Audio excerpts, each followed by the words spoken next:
I just can't let you go. Lord knows that I've tried to. You said I was the only one. No one likes being lied to. You made this mess and left me with the pieces. Now I wanna burn all the bridges between us.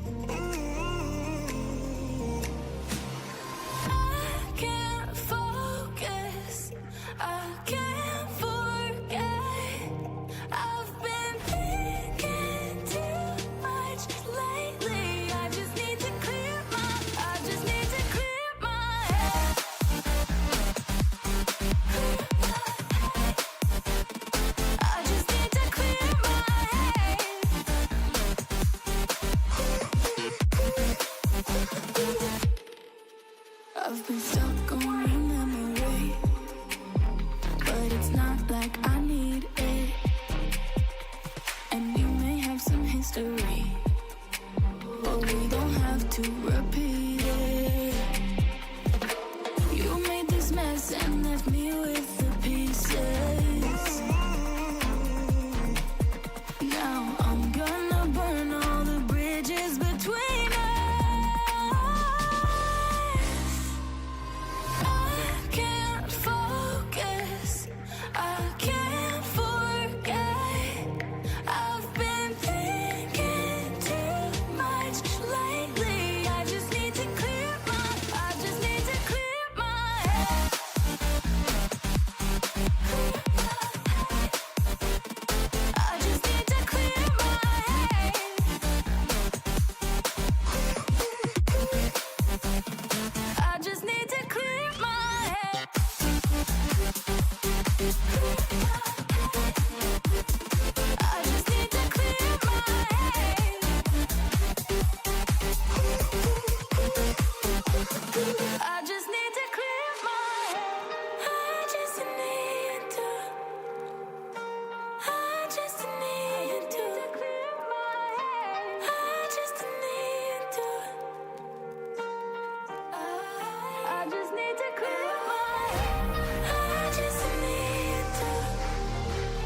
I know you left me down and out, and now the river is red. Got the hit on your head. Should've buried your dead. Should've listened to me and said,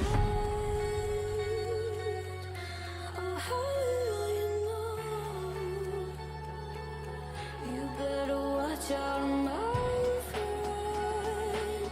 When it goes dark, you better lay low.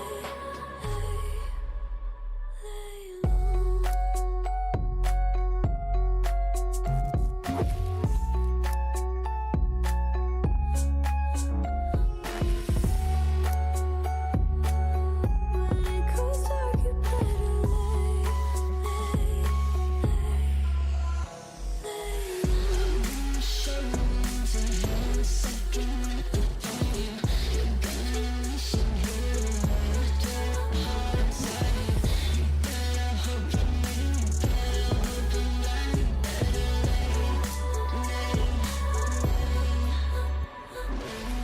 You should've kept up on your end. Should've been there when you said I depended on you over and over again. You think I'll sit here and pretend I don't forgive, I don't forget. Let me tell you this, my friend, you better lay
secrets that to hide. You gotta show me love.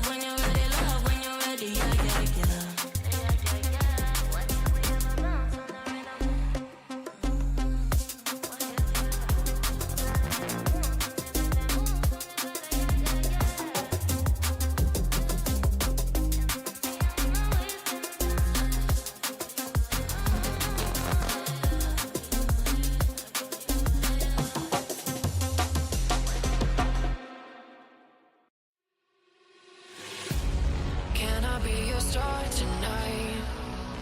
You fill my soul with light the day we met. I don't wanna leave your side. Have me by your side when the sun sets. Let's leave for an eternity. We'll sail across the lights beyond the sky. I'll be with you eternally. I'm an addict for your love, it keeps me high.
You fill my soul with light the day we met. I don't wanna leave your side. Have me by your side when the sun sets. Let's leave for an eternity. We'll sail across the lights beyond the sky. I'll be with you eternally. I'm an addict for your love, it keeps me high.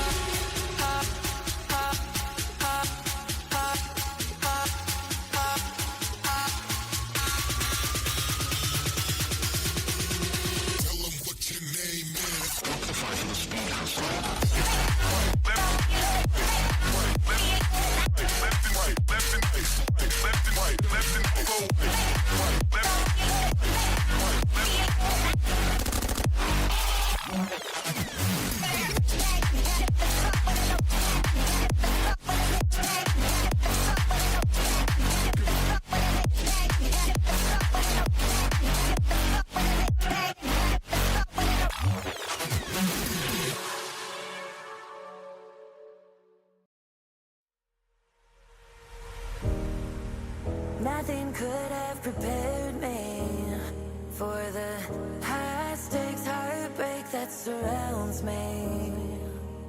You want me, you won't let me go. So I burn so. I can feel you coming like a wildfire. I'm just a fuel, baby, you're the light. If I'm not careful, you'll burn right through my soul. Burning like a wildfire, dynamite.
How will I know if I'm ready?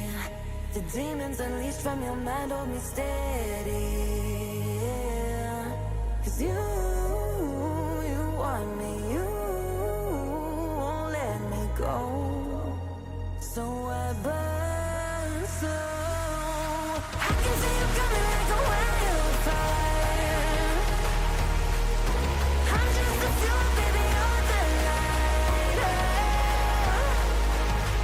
If I'm not careful, you'll burn right through my soul, burning like a wildfire.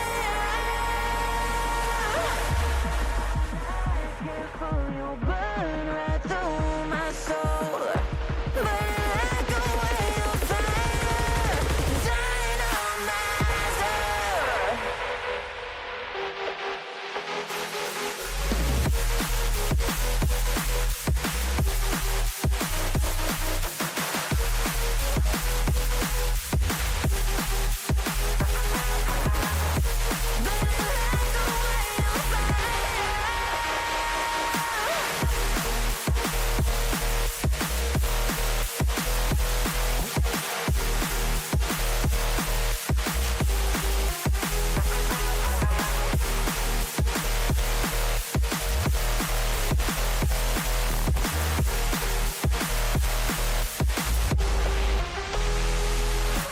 I can feel you coming like a wildfire.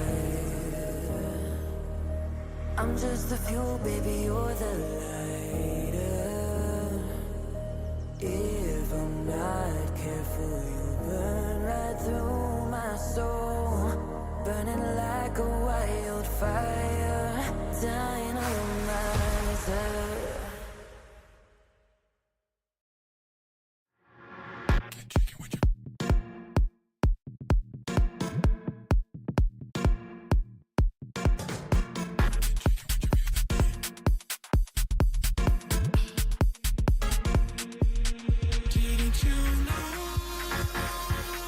I've been trying to keep it to myself. But can you make it hard? 'Cause every time you move, that makes me melt. If you catch my drift, make it move like this. If you catch my drift,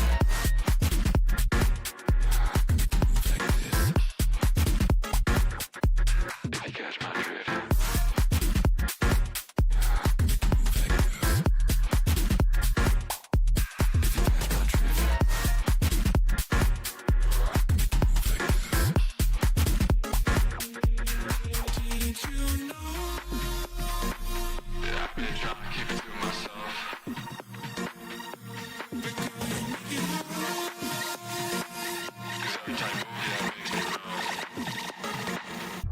Right next to me, come on.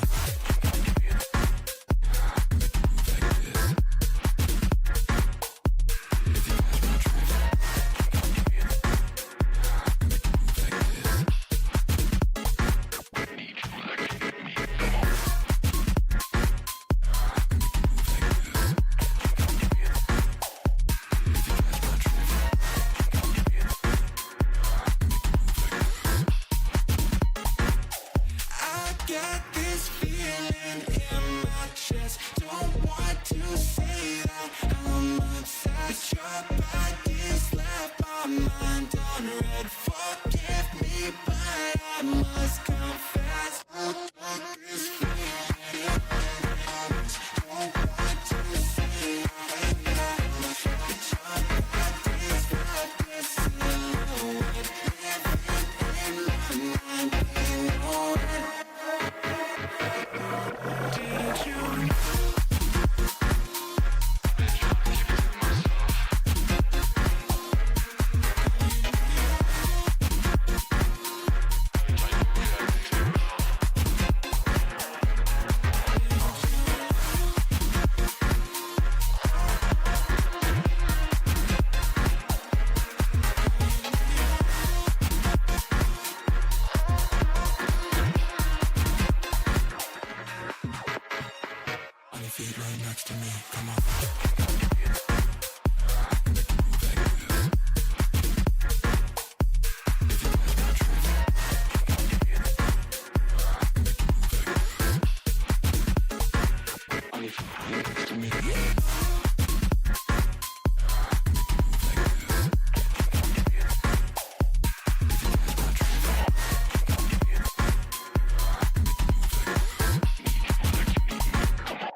Hello and good morning, good evening, or wherever you are right now. It's time for Project Horizon. Another beautiful day to get some VCT China kickoff action in 2026. My name's Crafty and I'm joined by Veggie. How are you doing I'm on this beautiful fantastic. Friday morning? It is a Friday morning. Yeah, it's Friday. I was confused a bit. It's a Friday morning. How you doing? Yeah, close the window. It's cold outside. It's way overcast. It's not a beautiful morning here, but it doesn't matter what the weather's like outside. It's what happens in the server that we are here to talk about. And Crafty, I'm looking forward to today. We were talking about in the green room about how both of these teams are going to be the kind of unknown of what we're going to be seeing in kickoff that always typically happens. And I'm looking forward to getting a nice little magician's surprise. Yes, these two teams were starting. I mean, we had a great start to the kickoff tournament yesterday with two exciting matches and a couple of upsets already, with Tyloo winning against FPX and Wolves getting the better end of Trace. But today we're looking at Nova Esports and All Gamers, two teams that are a bit of a question mark right now to me, or to the both of us, to say the least. Yeah, I think like the very seesaw teams, right? We spoke about how they kind of had the both complete parallel opposites of each other in last year's sort of both splits. Like you had All Gamers have that abysmal start to split 1 being 0-5. You had Nova actually doing quite well, and then in split 2 you get the complete opposite, with All Gamers being probably the surprise of the season for everybody, being albeit 3-2 record but still looked really strong, and then Nova being that 1-4, which kind of brings us to the point that we'll get onto about how different these rosters are going to look into it. But it is just a surprise game. You do not know what's going to come from either of these sides. What split is going to turn up, basically. Yeah, exactly. I mean, both of them just dropped out of playoffs fairly quickly during those two respective stages as well. So not too much to read from that. And they had some roster changes. You already said it. We're going to look into them. But China as a region, as a whole, especially at the top, didn't really change too much in terms of rosters, even though they fell short at champions last year. What do you think that is? I think like when you look at like the staples that have kept their names, like the DRGs, etc., that although international might not have been the best for them, they still managed to keep their spots and look convincing. Like your XLGs as well, having recently come through, being the best since Ascension, they still kind of want to keep that way. And I genuinely don't think there's many teams coming close to touching them, which probably merits not needing that extra change, especially till you get through to the next stage of internationals to kind of see where you go from there. Yeah, we can actually take a look at one of these rosters, All Gamers, who stuck with 2 of the 3 players they had last stage, that are Shrimp and Kira. On the other hand, they got a couple new players coming in the form of Fangir, GRQ, and AU1, 2 of which got promoted. No, 3 of which got promoted from a challenger team. So a lot of trust in these, so to speak, challenger prospects here. Yeah, and I think that shows a good thing, that there's clearly talent coming up through the ranks. We spoke about how China and its region is very much underdeveloped in the terms of how Valorant sort of plays. Obviously, it's a much newer game mode to this country. So to see players start to come up through the ranks and make their way into that sort of top aspect and start to make their name on it is fantastic for the viewerships. It's terrible for us because we have no background history on half of the players, such as the likes of AU1, where there's only been 2 games played. What do we do? Yeah, and I mean, and to be fair, they kept their 2 best players in Shrimp and Kira, who at least kept them competitive throughout the second stage. And on the other hand, we do have Nova Esports. Let's take a look at them as well, who also made a couple changes. I feel like these are the 2 teams that underwent the most changes in the off season. They stuck with Azir and Guan, but they promoted Green and Heybei, or so to speak, got Heybei from Trace, where he got benched, and promoted Obi-Wan, who was benched during stage 2 and only played in stage 1, and now is back on the main roster. But more importantly, they also got 2 new coaches coming from the Korean Challenger Series. So a lot of Challenger talent as well, both on and off the server. Yeah, and I think this is where the tactical kind of difference is going to come through. he spoke about how two of them are still from Split 2. Obi-Wan coming up after being benched for Split 2, but still being there in Split 1, will have kind of absorbed a lot of the strategy and tactics from that team regardless.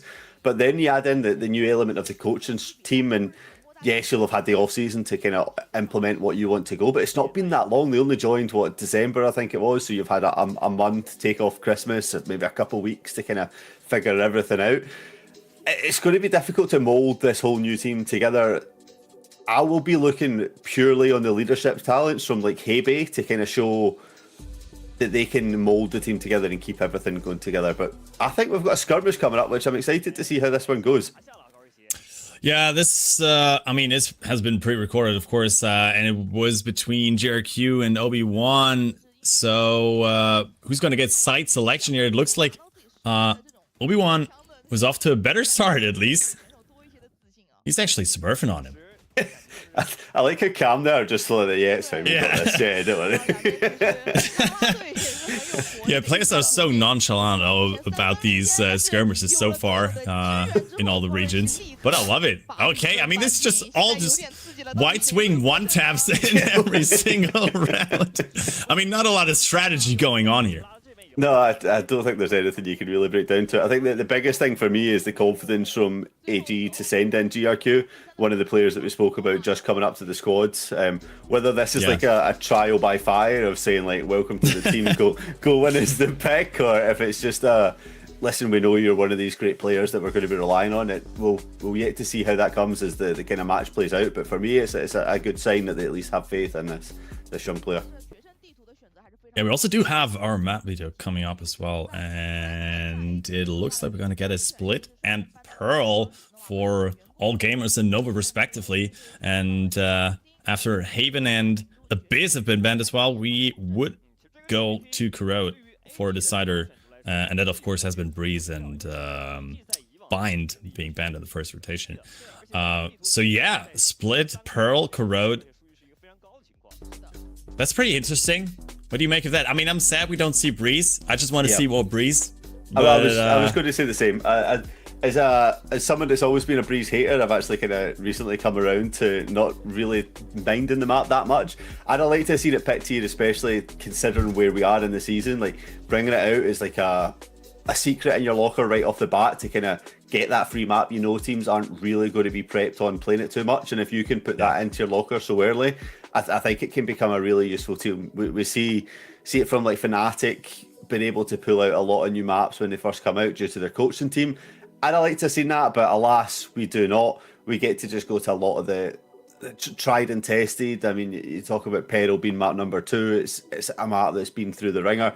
Corrode's probably the spicy pick right at the end, although it has become quite a staple as of the last split at least. And I mean, we could very well go to a third map given this matchup, because we don't really know what to expect from these two teams, and that's also the reason why we can't really read into much of the past results in stage 1 and 2 from last year. So yeah, not sure what to expect here on Split. I think it was picked by all gamers, right? If I remember correctly.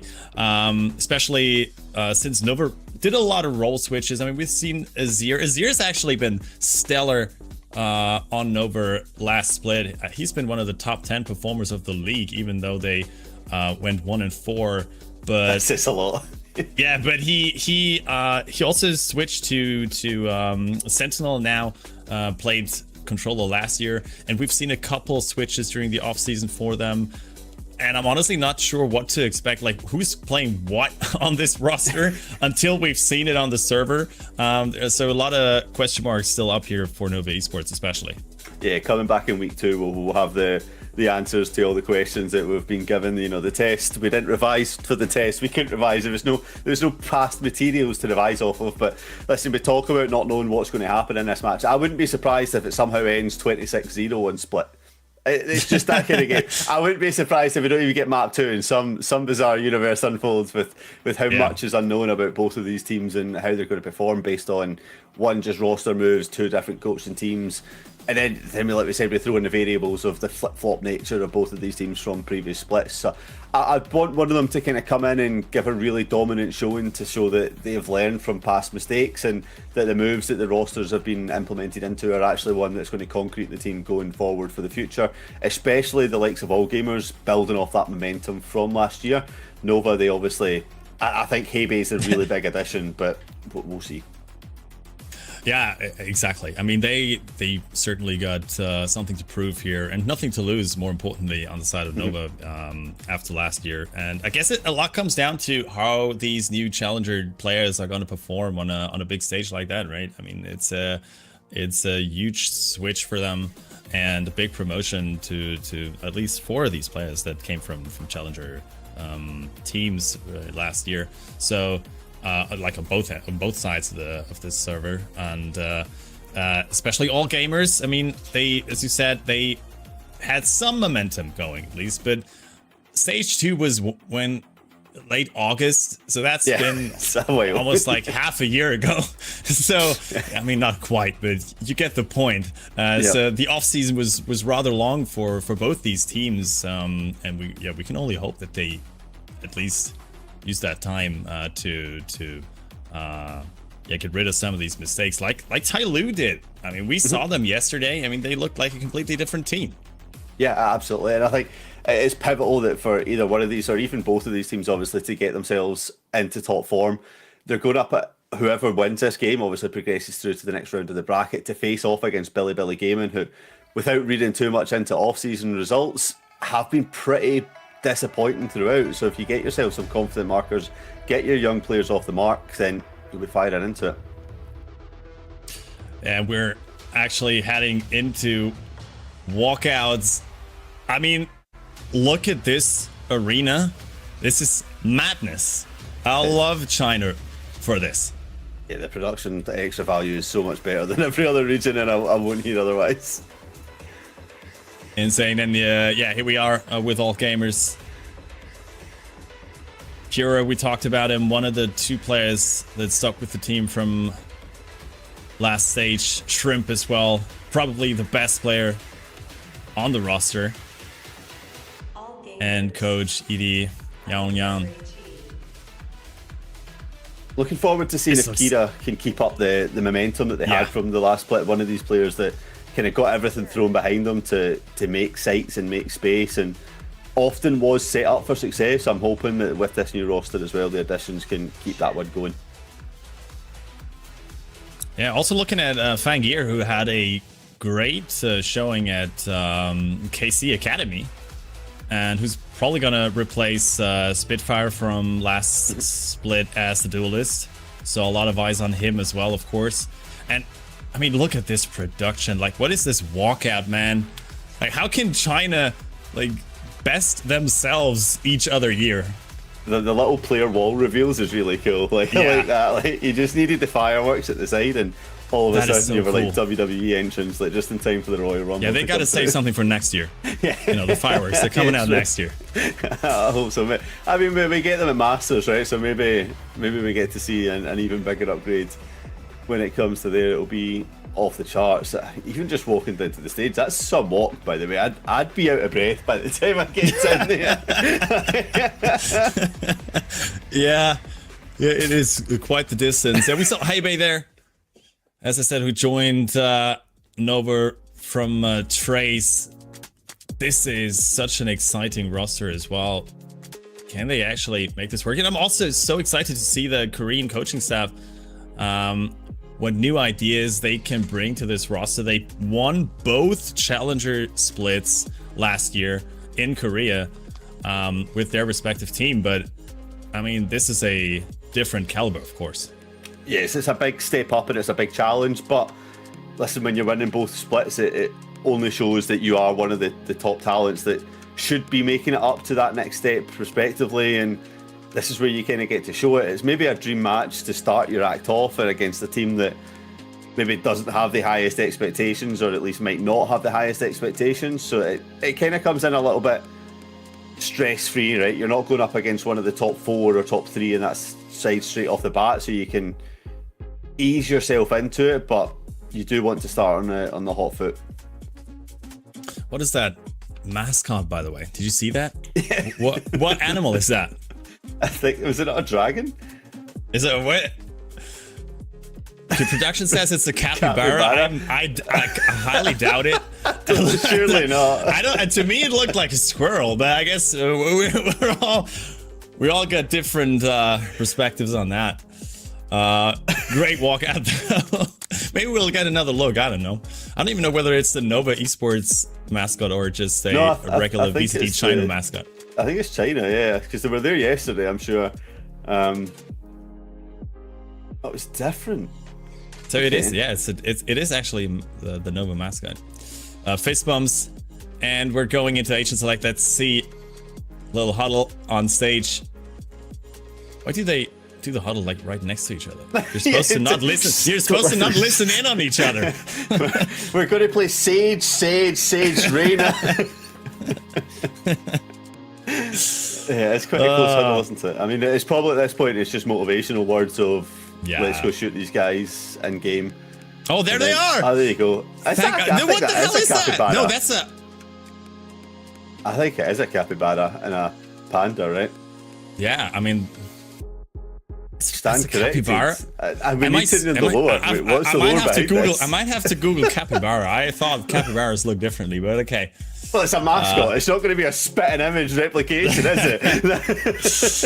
I'll take it. Oh, I love it. I love capybaras. So did we get an Agent Select yet? I doubt it. No, we didn't. It's not come up. Don't worry. No, yeah, okay. I'll give you a fun fact about capybaras. Is once I played Planet Zoo and I made a zoo just of capybaras. It was chaotic. Just really? Purely because they bred like crazy. So it was just, it was a lot of capybaras, but they had a nice sanctuary, but there's a little bit of background info for you. That's why you watch Project Horizon, ladies and gentlemen. To get to know more fun facts about capybaras, we'll Google some for you during the break. But yeah, still, we're gonna play Split first map.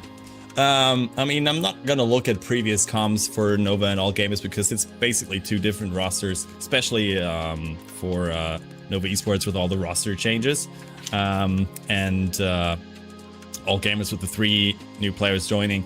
I do expect quite a bit of different lineup, and also the meta has changed right throughout the last half a year. So, what do you think could be some spice that we could see here on Split? Well, I think one of the biggest spice elements that we're going to add into the mix is obviously the new bandit, right? It's the new gun that came into the game of pistols. True. Whether or not it actually has a place in the game, I'm still yet to be convinced. I think obviously depending on the agent, depends on what you buy. But having watched a little bit of Pacific just before coming on, it was one of the reasons why an eco was converted. So I think that could be a new element. Obviously, it's cheaper than the Sheriff to bring into the game, so keep an eye on things for that. In terms of agents, I think your duelist, your duelist is always going to be the deciding factor, right? But with China, I wouldn't be surprised if we're going to see quite a bit of neon. Yeah, especially in a map like Split, that can be very effective, and given the short distances that you have on this map as well, the bandit can actually come in quite handy, right? With the 151 damage on short range. I don't know whether it has to be a one shot on a gun like that, but well, we'll see whether it affects the meta too much as players are getting ready here for this first map. It's been All Gamers map pick, to remind you of that, and it looks like they're just getting warmed up here. Yeah, I'm just looking at predictions. So for yesterday, for the record, I was 0-2 on both of these teams, and I fully expect that to continue. However, I have predicted Nova to win and Titan Esports in the next matchup. So fully going by metrics and data, that means that All Gamers are going to win this one, despite Nova quite clearly having the nicer clothing accessories. Yeah, that's fair. That's fair. I mean, I think I went with all gamers, so I'm fine with that, to be honest. Okay, nice. So there's no bias. There's no bias. A 50-50 cast here. There's no bias. Yeah, easy peasy. No, but jokes aside, I think as we said already, this is, or and for the viewers who just joined, I mean, this is basically a coin flip at this point. Yep. At least in terms of predictions, both these teams underwent heavy changes. Both these teams didn't really have the best year in 2025. They had like mixed results, to say the least, in stages 1 and 2, and yeah, are probably considered to be this bottom half of the pack team that's trying to sort of break through. I mean, they have struggled to break through in this region in both their years so far. So with the new challenger talent on both these rosters, certainly a good way to make a name. But yeah, I mean, players are still chilling. I was about to. He was mega chilling. That was almost Aspas levels of just relaxed. He is not looking phased for this at all, man. That gives me confidence. Sign. Yeah, it fills me with a lot of confidence that they're not kind of stressed out over the opening. I mean, you see there's like 17 tissues. Maybe he's a little bit more stressed out, but the rest of the team clearly focused, ready for the job on hand, and ready to get my predictions off the bat and get away from that 0%. And we had a quick view on Fangir as well there, and here we are. We got a map veto, and it is a mirror matchup. Are you kidding me? That's it. We're getting a mirror matchup on our first map of the day. Quite nice comps here as well. Obviously, a lot of explosion coming through from that Waylay that's going to be coming in. You have to expect the sky flashes to help entry. Obviously, I feel like Raze on Split is just always one of those agents that's kind of made for the map, especially with the different heights of elevation. And then Viper's an agent that we have seen come back into the fray here quite across the board on every region, so good to see that continuing. I'm actually excited to see both Raze and Waylay. I feel like, I mean, to have at least one of these two on Split makes a lot of sense. I mean, Waylay is probably one of the most dominant duelists at the moment. You can just put her into any composition, especially since we're seeing a lot of double duelist comps, and her being that second duelist is just so effective with her dash. And with that, we are heading into our first match of the day. It is Split. It is Nova Esports and All Gamers, two teams trying to prove themselves at Kickoff 2026. And it looks like, yeah, we're getting a B setup here for All Gamers. Could be very explosive, as you said before. These two duelists on both these teams. This early smoke just to kind of hold them back, make them take a little bit more to clear it out. Paranoia prepared off of contact, and there's that Waylay dash that you were talking about. Gets the entry, gets a little bit of space, and creates so much for Kira to get through. Yeah, those beautiful shots though. Another Paranoia coming from heaven though, and GRQ and Fangir with another two for All Gamers. Site is secured. Spike is planted. And it's just Hey Bay and Guan alive. They still have Shrimp covering the backstep. Full V2. This is looking pretty good for All Gamers so far. No flash for Shrimp, it seems like, and Fangir just with the fadeaway headshot gets the third one as well. Great pistol from All Gamers to start this. Yeah, listen, they do so well there, and that's the exact impact that you're wanting to see off your Waylay. Not going to get too carried away as it is pistol, but the dash in, then the retract back while the rest of the team capitalise off of the space that has to be taken away.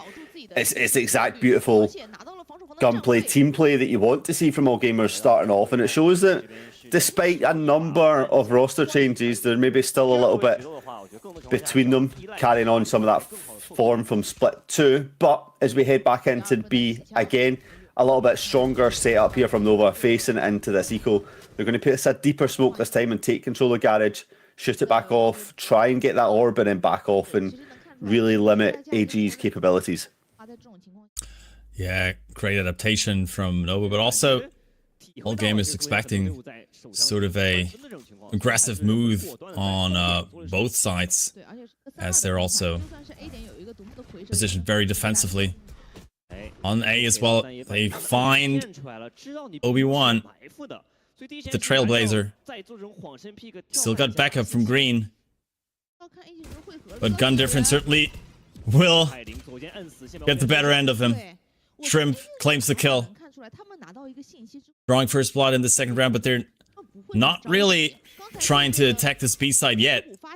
And another flash spots out AU1 and Fangir on A. A little bit of information just holds them back further. The deep hold really allowed for Nova to continue to stay on A without having to give up too much space, and it puts them in not too bad a spot to challenge here.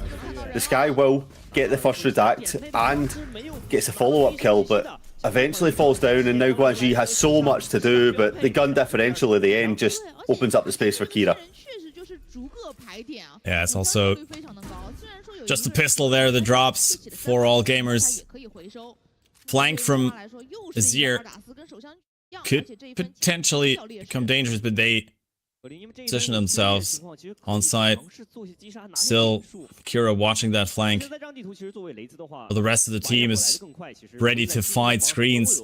It's looking pretty good so far for all gamers, as Fangir is found out, but Shrimp claims another one. Azir just trying to get some exit frags here. He's gonna get one. 2 guns that will be carried over into the third round, but at least some damage dealt here by for sure. Nova Esports.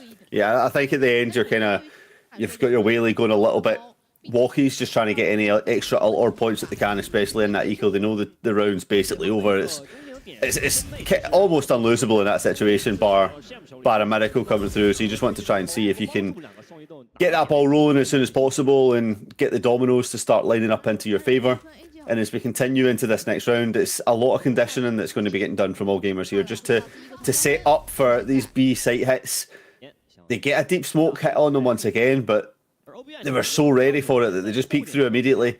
The smoke has zero effect, and now it needs to call out this second one off a B to try and hold them back. But that's both smokes used, a little bit of a cycle. You can just kind of kill a little bit of time and use that time to explore elsewhere on the map, which is going to be up onto mid, where you have Viper posted as well.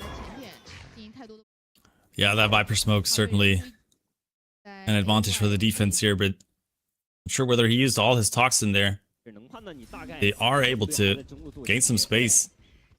Smoke off B heaven to get into vent, so good adaptation from all games, but they just check it. They're taking their time here during this bonus round. I mean, they bought into a couple rifles as well, so not that much of a weapon difference here between Nova Esports and all gamers, and it's looking like they're going to execute onto A side now, but that's a great flash to sort of keep them at bay for now. Not really, as Whaley's already dashing into A heaven.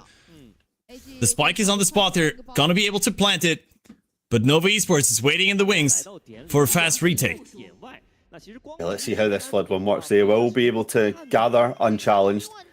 Already got heaven control, as that's not been progressed upon by this all gamers side. Fangir. Yeah, everything, but you have that Oh, second Fangir. Oh, almost gets the second one as well. Do they expect Shrimp, though? They're still so far away from the team. Kira steps into the snakebite, but goes down immediately, and with 3 for green, this is certainly not a retake making possible. Wait a minute. Azir finds Shrimp, who picked up the Vandal there. A lot of damage on the side of Nova Esports, but they still claim that third round. They had to, but it got expensive nonetheless. Yeah, but listen, they get the job done. It's one of these things that you're going to see over and over again with both of these teams playing double controller, double duelist. There's not a whole lot of information gathering going on, right? So it's a lot of poking and prodding with bodies rather than util. You have no drones, you have no little spider drones that can go across on your Tejos. You're really just relying on the dog and then any flashes to be followed up on, and that's why you see a lot of blind walking. Just take space off of one element, and then once you've cleared that, you move into mid and clear it again, and the rest of the teams just need to fight back, clear space, clear the question marks with their own bodies, put it on the line, and Nova have just been happy to sit on site so far and wait for the challenges, bar that one eco where they pushed into garage a little bit heavier, but on an eco you're more willing to fight and take a risk. You can see already deep positions just held on both sides. Whaley holding up on that mid alongside the Raze as well, just in case any challenge will come into fruition that way, which, looking at AG's position, could be possible. AG's found out about that alarm, that boom bot, rather, in mid.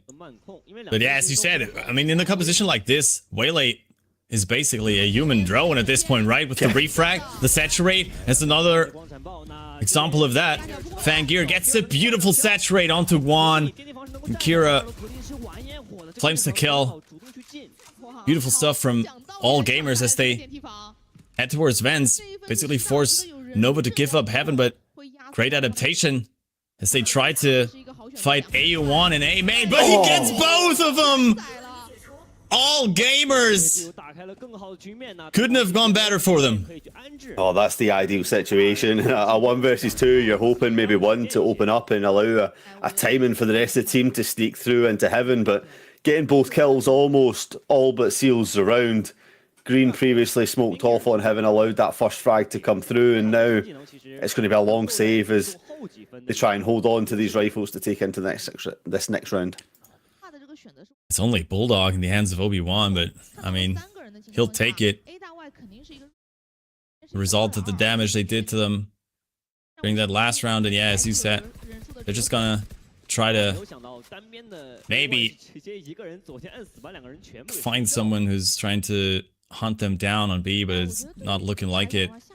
All gamers survive another round, third one for them, and their attack has looked very patiently so far, but very successful nonetheless.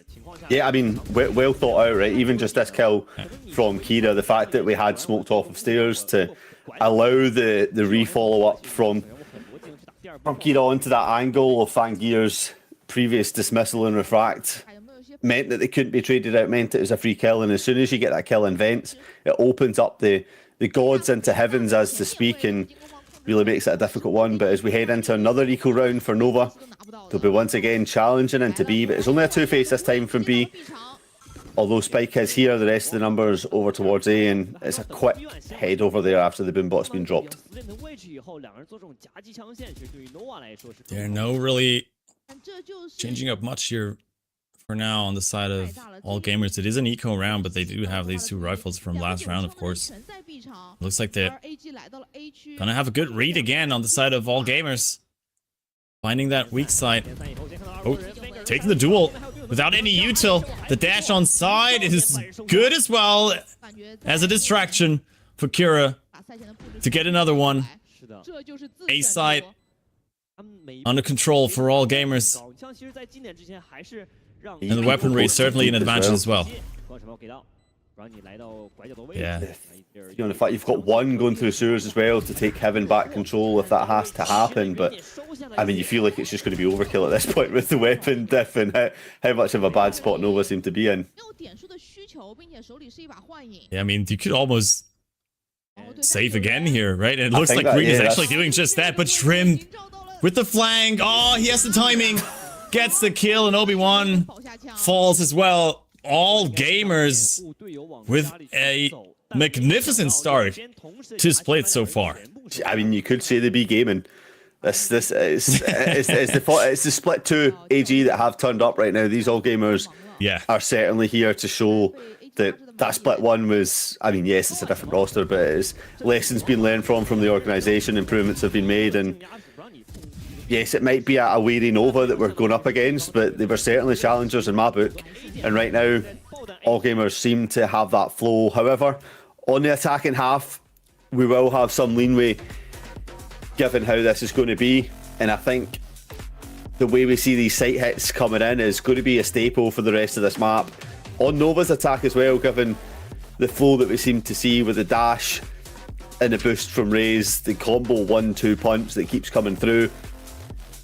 You think that Nova, just with having played this same comp, would have some of the answers to kind of combat it, knowing that this is how your playstyle is going to also be. But right now they're opening the textbooks and it's looking a little bit empty. To be fair, in a comp like that, I sort of expect them to be a bit more aggressive on defense now. Yeah. I mean, they have seen that all gamers are playing very patiently, waiting out these rounds, and then making their reads, finding that weak side, committing to it, claiming the kills. With that explosiveness from both Waylay and Raze, that's rather easy to do if you give him the time to set up. So I certainly expect him to be a bit more proactive on defense as well. But as we say that, we are already heading into the next round. That was a timeout from Nova Esports, of course. Yeah, well and truly needed just to address things before the cliff gets even steeper that they're quickly falling down. And I mean, yeah, there's not really been much of a change looking at how this comes in. The same kind of hold coming in. Maybe it was just a comms issue and confidence coming through, but that showstopper is going to create the space for the rest of the team. But oh my God. Green answers right back with a triple kill, and maybe that's all you needed in the timeout. Yeah, talk about a showstopper stopping the advance of all gamers. Green with the ace. What a play. Nova Esports is so back. I mean, if that is what they talked during the during the timeout, just ace, bro, just ace. You know that button that shoots your gun? Maybe try pressing that a couple times and let's see what happens. Especially if you're going to have your rocket. But what a way to answer back, right? You get the opening kill coming in from a showstopper from the side of AG. Nova pull it back out, take down Garage control, nuke anyone that was still yet to come through, and then cleaning it up. And that's going to be a big confidence hit for Green here to try and stop the momentum for all gamers. But once again, it's really just the same strategy that's coming through. It's a deep hold onto B, trying to delay with smokes while the rest of the team maybe try and challenge a little bit onto this lurk on A to deny any space that side. Yes, you've got Viper holding up on mid, but Kira's just been able to walk through it unchallenged and hold for this retake that might come through vents. He just ignored that snake bite, and I honestly expected him to advance even further to sort of get a timing. That is a great conversion path, though, from Guan, and he's immediately to follow up. 3 kills from him. His backup in Heaven has fallen, though. It's still a 2v3. And all gamers already got some space on A. But the spike is lost. Well, they've got can be picked up by GRQ, though. Yeah, there you said it. AU1 finds the kill, though. It's a 2v2. Spike is claimed. Can they make this work? They're both sitting on site. Time is ticking for them. There is a paranoia still in the hands of GRQ. Do they expect them coming from 2 different angles? One just dashing on side. Wait, he goes down immediately before he can even trigger his refrag. Huge kill there for them, and no chance. Stands Obi-Wan. Another round claimed for all gamers after a great start in Vents for Nova Esports. You said it there yourself. A great start. Everything had went so well from them. They get themselves into that 3v2 situation. Yes, they have the spike down, but with the Into the Shadows available, it's always something that you're going to have to worry about. Losing this fight here down by screens kind of just made the rest of the round a possibility from something that should have been too challenging to conquer. And then a dash kind of just willingly into the back of sight when your teammate isn't there to follow up just reeks of almost desperation and hero play based off the back of that confidence from the kills in mid. Ultimately, Nova down and getting shot while flash. The 3K converts. And Nova just look way off the pace here. I mean, it is an eco, and it's a great shot from Azir as well, but it doesn't really matter.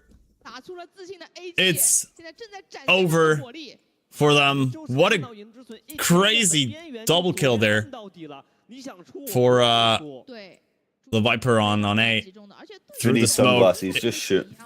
I mean, it was a great setup from Nova Esports, and that is just the proactivity that we wanted to see from them. But it just doesn't work out if you get a headshot like that.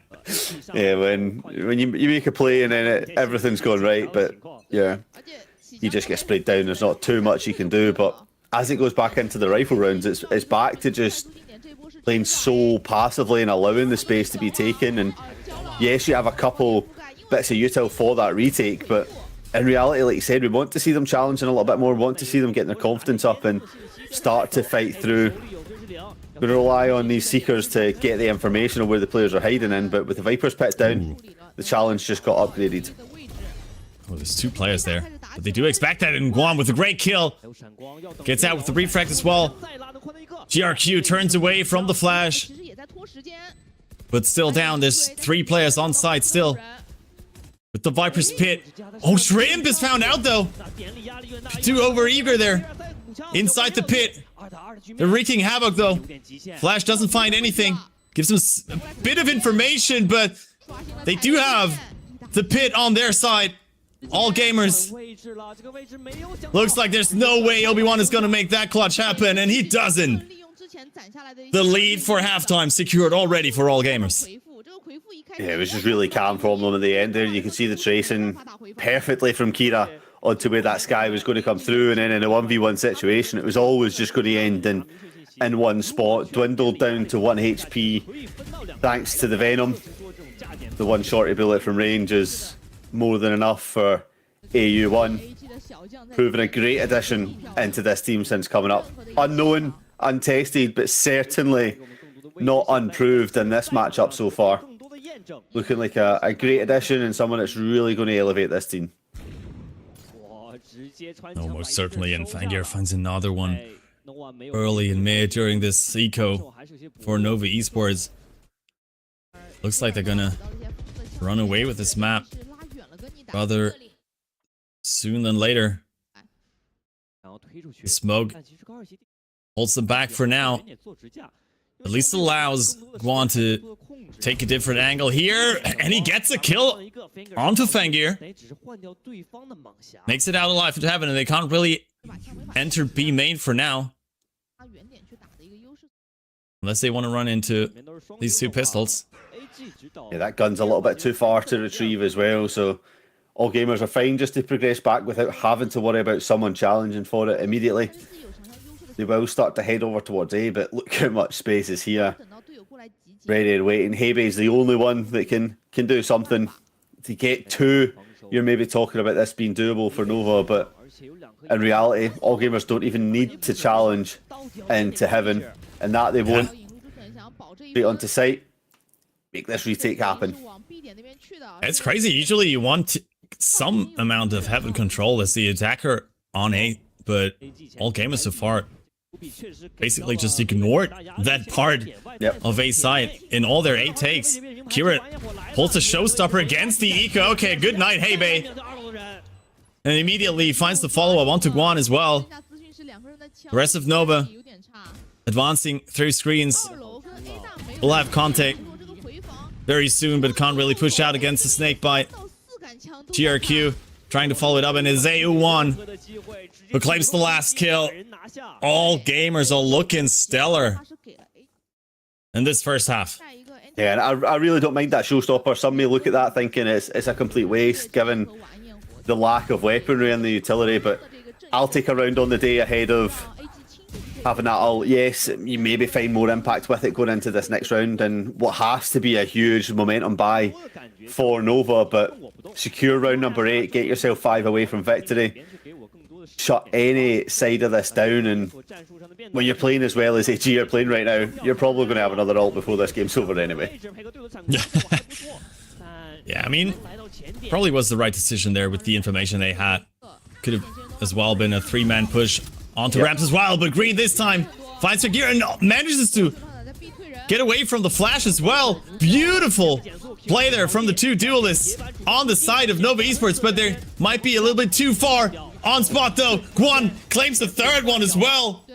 What is going on? A change of pace there for Nova Esports, and it pays off. Yeah, deciding to challenge things right at the very death is what we've been wanting to kind of do. And I think it really just comes down to the fact that you had that Viper's pit holding up on B instead, so you didn't need to have sort of your 3 players holding onto that side. You could afford to dispense more artillery to fighting elsewhere. And really, when it comes down to it, Nova get the job done. They get closer to it. 3 rounds. If they can get a 4th, it certainly makes this next half interesting. I mean, it's these 2 duelists from Nova Esports that sort of keep them in the game at the moment on their defense. I mean, I certainly expect them to make a stand on their attacking half as well. This is certainly not over. And finally, they get the lurk off the map for all gamers. A1 is found out by himself. The rest of all gamers already advancing in mid, and it can take a lot of space in here. Yeah, he's at 12 rounds just to deal with that lurk right off the start, and the cost of it is that nobody faces up mid. Nobody's there to challenge that mid pressure, which Spike has happily taken and frequented up that space. Where they go now is up to them. They'll think about going into vents, but with a player positioned in B main, you have to fancy it's going to end up on this 3 stack. Green is ready and prepared, has Showstopper available should it choose to be used, which you have to feel it's going to be given the last round of the half. Paint Shells to deny a little bit of space, but just plays back with the team. And you saw the hat there from Fangir. Easy kill claimed by GRQ, and the rest of the team is just dropping like flies from heaven. Nova Esports claims the 4th one at least in their defense. They had some issues, most certainly. But in the end, looks like they could make it work to at least claim a couple rounds. I do expect a different showing on their attack, though. Yeah, absolutely, the art of the possible, right? You talk about how far ahead all gamers had looked given what we've seen in this half, and then all of a sudden, a couple rounds put together, Nova right back in this mix, going on to the attacking side, looking to replicate or best what all gamers have already pulled into fruition. And given how these compositions look, you have to feel like it's going to favour the attackers. So, I mean, we genuinely thought Nova was fully out of this, but here we are once again, thinking that this could be a possible comeback. A pistol to me is absolutely crucial here to get yourselves rolling, to get the ball started and start that domino effect that we like to see so much in Valorant. Yeah, I mean, it certainly would be a comeback after what looked like a dominant first half of all gamers. But how can they make that defense work? I mean, we've seen how this composition might struggle on defense, especially without their real sentinel. You got to be a bit more proactive. Of course, Viper basically fulfills that role, but still, it's not as effective as a Cypher, for example, in controlling that space. Nonetheless, I mean, if that first half was any indicator on how all gamers are gonna act during this defensive side, I mean, they were really slow in their build-ups to the attack and to the execute, so not sure whether they are more of a proactive type on defense as well. Yeah, but in saying that, at the same time, when it did come to the actual execution on site, they were quick with it. They were decisive. It was that opening segment that was a little bit more methodical and thought out. But then once they had the sort of the sight on in sight, so to speak, they made it work quite immediately. So I'd like to see what we wanted from Nova, a little bit of aggression off the bat to challenge in things going from this defensive half, and immediately it's a different setup with it going to be A instead of B on repeat from what we've seen. Double smokes, the Skydog to kind of clear through, and you can see Fangir's thought about walking through, but once the Skydog confirms that there was at least 4 people there, it'll just be let's not face into that. Let's challenge back, wait for the rest of the team to fight alongside, and looks like Nova have a similar ideas, walking up through sewers, looking to see if they can collect any pizza as they want to start a party on this B side.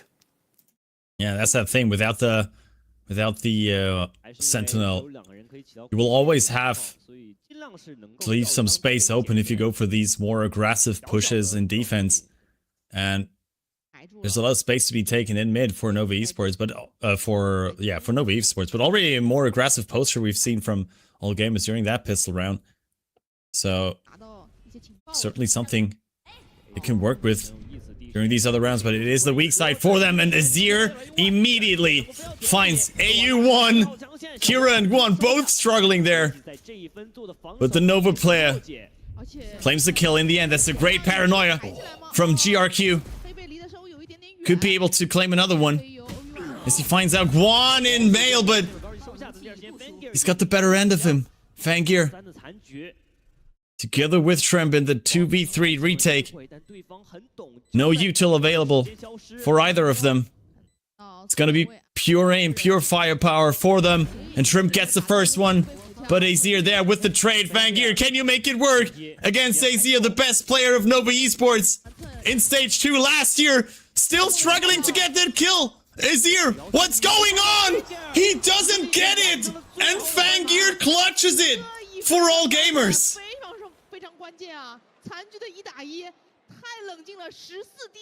Sitting them down, telling them across stage, stay down, know your place. You're below us in this pecking order. It just didn't look possible in every spot. When you see Guan get that first kill and then it pops down to the 3 vs 2, Azir just had to play time. Had to even swing off of the teammate at the back, but ultimately puts all gamers in the driving seat, gets them onto 9. 1 away from that double digits, which is so elusive and so crucial to every round. And while Nova look to send an attack back to this A side, they'll be fast-paced up onto this ramp. It's pistols, but they've bought into it. It's a stinger rush. They know the pressure that's on them, and they will be full force heading into it. Oh, yeah, that must hurt. But Nova Esport with a great response from Fangir! Claims 2 more. Goes down against Azir this time. He's the victor of that duel. And with that double swing, there should be no chance for AU1 to get out alive. What a response from Nova Esports to stay in this game. Yeah, it's a fight or flight moment right there, right? That tells you everything that you kind of want to see from this team. They might have been pushed out a little bit, they might have been knocked back, but they've immediately answered back. I love the quick aggression. Really not going to be expecting that from all gamers' side, but Fangir does their best to kind of hold it back, gets a double kill, but ultimately the mass bodies flying at it is too much to handle, too hot to handle, some might say. And after playing a lot of side on A, they'll head themselves in towards B. Boombot gives the information away and the smoke holds this back, but Nova might just decide to be some fast aggression right off the bat. I mean, sending them straight into another eco for all the gamers. But Azir, oh my. Weapon to claim for Fangir now. These Shevers do hurt already. Now he's got a Bulldog in his hands. And a conversion paths even they could use for this retake. This is not over, even though it's an eco for all gamers. Nova gotta be very careful how they stack this in this 4v5. Trying to spreading it out. But it looks like they're just gonna head onto side. Only Green hit behind the pillar. The flash to follow it up is good, but Green is still there. Sentry doesn't matter. It comes down to a 1v2 for Heibei. Can he make it work? He gets the first one, but struggles against Kira. And they do get the thrifty, thanks to a beautiful retake. Oh, I think... Now this is wild. Dante said it best yesterday. When you're watching VCT China, don't be surprised if you hear thrifty mentioned several times.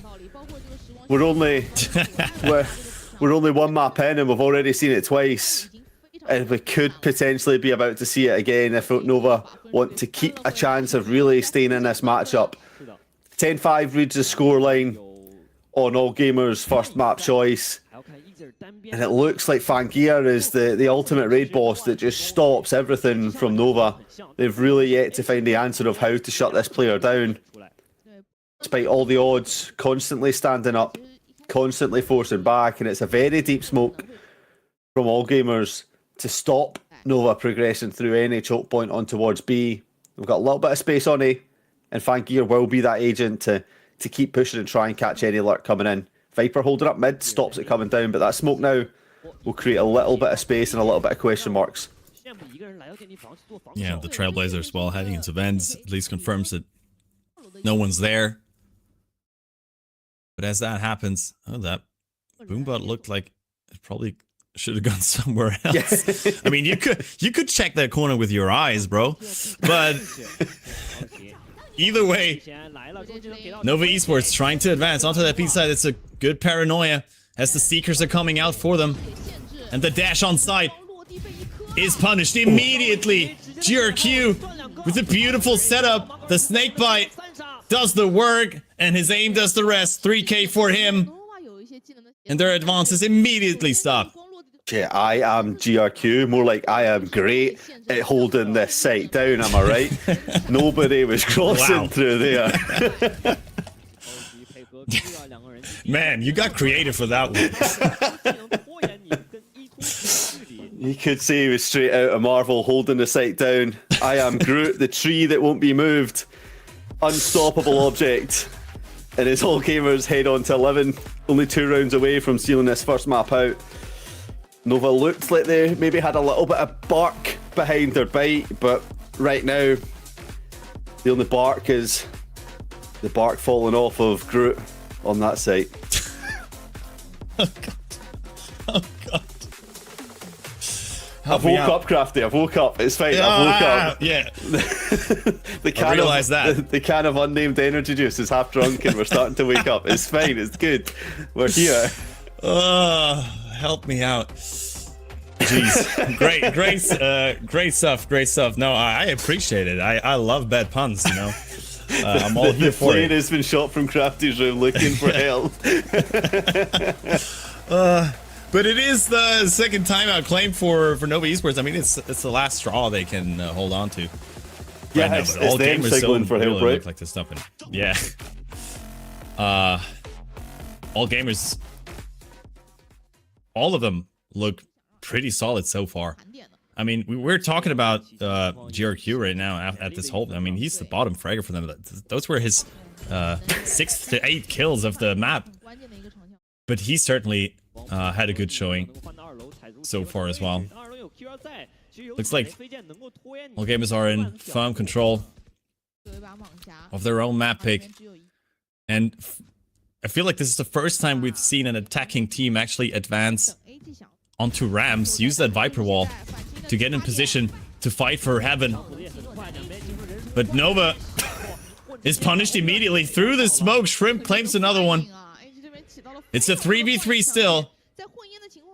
A Heaven is a no-go area for both these teams. A bloodbath is what enters.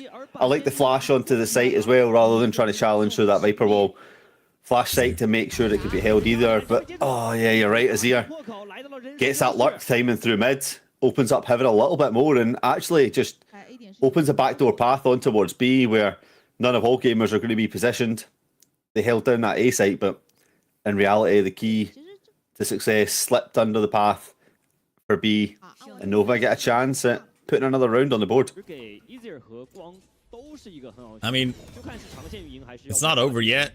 It is certainly possible for AG to still claim this one. I mean, we've seen a couple fumbles from Nova already. Now they know the spike is planted. But they still got to clear all these corners on A. There still could be someone lurking in Heaven or in mid. Flash even used her in Heaven from Shrimp. That's his last one. They certainly do have a couple smokes and the paranoia from GRQ available still, but honestly, they're taking so much time. It's got to be a It save, looks like right? they're just going to save, yeah. I It's was like, got okay, to be. if they're going to progress like that, they're not going to make it until the spike explodes. They'll maybe get there in 3 rounds time, just like, guys, where's the spike? Oh, what's going on?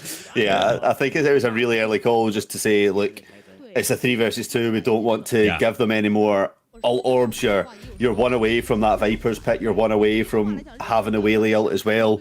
If you can not give them that for at least another round, it gives yourselves a chance to challenge. Now you know that an orb is probably going to be vital for this Nova team, so you can at least challenge off one of the bats and try and prevent that to happen, but not allowing a domino effect to happen, quite a good idea. But ultimately, they just fully off the back of that timeout have given Nova a chance to slip back into success and find a way back in. It's still a long road, but it's certainly one that has been travelled before.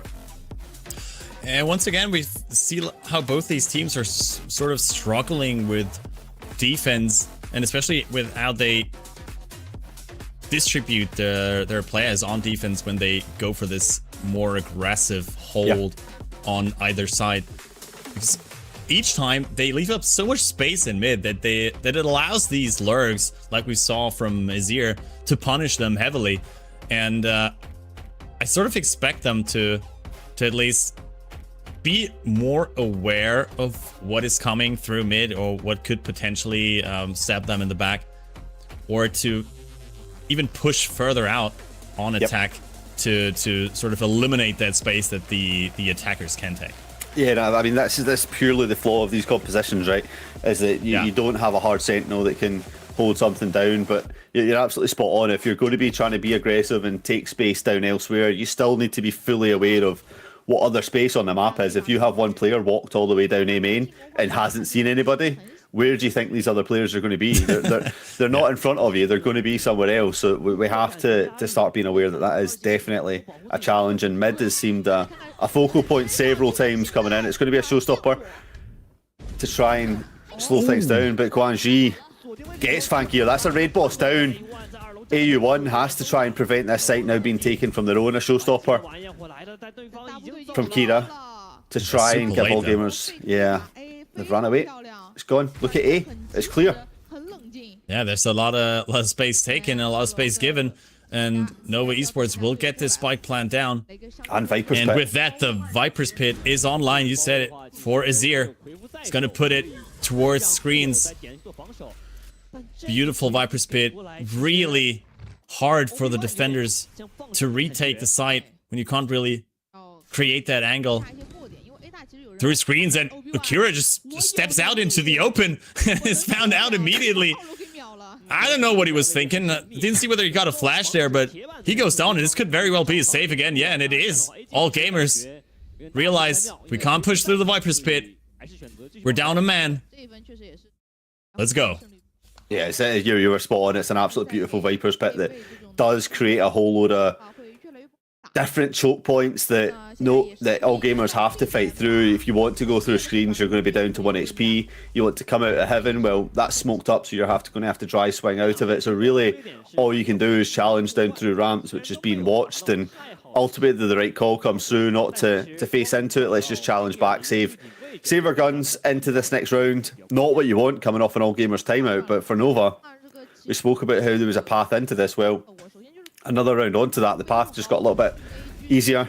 The sunshine can start to be seen throughout this rain cloud of a map.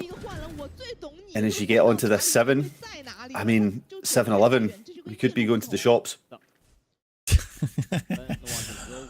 It's better than 6-7. I tell you that. 6-7! No!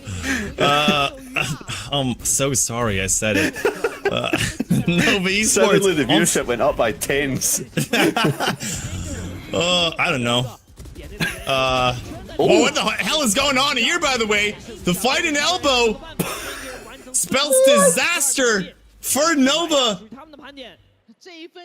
How did that happen? They just run in 1 by 1 into the meat grinder. That is Shrimp and GRQ. We've seen such good, well-played rounds from Nova to get themselves back into it, and then all of a sudden, it's just, like you say, it's an absolute chaotic bloodbath that all gamers get themselves onto the final round with, and all that hard work that's been done from Nova in those last 2 rounds suddenly undone by one capitual 6-7 call that killed the game off from Nova. They heard it coming through the speakers, and all of a sudden they were brain rotted. Oh my god. Yeah, that's the real Caster curse here. They're all just sat flinging their hands up at the desk. Yeah. No. Oh my goodness. Nova, though, they're still alive. They're gonna climb a mountain, but they can certainly do it. Great shot from A1, though. Gets out the snake bite as well. Stops the advantage. The convergence path hit both of them, it seemed like. No way to follow up. No paranoia for Obi-Wan. No flashes for Hebei. It's a bit of a confusion smoke there. He can use to take a different angle. But now he's found out and Fangir claims it. Stands up.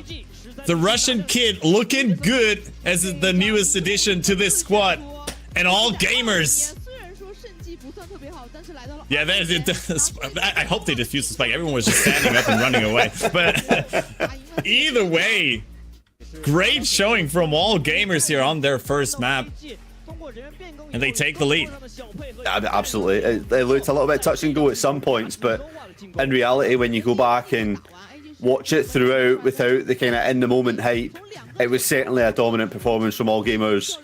That they knew they had one job, that one job was to win and take themselves into that next place, show that this new iteration of the roster is going to continue the forward momentum set from last year's end of Split, and certainly want to put down this Nova side, and they've done that. All the new players stepped up and were certainly accounted for. Yes, the performance scores might not overly show it, but that's just purely because you had this agent right here, Fangir, on top form. One of the newest players just looked unstoppable, and Nova need to use this break to find a way to really stop them. Yeah, I mean, we had a green ace, so that's something. And we got an ace and a couple thrifties, and we got it all in our first map. What more could you ask for? I mean, maybe some less chaotic fights here and there, but either way, it was a lot of fun, very entertaining. And in the end, all gamers claim their map pick. We're heading on to Pearl. Yep.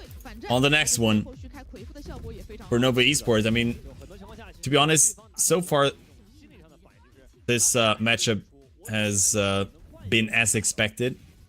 In all gamers, the team with a bit more momentum from last year, even though we had a couple additions in the off season, but they certainly are continuing their path so far.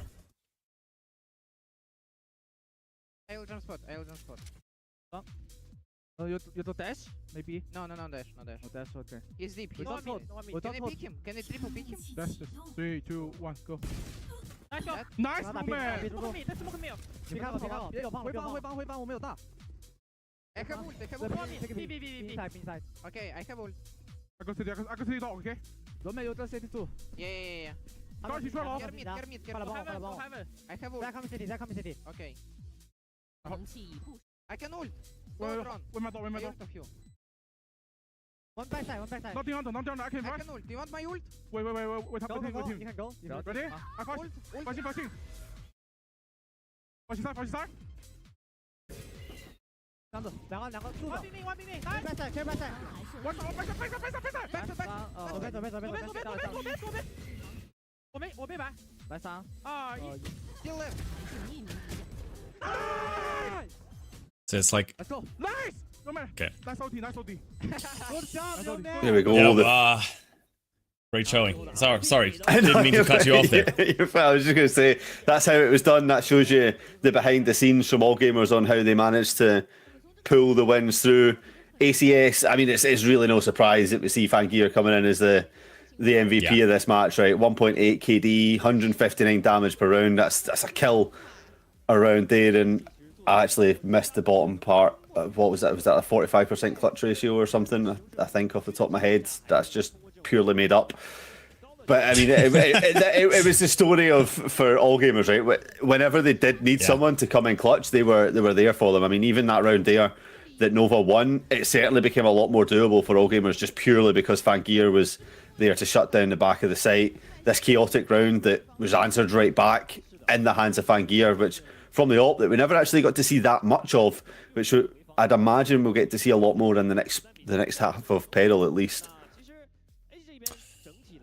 Yeah, hopefully. I mean, I was kind of surprised that they showed the operator here in his graphic, and I feel like he had like 1 or 2 operator rounds throughout the entire map. But still, I mean, on and off the operator, a great performance on his first official here with all gamers.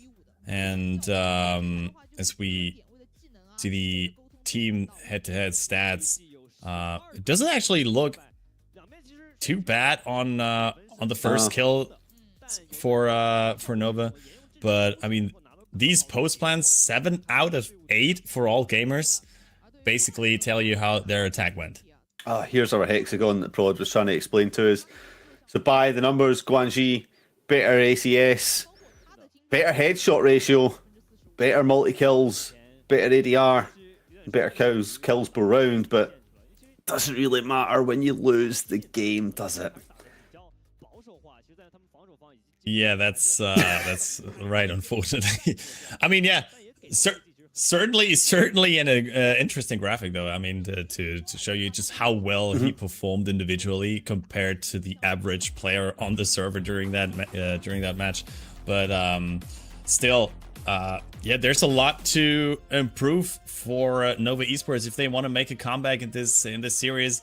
Pearl, I mean, as we said, is probably going to look different for them. It's a similar map to Split in terms of how it's played, so we probably will like see the same problems if they don't find a way to yeah, sort of keep these flanks aware and maybe play with a Sentinel this time around, because I mean, usually you have a Sentinel on Pearl. Yeah, But, I think so, 100%. I don't think too much is going to change, like you said. I think I'd like to see a Yoru in Chamber just out of pure, what's the word, selfishness. I think especially when it comes to Peril, I think a Chamber can be so useful holding down mid. I think Cypher's fallen off a little bit of a back end recently and isn't going to provide as much useful information. Killjoy, it's always just a staple, so I really would like to see a Sentinel coming out from either of these teams. We spoke about before how both of these teams have implemented new players that can play Sentinels and have done. Let's see it. But I'm excited. Look, this has to be Nova's last stand and have to kind of show that they aren't just going to be that 0-4 team that they certainly look to be. Yeah, certainly not all gamers, however, looking good so far in this matchup. We will head into a quick break and we'll be right back with the next map that is Pearl between all gamers and Nova Esports, so don't go anywhere. See you soon.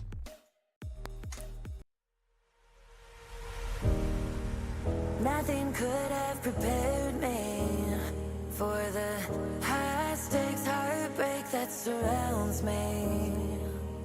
You want me, you won't let me go. So I burn so. I can see you coming like a wildfire. I'm just a fuel, baby.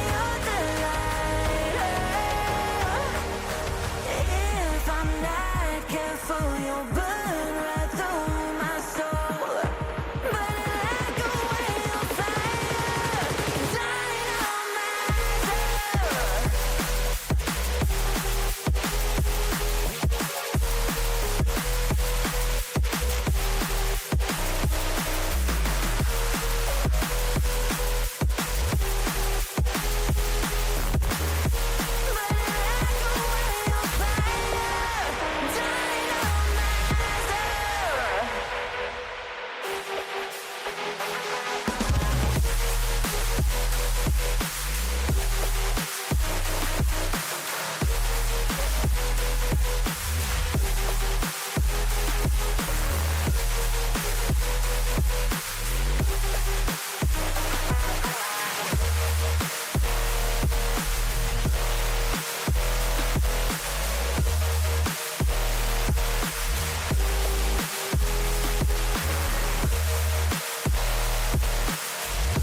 The demons unleashed from your mind hold me steady.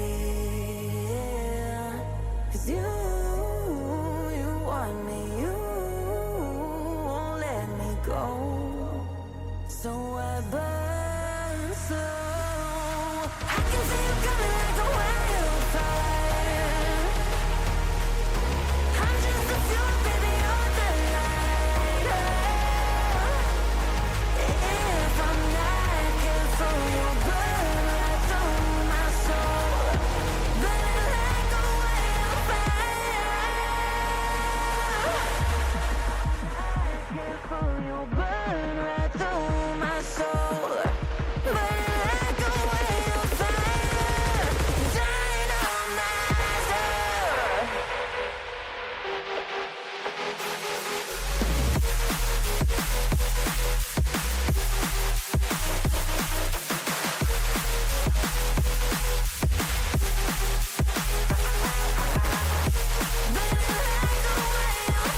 Welcome back to Project Horizon, and that is VCT China 2026 kickoff action coming to you straight at home. My name is Crafty, and I'm still joined by Veggie.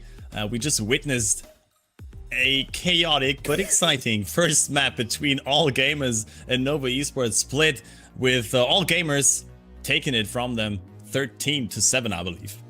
Yeah, I was wondering how you were going to sum that one up when you started going. I was like, how do we break what happened down just there? I think chaotic is probably the best way to describe it. It looked kind of measured and controlled in that first half from All Gamers, and then as soon as it flipped onto that Nova side of attack, it was a little bit of a different aspect from both sides on defense and attack. So it's going to be an interesting one as we head into Peril here, as Nova look to answer back and put on for a show. We get to see the agent select coming in, and right off the bat, both teams picking up a Sentinel, something that we didn't have in that last half.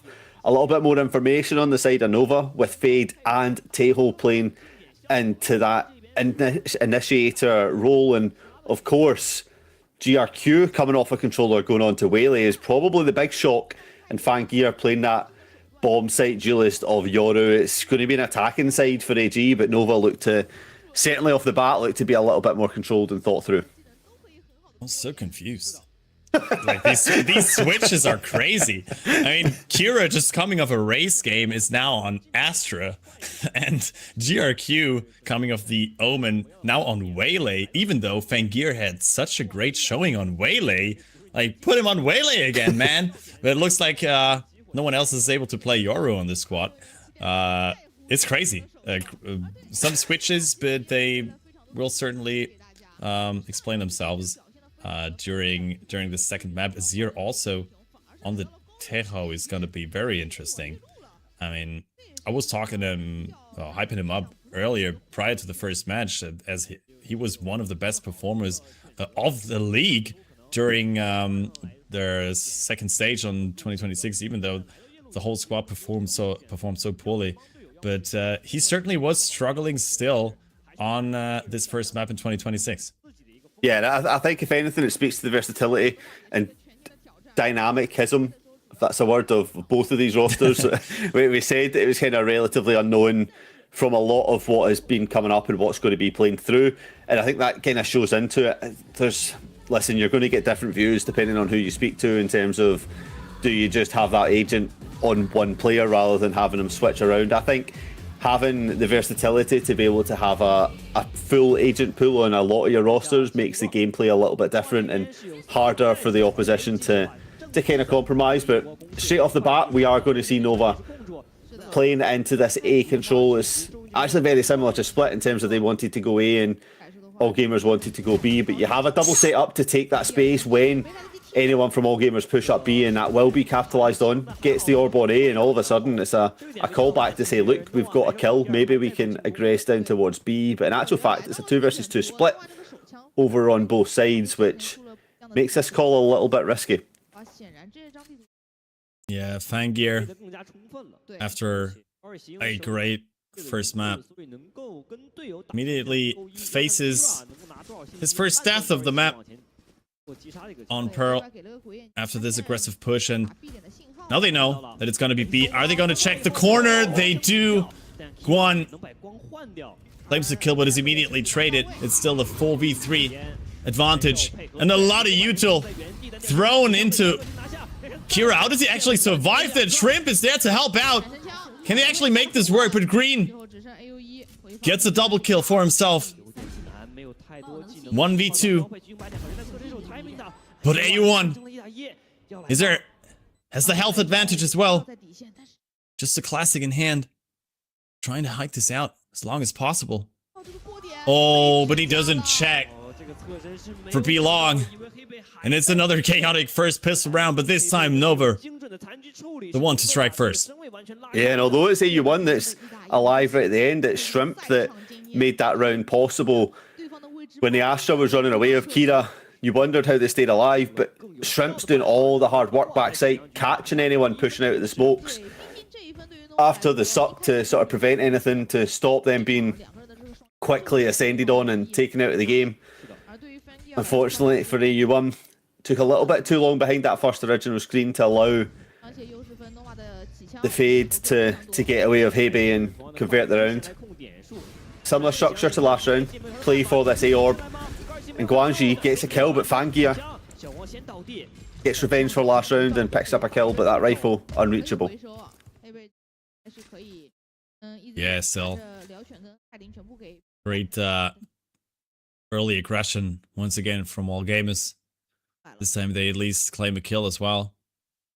Still, with the weaponry, the advantage they have with that.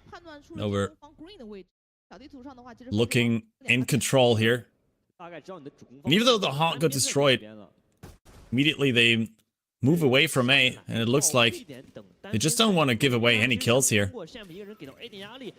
The rest is already moving on to B. I'm a bit confused that the spike is now going their way. That read from all gamers is actually insane.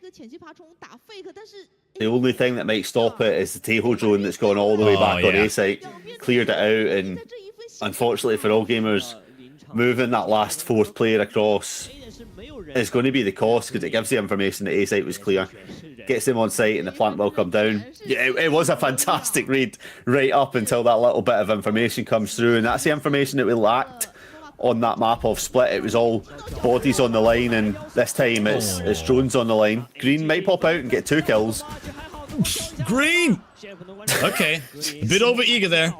It's fine though, right? It's fine. Yeah, that round, it's all but sealed for Nova Esports. Gets you closer to the lockdown as well. Now only, what, 4 orbs away from it. Had a chance to actually get 2 if they were able to get the last 2 kills, but you're going to take that given that we're only moving into round 3 after this. Nova, much better start. Showing that when they have the information available, they can put together the jigsaw a little bit better. Maybe a slight oversight in that last map. Still managed to save the big guns as well. Guardian, a Bulldog, and a Spectre. Nothing to sneeze at during bonus round they're coming into. And already looking a lot more composed here in this first 2 rounds.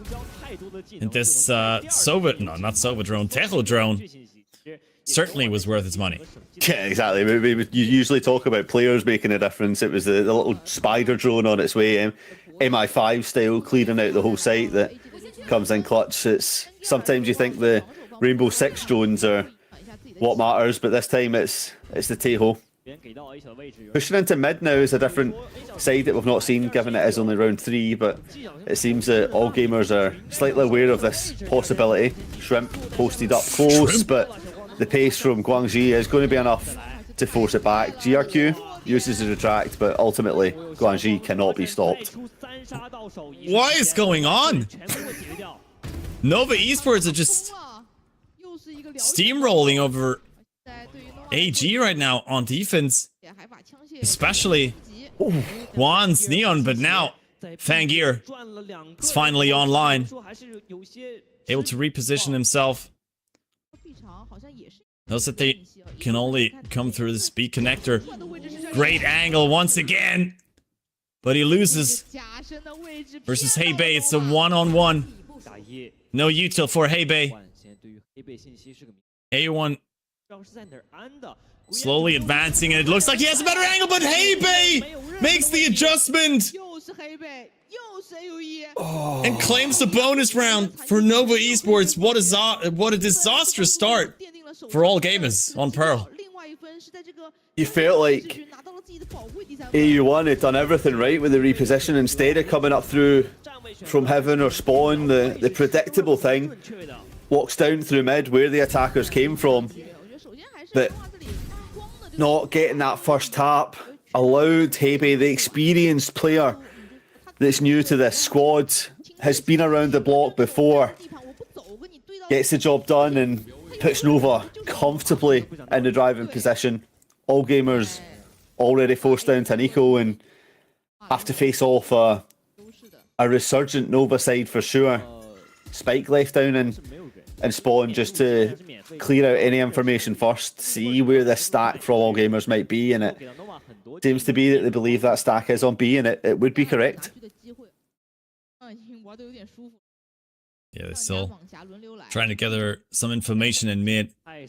that alarm bot and double doors for now still giving them some security. The defensive side. Now they found it. Able to destroy that, creating that pressure towards mid, towards connector. And Trim is all by himself there. It looks like they're just gonna try to push onto B side. They do have the guns to do so, but it's a great push towards B long. And immediately, oh my god, the overdrive is pulled, but what are these sheriff shots from Fangir and Kira? Now 1v1. Able to create a bit of a dire situation there for the players on spot. Fangir, how far can you get away from that? He does have his TP available, and he uses it to get back into his own spawn.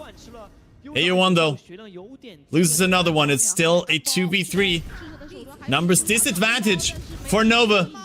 But Hebei and OB1 are too much to handle.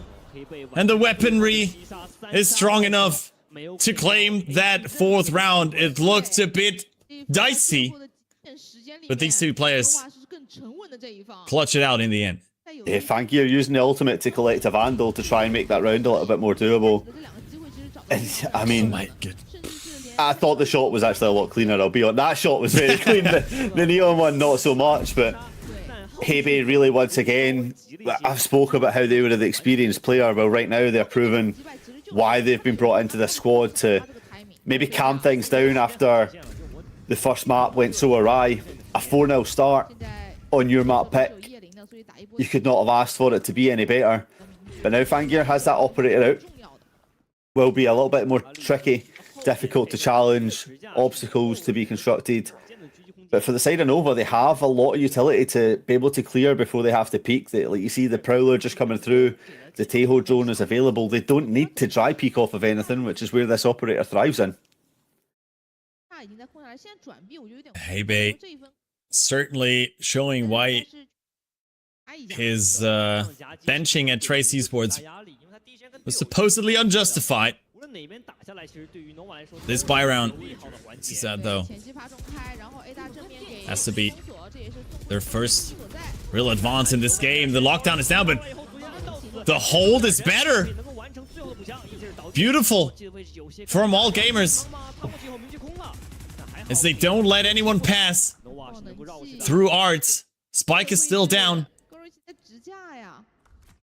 Now they're in position to watch it through mid, but Green, the sneaky push into connector, claims at least one, but this higher lowest setup is too good to break it.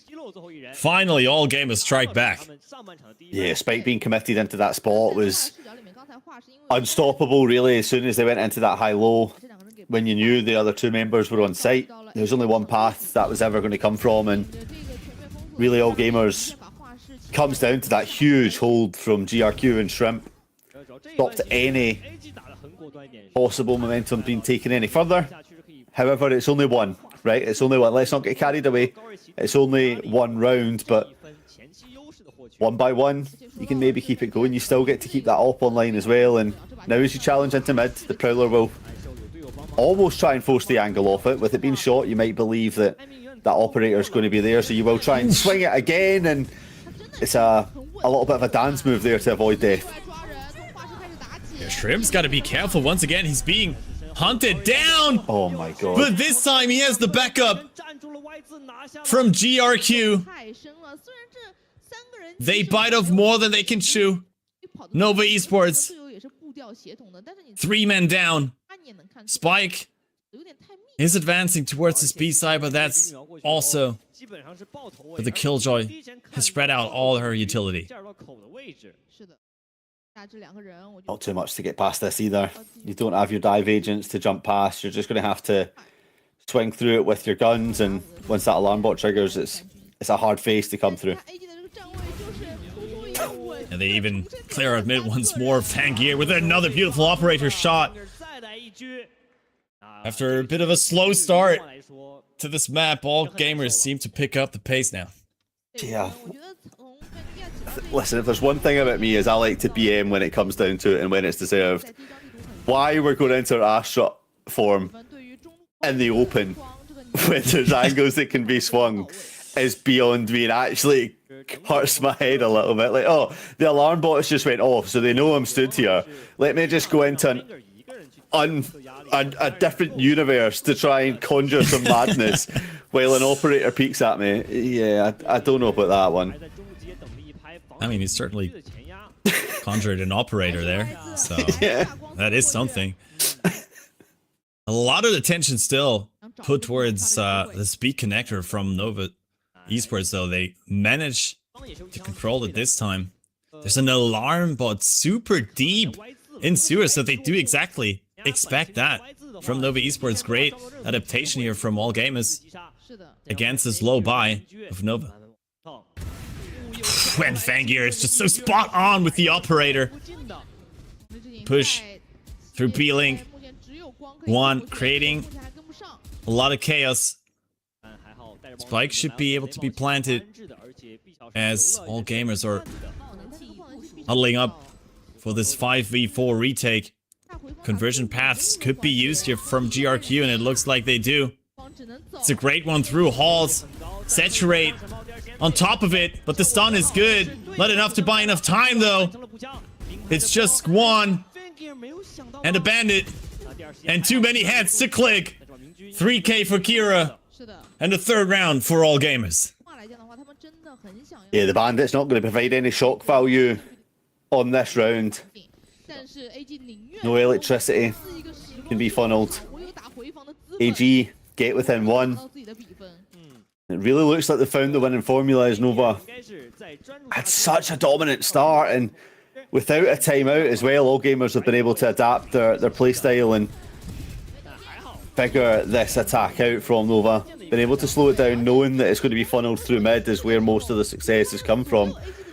And I wouldn't be surprised if Nova have to reassess and call that timeout very soon, just to stop all gamers being able to come away with a dominant half. Oh, that is what's happened. Okay, I was wondering why it was staying on the coaches for so long. Yeah, there it is. They knew it was needed to be done, and I think it is, like I said, it's about right. They seem to have fallen apart at the wayside. Maybe need to just calm things down a little bit. Start having more of a two-pronged attack rather than just filling all in through that mid push.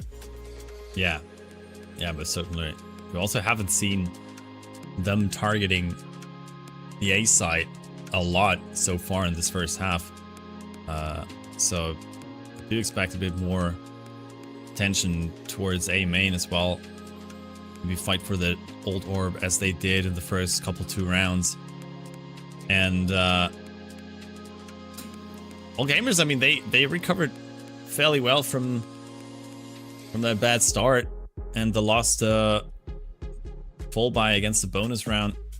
Now that Fangir has the operator, you sort of have to expect him anywhere on this map to make an impact.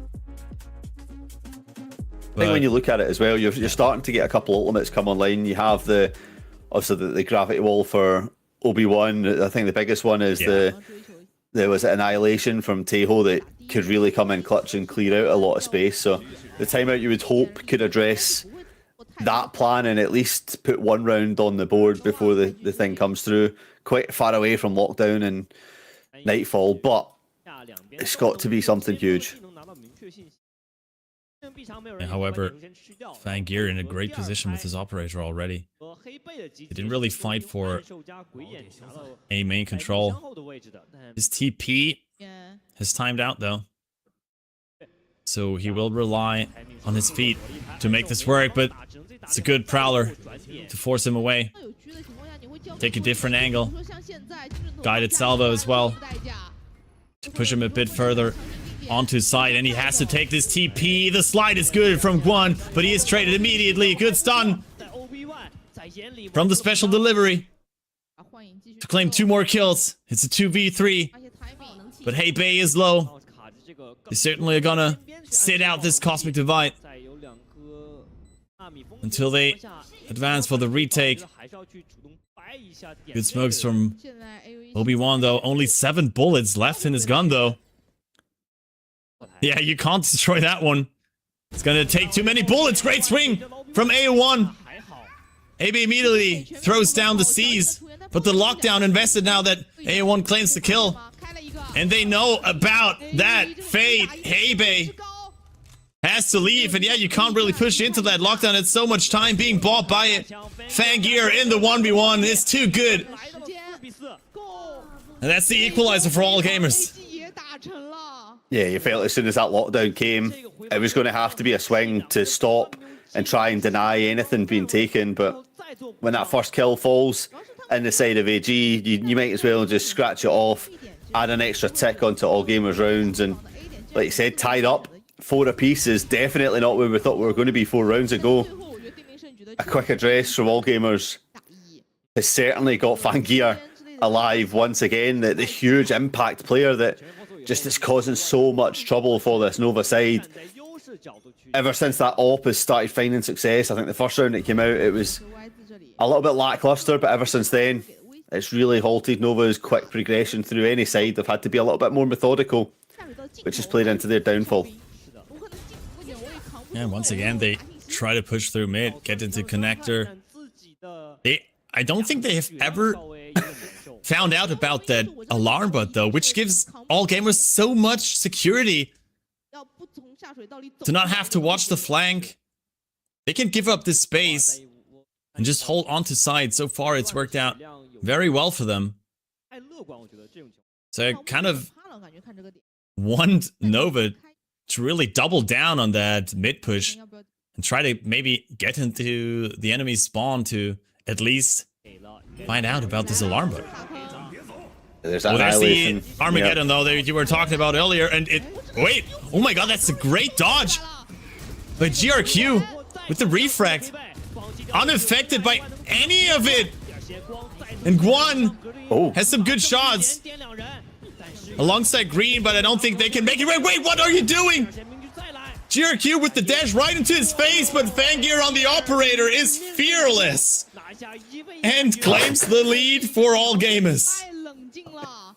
I think that was a little bit of maybe a confidence. I've got this. Oh no, I don't know.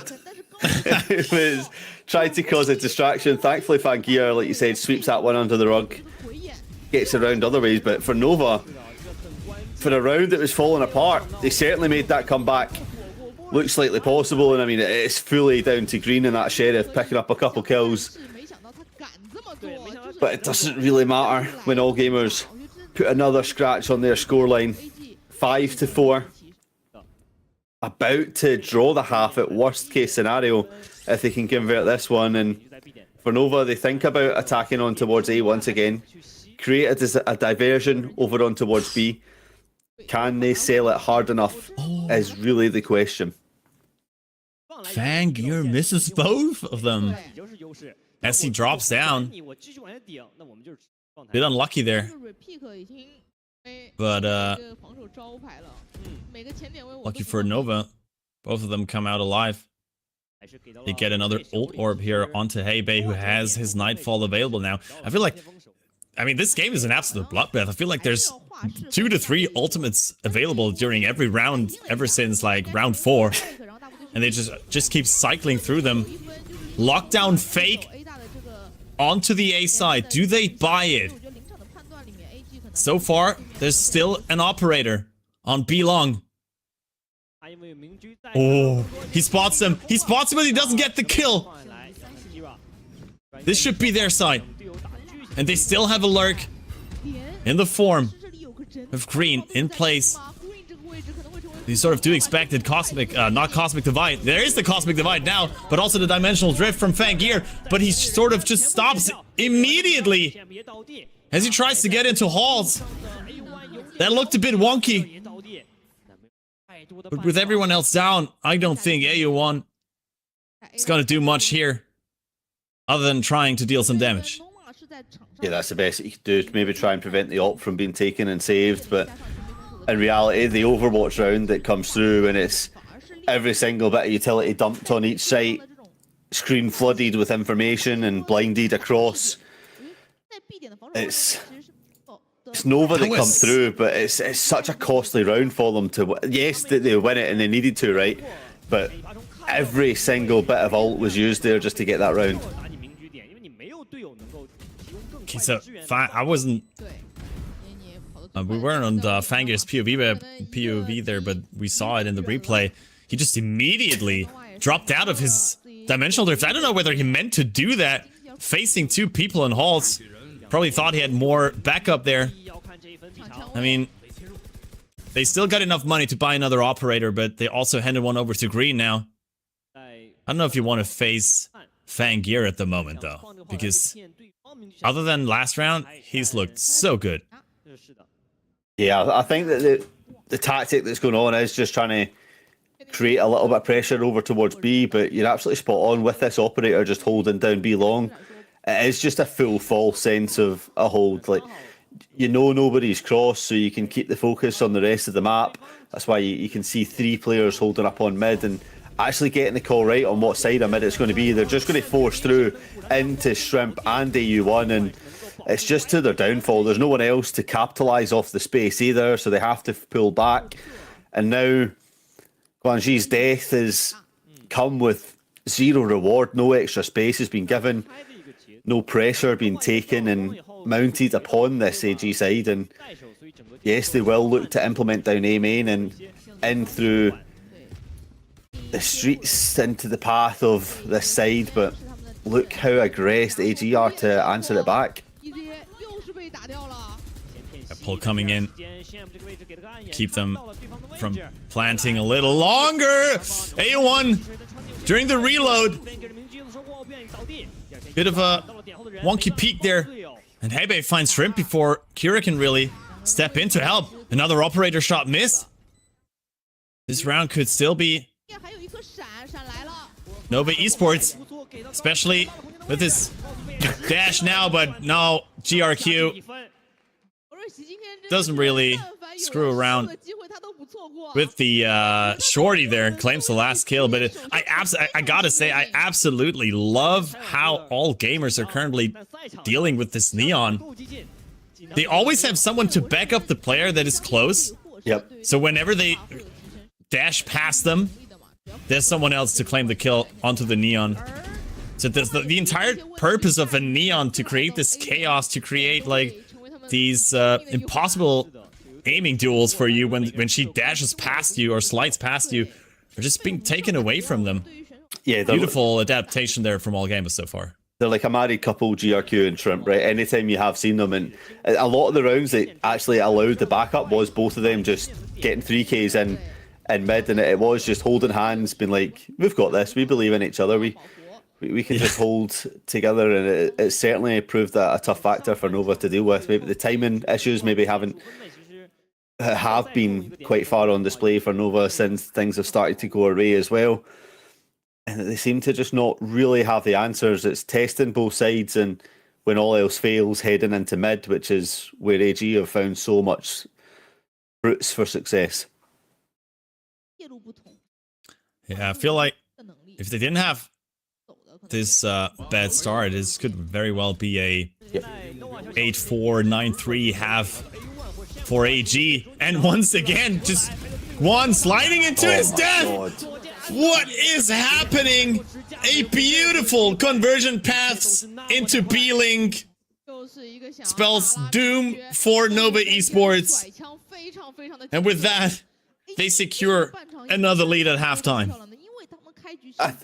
Funnily enough, that round there kind of exemplifies everything that we just said. Look where the Neon dies, right down by B-Link entrance, and the rest of the team have just walked through the doors.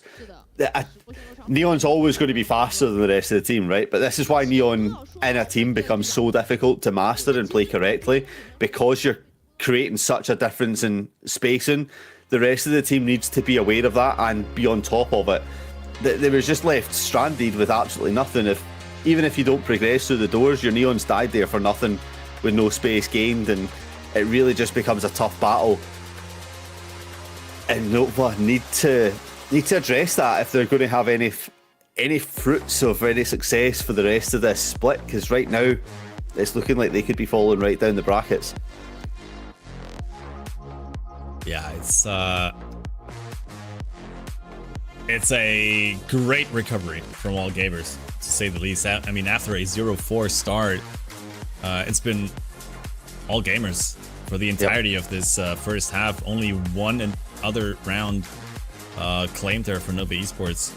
And it looks like this could very well be a quick 2-0, as you said earlier prior to the break. And I don't see where all gamers are gonna stop this double duelist, where Nova Esports stopped this double duelist advance that all gamers have on their side during their attack. And especially with the Waylay, we've seen how much easier it is for a Waylay to create that space compared to a Neon and get out alive, because you can always pull that refrag to create a different sort of double approach with these two duelists.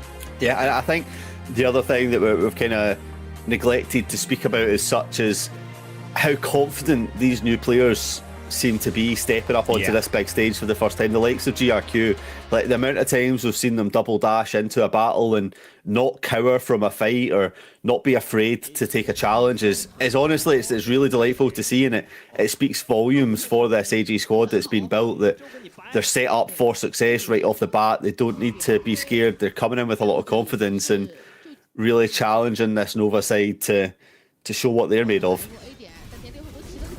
Yeah, it looks like they're gonna try to hit A fast, but Green is an absolute monster on site, even able to get a different angle now. Beautiful from Green, but Shrimp and Kira, the only two remaining players from last stage's All Gamers squad, pick up the pieces once again. And they even got the time to rotate over to B. Yeah, it's the old AG versus the old Nova right now, with Azir versus Kira and Shrimp. Flashbacks to last split. Will AG come out on top again? Which is crazy given the fact that we were looking at potential green ace right off on this pistol. Picked up 3 kills. Has to be shouting at the rest of the team, what more can I be doing for you to put us into a winning position?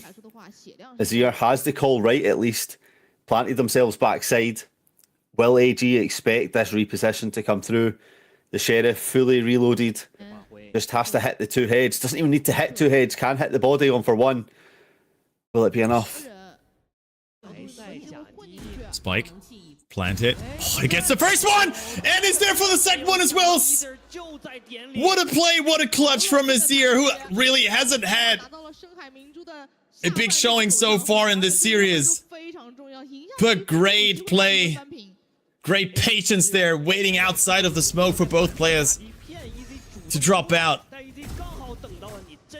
And they really needed that one. Second pistol claimed here on Pearl for Nova. Yeah, absolutely massive round. They want to try and replicate what they had in that first half of snowballing and getting many rounds on the board to not just close the gap, but also to get a little bit of momentum and steam behind them and get into the lead once again. Nothing brought into this one apart from a bandit for AU1 on the side of AG. Could that be costly? Can that find any value? It's going to be a shotgun, a judge battle into mid, which takes down GRQ. I mean, it's a pistol, so we don't read too much into it, but if anything, that's a sign that this mid control is going to be a difficult one for AG to get control of. Yeah, Green crucially dodging that Prowler there to be able to make that play. And with the alarm ward still intact, is able to reposition towards Arts to do the same all over again. Nope, that peak was a bit too much. He gets Van Gear, but he's traded by Shrimp. Even though Obi-Wan was waiting in the wings to help him out. Can they even get on site here? With 3 players stacking on A. There's 40 seconds left, but it looks like they still want to commit to it.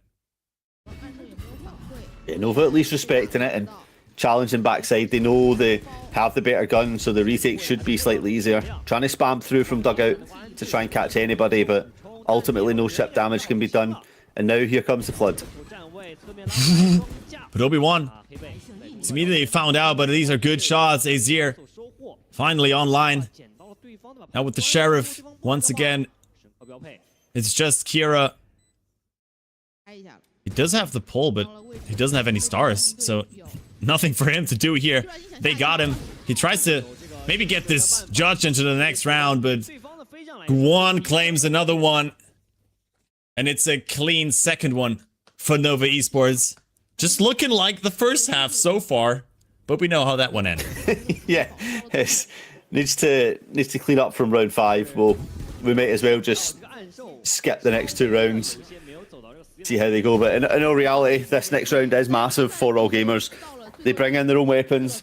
We start to be able to see what they can find. But crucially, that judge that is in the hands of Green isn't something that we've seen in that last half, which is unusual for a pedal mid control.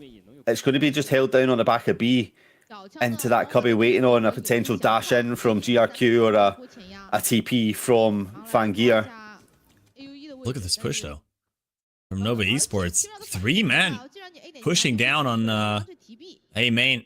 They will spot the alarm bot now, so that further keeps them guessing, but they can't really advance onto B yet, where Green is holding halts with Sad Shotgun. Might as well try to take the space on A again, and it's just what they do, but the spike is still on B. Can they pull some of these players on the side of Nova towards A side? Otherwise, this could end deadly for all gamers.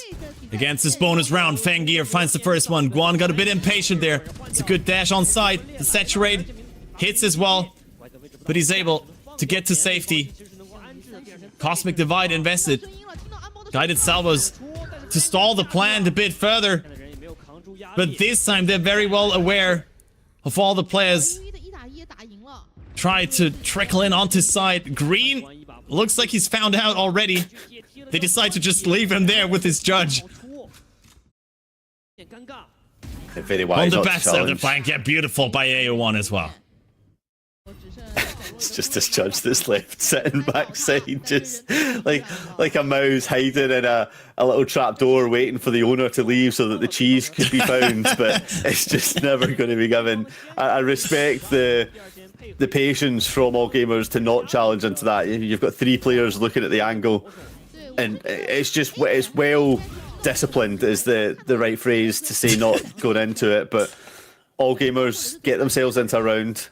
It looked like Nova could very much be positioned to convert that Thrifty, but ultimately all gamers threw a lot of what they had down, put it on the line and convert the round to get themselves back into the winning spot. And it was a great use of the Cosmic Divide there as well early in the second half, and we're already onto the 4th round. Oh, a lot of players spotted, but Guan still gets one through the smoke. Fangir decided to TP in. What is happening? All gamers are losing it right now. And certainly is their coaching staff. A1 able to at least get one, but the rest of his team is already fallen apart. This certainly is another tight match. Guan gets the last one, drone invested even, but who cares? What the hell was going on there? Yeah, it's just a great bit of sort of gamesmanship from Guanji. Knows where the typical spots are going to be hugged against in that smoke. Gets a fire down, gets the correct guess, picks up a kill, and then all of a sudden the game plan for AG falls apart. A timeout definitely needed here just to address some issues. The attack looking lackluster to say the least for this AG side, given how strong their defense looked. It looked like they had a really good read on the map, but struggling to deal with Nova's thoughts. We thought it was going to be the other way around. Yeah. And I don't know what the answer is, to be honest. I mean, especially after such a great round prior to that one where they looked very coherent. Then you see this disconnected TP in from Fangir like 2 seconds after his teammate already died in the smoke, and his waylay pulled the refrag, and all of a sudden you're sitting there with no backup and no gun in hand. Yep. Immediately being mowed down, and I don't know. what was going on there. Maybe a bit of miscommunication immediately addressed here by the coaching staff as all gamers were pulling their first time out. Yeah, Oh, it's the second one, right? No, I don't know. Probably was their last one, right? They had one after the 0-4 already. that was No, they didn't. Nova's Okay, apparently, it's the yeah. first one. It's the first one. It reminded me of Nova's attack on Split, which is the complete, obviously, parallel of what we're seeing. It looked a little bit combobulated and all over the spot, but let's see if the coaches can provide their value. We spoke about the call up from the Korean divisions. This is where they get tested. This is where they really get put to their paces. Players can do so much, but without direction, they might just end up in the wrong location. Driving in the old days, no sat nav, relying on purely reading road signs, and sometimes they can be a bit misleading. But thanks to TomTom, we have the redirection, and all gamers use that to detect a sense on B and head themselves back in towards the spawn. I just hope coaches are giving directions just like a Navi does. And they're telling them that go A side, turn right on the next day. Oh my goodness! Oh my god! Fangir! Kill 2 people. Yeah, kill 2 people.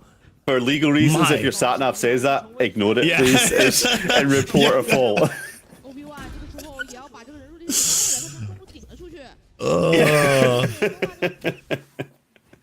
Oh my. Yeah, we're That not is responsible. just, yeah, that is just absolute insanity from Fangir there. The young kid, once again, just showing off.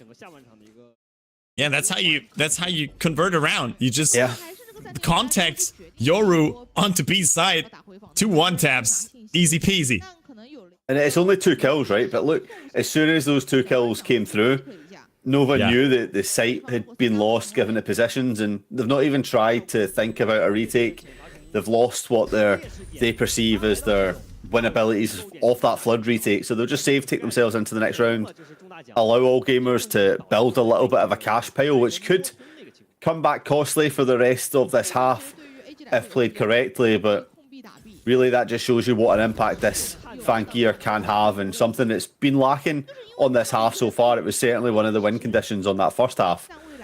If all gamers can keep that going, then Nova certainly have an uphill task on their hand. Yeah, this is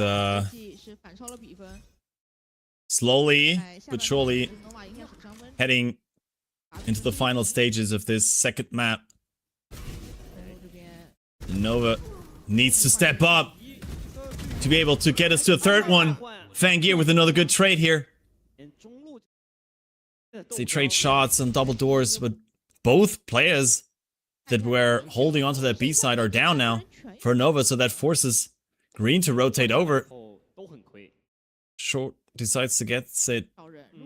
No control over the map right now on that side. Looks like this is going to be an easy plan for them. Yeah, I mean, they don't really have that information yet, right? But this dimensional drift will clear up that fact and make the choice a little Even bit the easier. lockdown invested. They want to make sure this is their round, and rightly so. It at least gets the plant down, and you would have to say the trades definitely favoured the attackers to at least get on site. But with Hebe picking up that first kill, it makes this retake a little bit more likely, and the defender lockdown just to try and clear out even more space. Yeah, Fangir doesn't have the TP. He's just trying to fight this. He's detained. They don't check him. You cannot make this up. You cannot make this up. How is Fangir still alive? Now they spot him. This is impossible. A double kill. But the double kill through the smoke spike has not even been half yet. This is the most insane clutch I've ever seen in Valorant history. Oh my words! It's shades of Kiko and Icebox, but it exploded to the extreme. The stand up across the stage, the aura all around them. What an incredible outcome! This is insane. Oh my lord! The double tap through the smoke. Oh, I cannot. I mean, if this doesn't put a nail into the coffin of Nova Esports, I don't know what does. This must be an absolute tilter for them. Hebe just running past as well, just as soon as the lockdown went in, like, just goes uncleared. Oh. Brutal. Take a breather. Brutal Reset. stuff. Trying to get onto B. Trying to get past this operator from Guan. And once again, is Fangir to find the first one, but he is traded inside the smoke. And the operator claims an important second kill here for Nova Esports. Green as well has been so good on these A-side holds. The annihilation, not the annihilation, the Armageddon from Azir on top of it as well. And that's the kind of response you need after a round like that. Yeah, that's exactly right. You could not afford to lose that round. You had to reset the mental, dust it off as quickly as possible. And Nova have certainly shown just there that they're capable of doing that, which is a positive sign going forward. But I'm still at a loss. Yeah, it's crazy. We're gonna see that clip Yeah, for quite some time.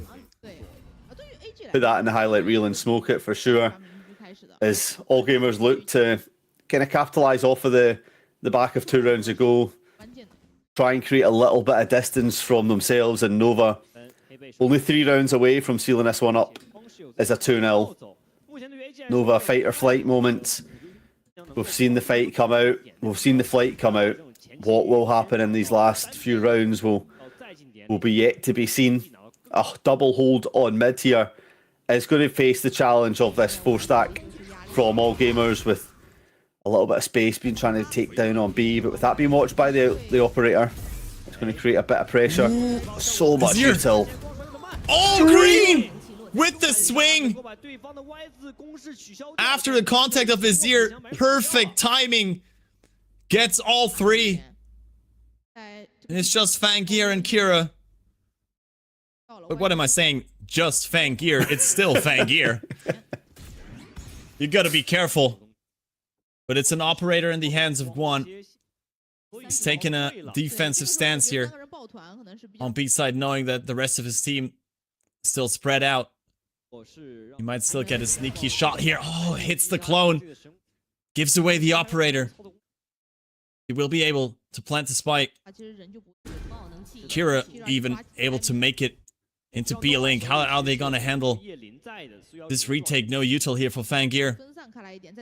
Also, no stars available for Kira, it seems. Dodges the Nightfall. So far, so good from Fangir. You cannot stop this kid! Kira is there! Immediately goes into his own ultimate. Puts the TP on long. Such a beautiful sequence of plays from Fangir. Buys so much time for Kira to come in as well. I mean, that looks a bit rough, but it doesn't matter. All gamers claim another 2v3 scenario. Oh, and he even sends out kisses. What? Over to Kira, probably. I don't know. Fangir is unstoppable. This is a player that you spoke about in the pre-show, coming in high expectations for what they could bring to this squad, and they have certainly stood and delivered. Commiserations to Green, who seems to keep on trying for this Nova side, but just can't convert the rest of the rounds. And Fangir must have ice flowing through their veins. Every single time the clutch potential comes up, the right move has been... you question them staying in the lockdown, it comes in clutch. The second that any pressure came on and they had to find a way to get out, they used the dimensional drift to create the space and to create a win condition for Kira to be able to play a little bit more time. And this map, never mind this half, fully lies on the back of Fangir. Without Fangir, this map could look totally different. My goodness. Fangir already making a name for themselves on the big stage here at VCT China. What a start to his year. after being picked up from KC Academy. The Russian kid, 18 years old. Certainly looking to stir up trouble here in China. Nova with another weak bite. Looking to somehow convert this, and if they can rely on one guy, it's green.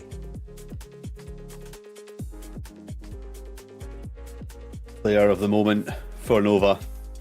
Certainly taking down the player of the moment for all gamers. The raid boss has been silenced for now. Maybe the win condition that Nova has to rely on is find Fangir, kill Fangir, win round. But for now, a little bit of information is going to be gathered up on mid just to try and see where this side of AG is hiding, where they need to worry about. But as some pressure is created on mid, it's a long walk down B main with the spike. However, the Prowler identifies that one. And you can now see the remaining two of all gamers trying to work their way onto A, whether it's to cause a diversion or to late call the team across. But Nova have not bought. They don't need to. The Fangs are on the other team and they're dead so far. Yeah. And they still get the info. They still have so much util here on the side of Nova to use as well. The dash on side gives away the information. There's only 15 seconds left. You gotta let the bullet speak now. And Guan, the only one with the rifle in hand, claims 3. Great stop from Nova Esports. Great read from the IGL here. They are still in this game, and it looks like it could go the full distance. Yeah, that late pressure coming in through mid could have really been the win factor for AG there, but Nova quickly aware after the first player fell down. They stop it. When push comes to shove, they'll be the ones doing the pushing for now at least. Can they survive further? They've put AG down onto Nico. They should, in theory, be able to at least tie this one up, but from what we've seen before, I will not count my chickens before they roost. And neither will AG. They'll be looking to cause a little bit of damage to try and get this over the line, but Nova doing their very best impression of winning. Does he expect 3 more? Certainly expected 1. But there we do have it. The Bandit. The headshot damage doing enough to claim the kill. It is a 4v4. GRQ able to pick up that outlaw as well. Might help in this post plan. These 2 players are slowly following up through B-Link. The late drone invested now, but is immediately destroyed. Can GRQ get one? He doesn't. Immediately the follow-up though from Shrimp. Another one. These pistols are too strong for Nova. Too hot to handle. Shrimp once again with the 3K. A thrifty for all gamers to claim match point. All gamers doing their best DJ Khaled impression, stacking up another one and another one. Every time it has to come down. This team just look unstoppable when their back's against the wall. It's Shrimp finding a way, it's Fangir finding a way, and look at what it means to them. Knowing that that was supposed to be a round that went into Nova's favour, it puts them onto match point in a 2-0 fashion that I guess none of us predicted, but we all predicted with how it could have went. But there's Hebe putting the first blood in against Fangir. Raid boss down once again. Not again. I've seen this exact round a couple minutes ago. A main certainly is still something they struggle with. The Nightfall only hits Azir, who just hides in the smoke. Didn't get hit by that spray. Lucky for him, but that's so much space taken for the side of Nova Esports. Meanwhile, Kira, though, found a way through mid. already in sewers. Could shake things up late into this round. As Shrimp is able to finally get rid of Guan behind the box. What can Kira do here? From his position, it looks like Green is aware. He's only got a pistol in hand. Oh no, it's a Now shotgun. switching over to the now switching over to the shotgun. Oh, Kira, you don't want to face this. You don't want to face this. The timing here.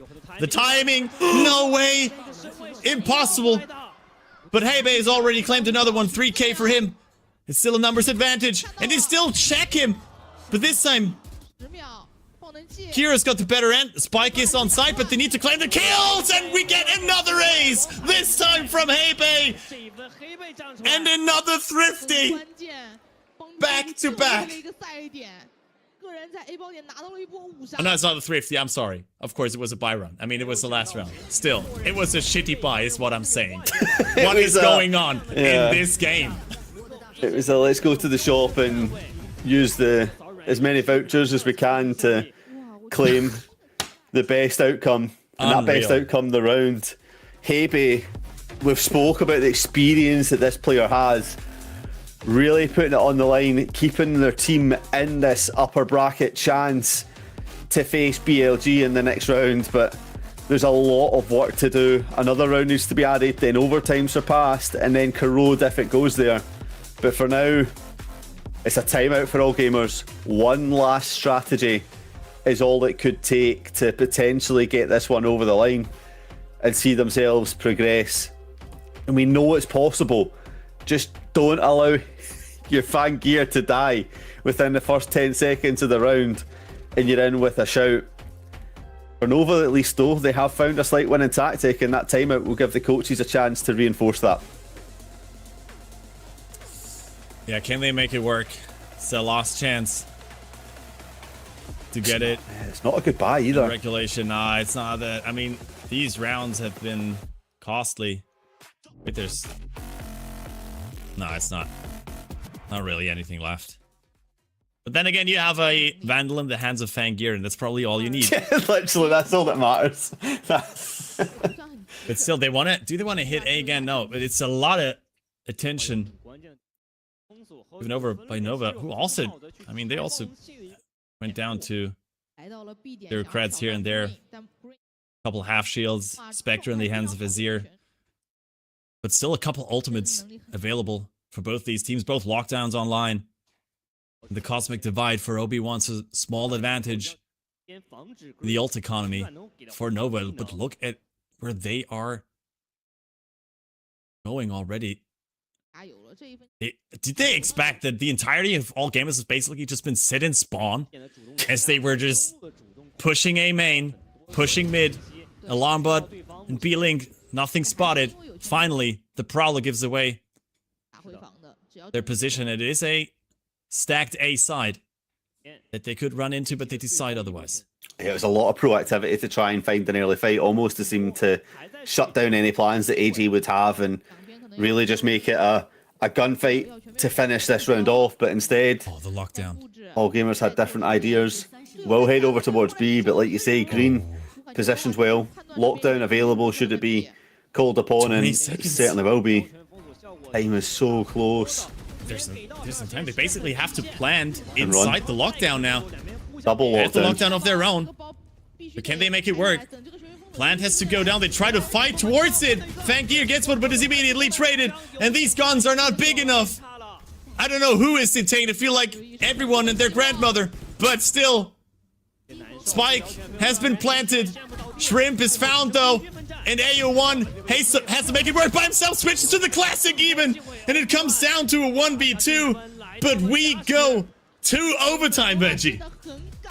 If AU1 managed to win that round there, I was going to flip my desk and just walk out. Same. There would have been no pre-show, none of that. It would have just been straight to the next match. That would have been incredible. But ultimately, it's Guan Ji that comes clutch here, right? In this situation where it's all forced onto the sort of the backside of heaven and understairs, that fight really determines the rest of the round, and it's Nova that comes out on top. All the utility thrown at it, but the problem that Nova now have is that economy's been reset, sides have been switched again, and Vangear gets a chance to whip out this operator that proved so costly once AG managed to get the defensive half in full swing. And Nova need to be doing their best impressions of what they've done at the start of their own attack.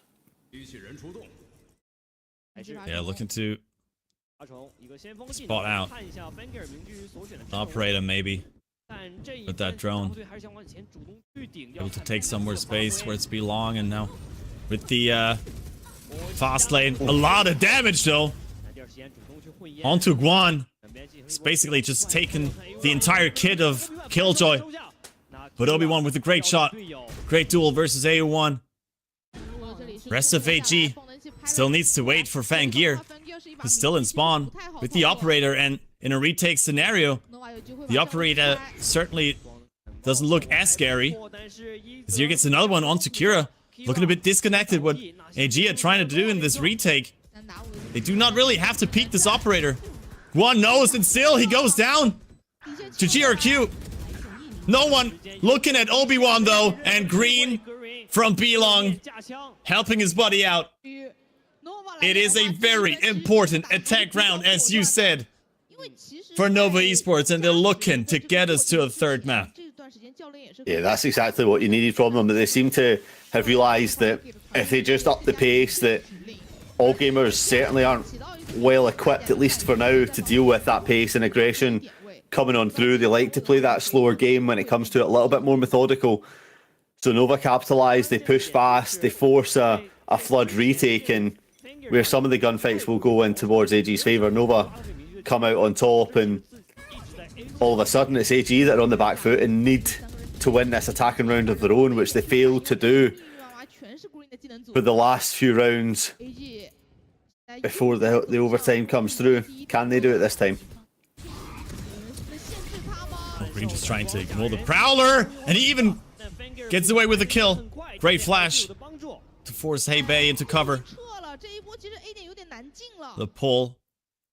Bit of a disconnected move there.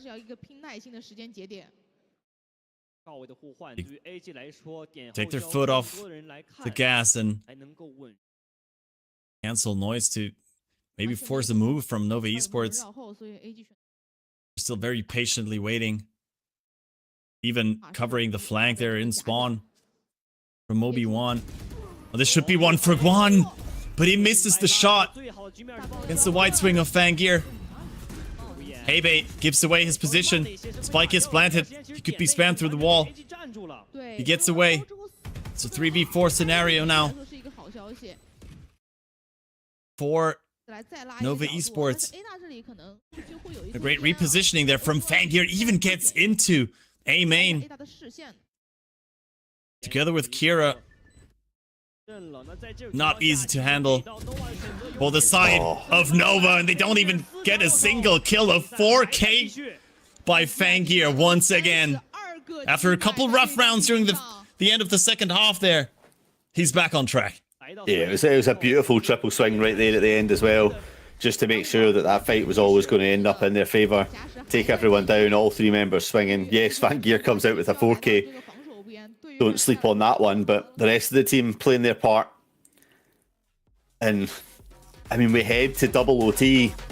What a fitting way, given how this match is going. And Nova obviously maybe wanted to address some things that were seen in that first attacking round. Even though they came out of it victorious, it was close to the end, and they'd be spotting little bits that they could implement into their coaching, into their team, into the play, just to make sure that this once again goes their way. And you can see listening with intent on this one set play that could be everything for their opening season.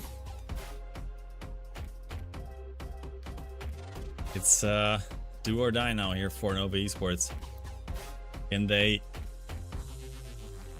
pull it off once more on their attack?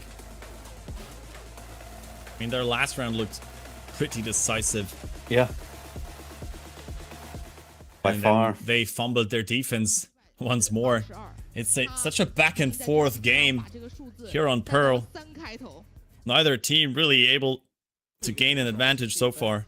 No, I mean, you just look at that scoreline, it's like 1-1-1, 2, 1-1-1-1, 2, Yeah. 1-1. It's no one can really get the foothold and the strangle on the game ever since that start.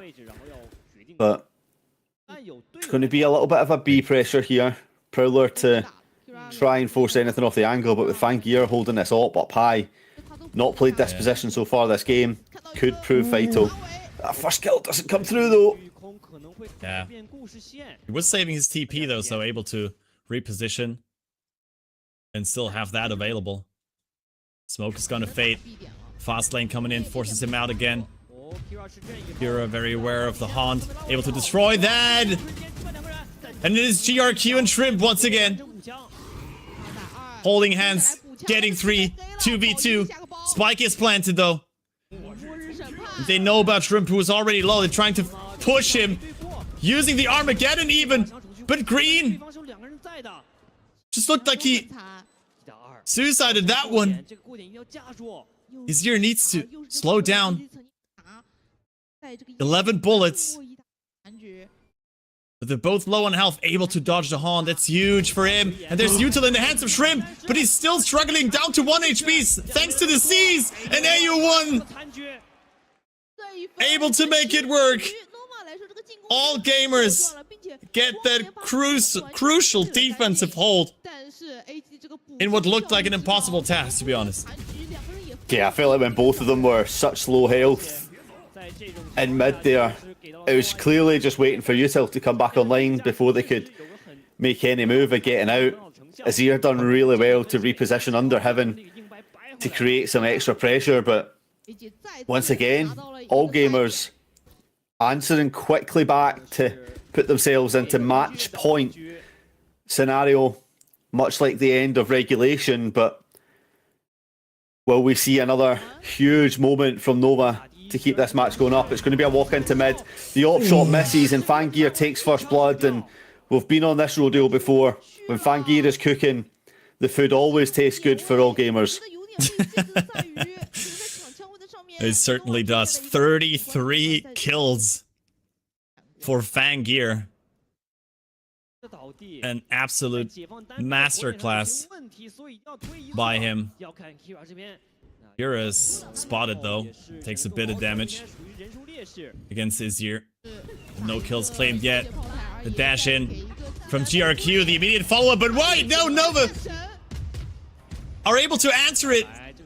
Azir and Green still holding on to this B link. Are able to get the spike. It's a numbers advantage for them. Can they hold on once more? They thought the slow connected to force Green off, but instead, like the Professor, wrapped the team in a bubble and carried them on through. There it's 4 players left for Nova against this 3 of all gamers. AU1 playing the slow game down mid, while the rest of the team collapses down main. Nova slightly ready for it though. Oh, yeah. Azir already waiting close by. Spike drop once again. There's no time, certainly, to make this work. What is going on? Kira again gets 2, but unable to plant the spike, and the last player is far enough away. Yeah, luckily for Nova Esports. Wisely just drops the controller, hands in the air like, I'm not doing anything, I'm just going to stay still. You will not get a chance at this. Deadlock once again. We find ourselves unable to split these 2 teams. You felt like when the opening kill comes through for Fangear, the result would yet to be delivered, but not quite. As space not capitalised on. Green teaching all gamers a lesson on discipline and not to challenge too hard. Puts them in their place, keeps them close, and Fangear misses that op shot, will dash away and prevent a little bit of pressure for now. But with Link being capitalised on here, Crafty, they're going to have to answer back once again. Yeah, and a miss we haven't seen a lot of from Fangir so far.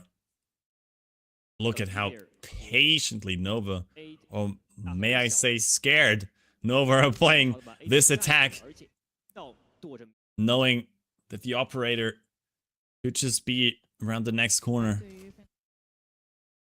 Fangir taking a more aggressive approach, even steps into the fast lane. Beautiful snipe against Guan. The reveal is good as well, but the spam is not from GRQ. Nice dancing feet there from Obi-Wan. The Trim finds green. Spike cannot be planted against the hold and dugout. Nowhere to go for Obi-Wan. Fangir telling them to sit down. Another defensive round claimed for all gamers here in this third overtime. What is this beautiful shot from Fangir? The guts to play like that. Yeah, knows that it's a chance to restrike and really put their team back in the driving seat, and the rest of that round, based on the back of that kill, turns into everybody's favourite kind of meat. It's a spam fest through the walls that really just prevents any spike getting put down, drives down time, drives down pressure onto Nova to make that next move and to try and make something happen. All gamers happy to set it back, take the fights when it comes to them, shoot through the walls, puts themselves once again for the third time in match point. Is third time the charm, or will Nova once again find the minerals to step up and prevent this from being their end today? Can they keep finding a way to answer back? You can see there Fangir saying three times we've been here. Let's just get it over the line. Let's put ourselves out of the misery. I've got lunch reservations later on. There's food waiting on me. I'm getting hungry. All this blood makes me want a steak. I think you just said, I want 3 more. Give me 3 more. He's hunting the 40 bomb. 3 more rounds. Yeah. What's the kill record of 52 or something? Maybe we get to see that one going. Have I just cursed us into like a 28-28 overtime? Who knows? But Fangir certainly more than impressive on their stage 1 debut. It's to face the operator by Guan though. Cursed it. And we jinxed it immediately. There he goes, Guan this time. The one successful. But the glass cannon operator. The spike immediately moves towards A, where AG are met by 3 players of Nova. Green also able to join quickly, but Azir goes down through the edge there. Maybe a bit of a timing there. Oh, that's a beautiful centrate inside the smoke. Obi-Wan immediately goes down, but there is the operator once again from Guan. Already on A. Spike should be able to be planted. Smoke fades. Oh, they gotta cancel it. Unsure whether Green may have already pushed onto site. Guan certainly won't be doing so. With the operator in hand, he could get a rifle. He's able to move into dugout. But will he do so? Spike is ticking now for the side of all gamers. GRQ already trying to secure more territory for them. And with Green going down, that's a tough task. But with that kill, the overdrive is online for Guan. But he doesn't know where GRQ is. So many angles to check. No juice left for him. 60 HP. And it's a great jump peek. The dash. GRQ is just toying with him at this point. No way. He drops the pistol. He claims the kill. And all gamers beat Nova Esports 2-0 in a chaotic but exciting fashion. It's not just the pistol that gets dropped. It's the L for Guanji to hold in the battle of rookie versus experienced. GRQ comes out on top, sends Nova down a bracket, progresses all gamers to face Billy in the next round, and we've said it before, we'll say it again. This revitalised All Gamers side, full of fresh blood, full of fresh new faces. Every single one of them stepped up to the challenge today and put on a display, mostly from fan gear. But when it came down to it, you could not fault the likes of GRQ doing everything that they could for their team, progresses them to that next round, and keeps me at a 0% guess prediction rate, more importantly, which is what everyone's here to know about. All Gamers continue that split 2 from last year. Their form's looking pretty good. Yeah, I mean, certainly the new additions to this squad are looking hot as well. I mean, Fangir on the top of it all. The Panda won against the Capybara today is what we learned. And Fangir, the 18-year-old Russian coming in from KC Academy, certainly made a showing here on his first official match for All Gamers.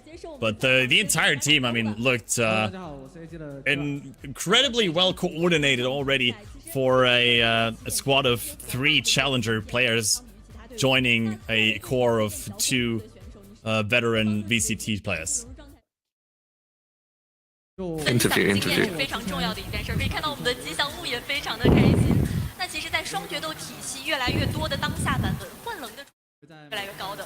东外这支队伍，他们其实也是从很早都会告诉他们怎么样的心态来打比赛，就保持训练赛的状态就可以了。分享经验是非常重要的一件事，可以看到我们的吉祥物也非常的开心。那其实，在双决斗体系越来越多的当下版本，混冷的出场率越来越高的。东外这支队伍，他们。And he's just like Whaley has been like quite strong. You see that we've been using it quite a lot. I actually honestly don't really know how to counter it. 那我们处理其实我也太难，这个英雄他就是比较强势嘛，所以我们也一直在用换人。你能看到这2张图，我们一直都使用着换人，就只能说处理的话，我只能说我们也用嘛。你们也拥有更多的经验去处理换冷，知道怎么去应对它。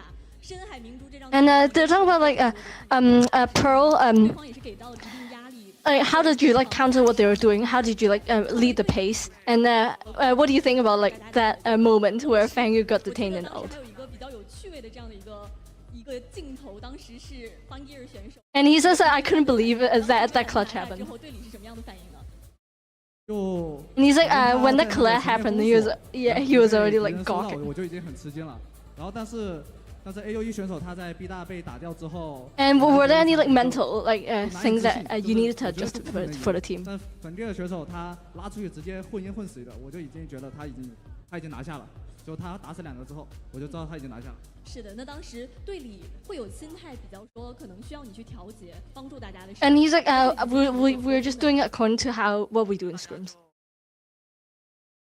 对局中是如何去沟通，找到自己节奏的。And he's like, I think like we all the 5 of us played similarly to how we do in scrims. 就是我还是按照训练赛的沟通去沟通，因为我们在。And he's like, the positioning, util, and all the like gun fights, we're all kind of similar. 就是沟通啊，交流啊，你能看到我们的残局。And what are you looking forward to the next match? 也是，就是走位啊，交流、沟通、道具都很系列，所以我们拿到很多。And he's like, hope we like put up a good fight.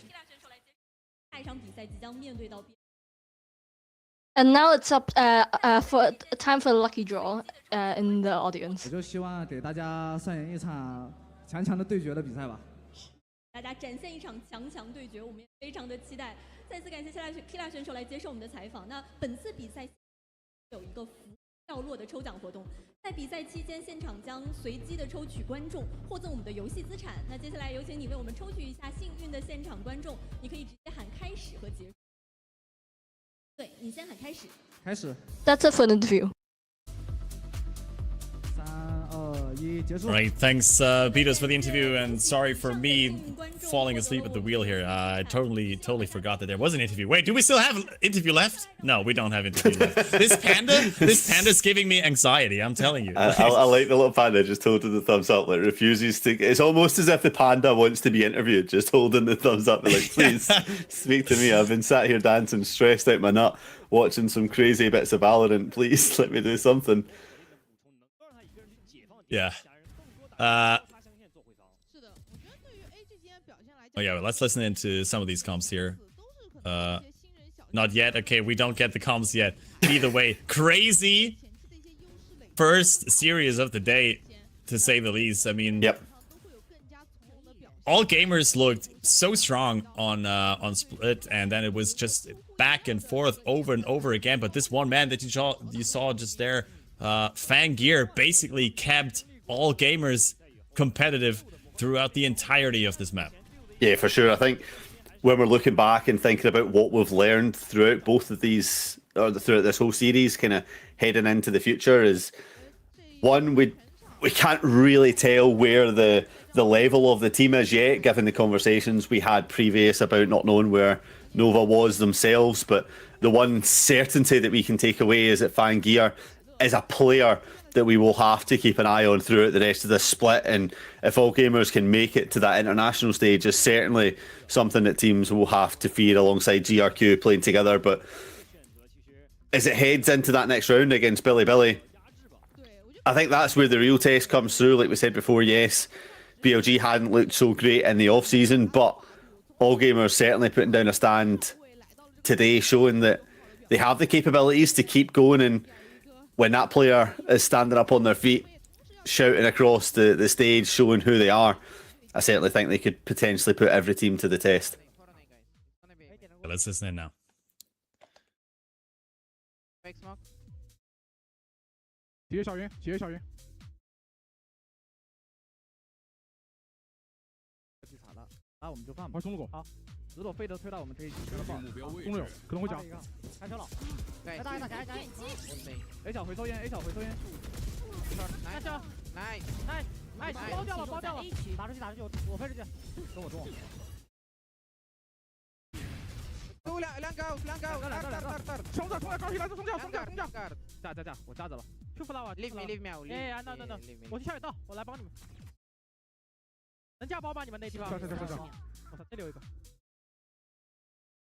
我去架后面，架吧。不用，他没那么快，他回去了。好枪，140，那。我跟你讲，他就这么，他纯干拉，你懂我意思吗？我们多下这种连接位，他玩不了。OK。 I wonder how they are communicating with Fangear there, as we heard the comms, and it looks like either Fangear is fluent in Chinese, I don't know, or they found another way. But Fangear is certainly the player of the match, of course. Look at these stats. I mean, 35 kills on a map like that. I mean, I think the second on his team had like 21 or something. He was absolutely smurfing. What is this?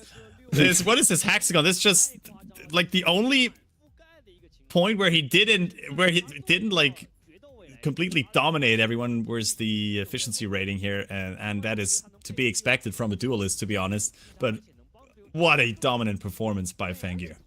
Yeah, listen, I don't think it's any shock based on what we've witnessed in ourselves. Didn't really matter what gun Fangear had in their hands, they were capable of really pushing it to the limit and pushing Nova to the limit for sure. We've seen Sheriff, see Vandal clutch, you see Operator clutch, just a complete player.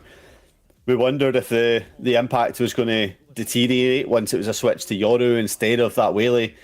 In fact, you could probably argue it got better. Maybe switch them onto Yoru further on throughout the rest of the maps, but the map pool kind of untested as of yet, so we'll see as they go deeper what that looks like and how actual strong it looks throughout the rest of it. But what a player is all I could really say towards that. Impact to the highest limit, and certainly one for the future. Yeah, I wish we had gotten the comms during that 1v3 clutch inside the lockdown. I mean, that must have been absolute mayhem. We see the team stats here, or the player stats here. up against each other. Green, certainly also someone to look out for on the side of Nova. He carried a lot of weight during these, during the couple rounds where it looked pretty dire for Nova. And especially his A-holes have been absolutely phenomenal. But in the end, it doesn't really matter. 16-14 is what matters on the board. And I thought you were about to break it into song there. Nah, not really. We would probably would get hit by the copyright there. But 16-14 rounds for AG, but 14-16 first kills. That's pretty interesting as well. It was such a close matchup between these two on Split, on Pearl. Sorry. Yeah, and I mean it was a similar story on Split. Yes, the scoreline was obviously completely different. Well, not completely different. It was still an AG win, but it was a similar scoreline in terms of stats across the board. But ultimately, like you said, what matters is the scoreline at the top, which does read All Gamers 2, Nova 0, sending Nova down to the lowers and keeping All Gamers in the chase for progression. And it really puts them in a good stead, like we said, going up against Billy and the next, whenever that one comes through, permitting schedules. It's certainly a great outlook from them. And I've not really got too much to say apart from Fangear is going to be living in Nova's nightmares for the next however long that happens to be. They will never enter a lockdown or a locked down site without checking every single corner again. I can tell you that. I'm going to need a side-by-side by the one that Kiko had on Icebox to Fangear's. Like it's got to be absolutely crazy. I mean, we've seen some of them. I remember Marco's done it in Tier 2 and Valorant as well in the UK scene, and it's just one where you look back on it and from the side that lose it, you're just like, how did that happen? But for the side that win it, you're just like, it's a stroke of brilliance. It's just, it's excellent.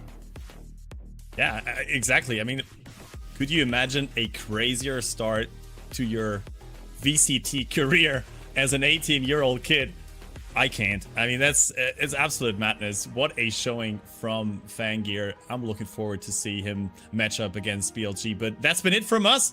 Thank you, Veggie, for casting alongside me. It's been an absolute pleasure. And we're tossing it into a quick break. But after that, of course, you'll be joined by Vedante and Rigger to bring you the action between JDG and Titan Esports Club. So don't go anywhere. There will be more VCT China 2026 kickoff, so stay tuned.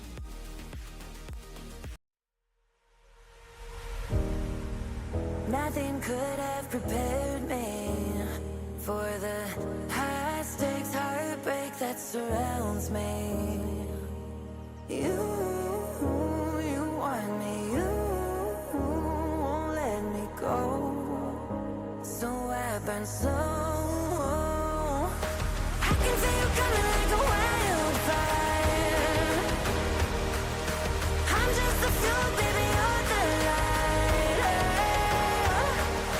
If I'm not careful, you'll burn right through my soul.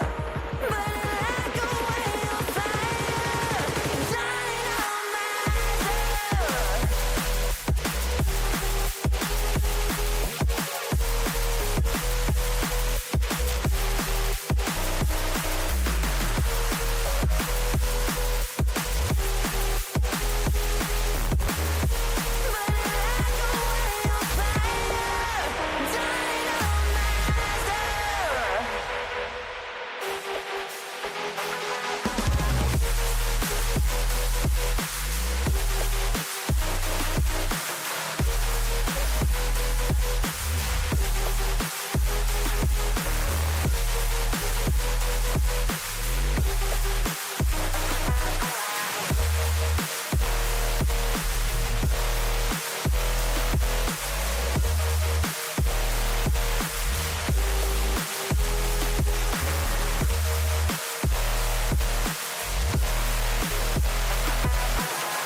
How will I know if I'm ready? The demons unleashed from your mind hold me steady. Yeah. 'Cause you want me, you won't let me go.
a wildfire. I'm just the fuel, baby, you're the lighter. If I'm not careful, you'll burn right through my soul, burning like a wildfire, dynamizer.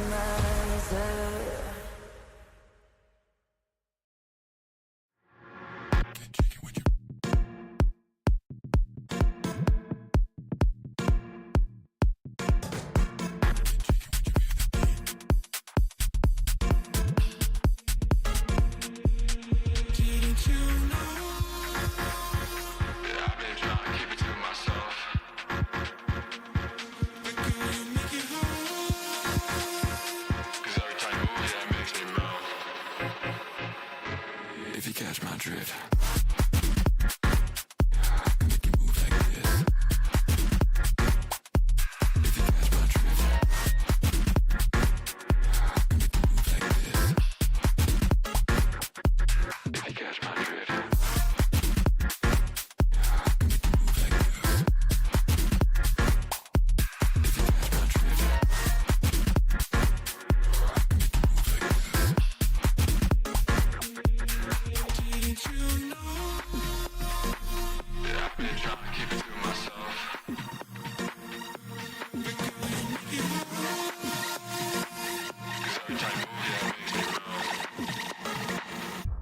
Right next to me, come on.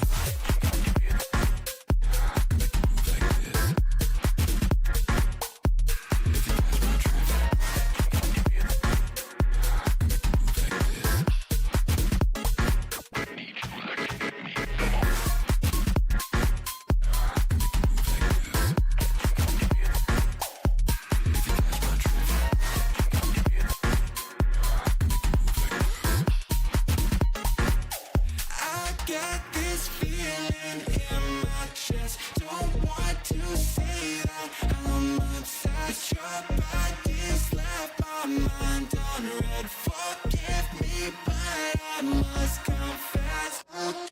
This feeling in my chest. Don't want to say that your body's left this silhouette. Living in my mind, you know it.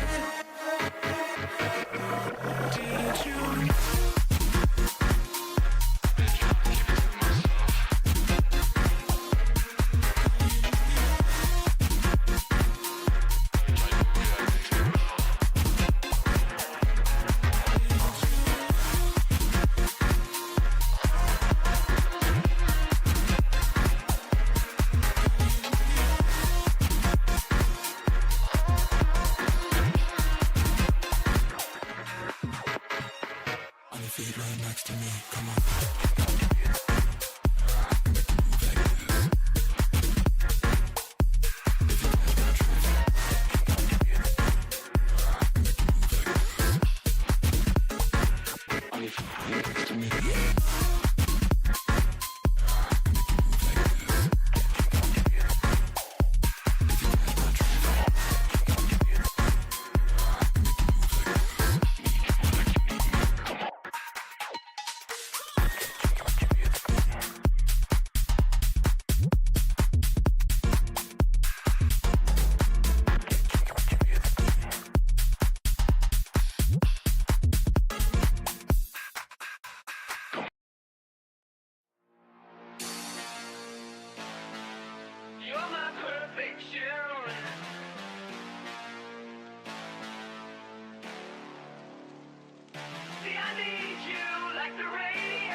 Hello, hello, ladies and gentlemen, and welcome back to Project Horizon, the English coverage for the VCT China series. Myself, Mad Dante, joining me, the very handsome, ever lovely Rigor Cass. How are you doing, my man?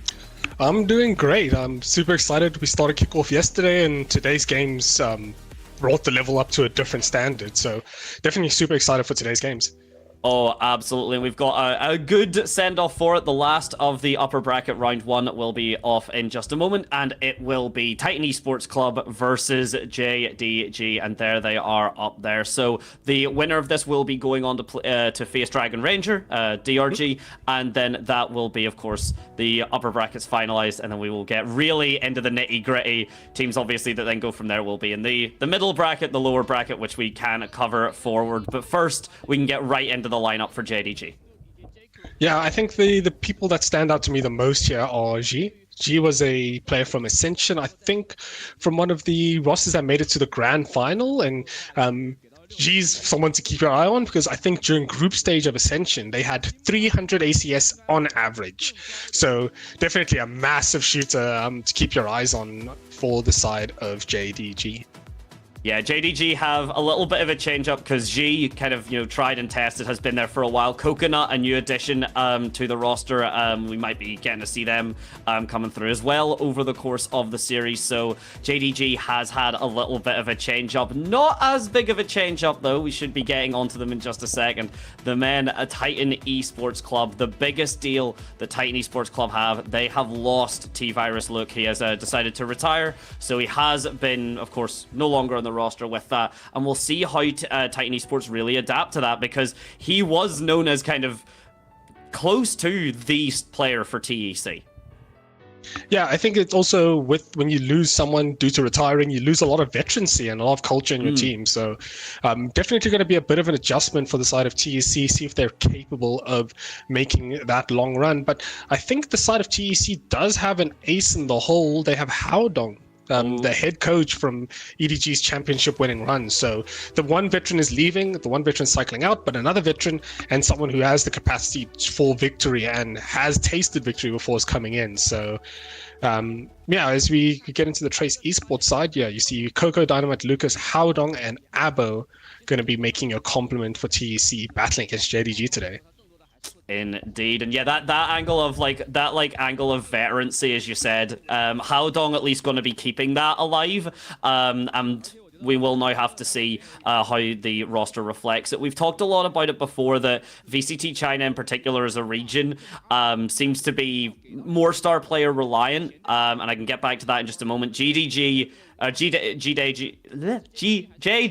there we go, ladies and gentlemen. Doing a decent run so far. Titan Esports Club have been struggling just a little bit recently. The last 2 times, though, that they have fought against each other, it has been Titan Esports Club coming out on top. This will be the first time, though, without T-Virus. T-Virus. Look, yeah, without T-Virus. No, yeah, but like I said before, G is going to be our big man today. That Yoru, we spoke about it in the pre-game, we spoke about it in the green room. Yoru players are a special kind of breed and someone to keep your eye on, especially in the duelist role coming into this. And she's definitely going to be someone to keep your eye on, a freshly ascended player. And the current narrative has been for at least the last 12 months. Players who come through Ascension come in hungrier, come in looking for fire and look for something to do. So it wouldn't make a full compliment if the Yoru don't have his second duelist, and Stu's going to be taking that role. Yeah, that's the like a big thing for Stu here is you can see he's got the Neon Yoru, which I would say 2 of the 3 highest skill ceiling agents in the game. The third one being Viper, kind of depending on the timing of the like the snake bite and stuff. There's a lot there that really is an adequate decision making. And Abo with the double Sentinel, but Sentinels have kind of struggled in the most recent patch. A lot of maps don't really have the room for them anymore, so we'll see how Abo does manage to adapt to that. Maybe seeing some Chamber, maybe just moves on to that Viper, because Viper does arguably become the Sentinel in that double controller setup. So a lot of questions that very excited to see answered. Yeah, and I think with the way the current meta is, and Sentinel struggling, you're going to see a lot more Viper, because like you said, it's an acceptable full for that Sentinel position. So But you saw on the side of JDG, the G can play the Viper on top of the Yoru, and Abo is going to have a bit of a battle on his hands, especially with how hard it is to find Sentinels in the current map. But with that being said, maps currently on the table. Let's start theory crafting a couple of what our best of three is going to be. For the people who are unaware, I think JDG has won the last 2 encounters against Titan Esports, and their current bans are Bind and Abyss. Yeah, so we've had Bind and Abyss getting rid of. Kind of not too big of a surprise. Bind especially hasn't really been working out for them. From what we have seen, Pearl has been a decent comfort pick for particularly, I want to say, it is the side of JDG. So we might be seeing that come through. Haven, just because it's Haven, I'm not, and like every team is comfortable with it. And then I believe me and you kind of the third map, just kind of by process of elimination and the fact that like TEC aren't really a big fan of Corrode, we've kind of come up with the agreement that Split, if we're still going for that. Split for sure, but as we get into this brand new innovation of skirmishes for side select, and you're going to see a couple of the coaches going at each other. The thing I love the most about this format is seeing the players stand behind their coaches. And for the first time in a while, the players are giving that opportunity to coach their coach. And I think in the grand scheme of things, it's a pretty inconsequential, but it is quite entertaining. It is very entertaining to watch this.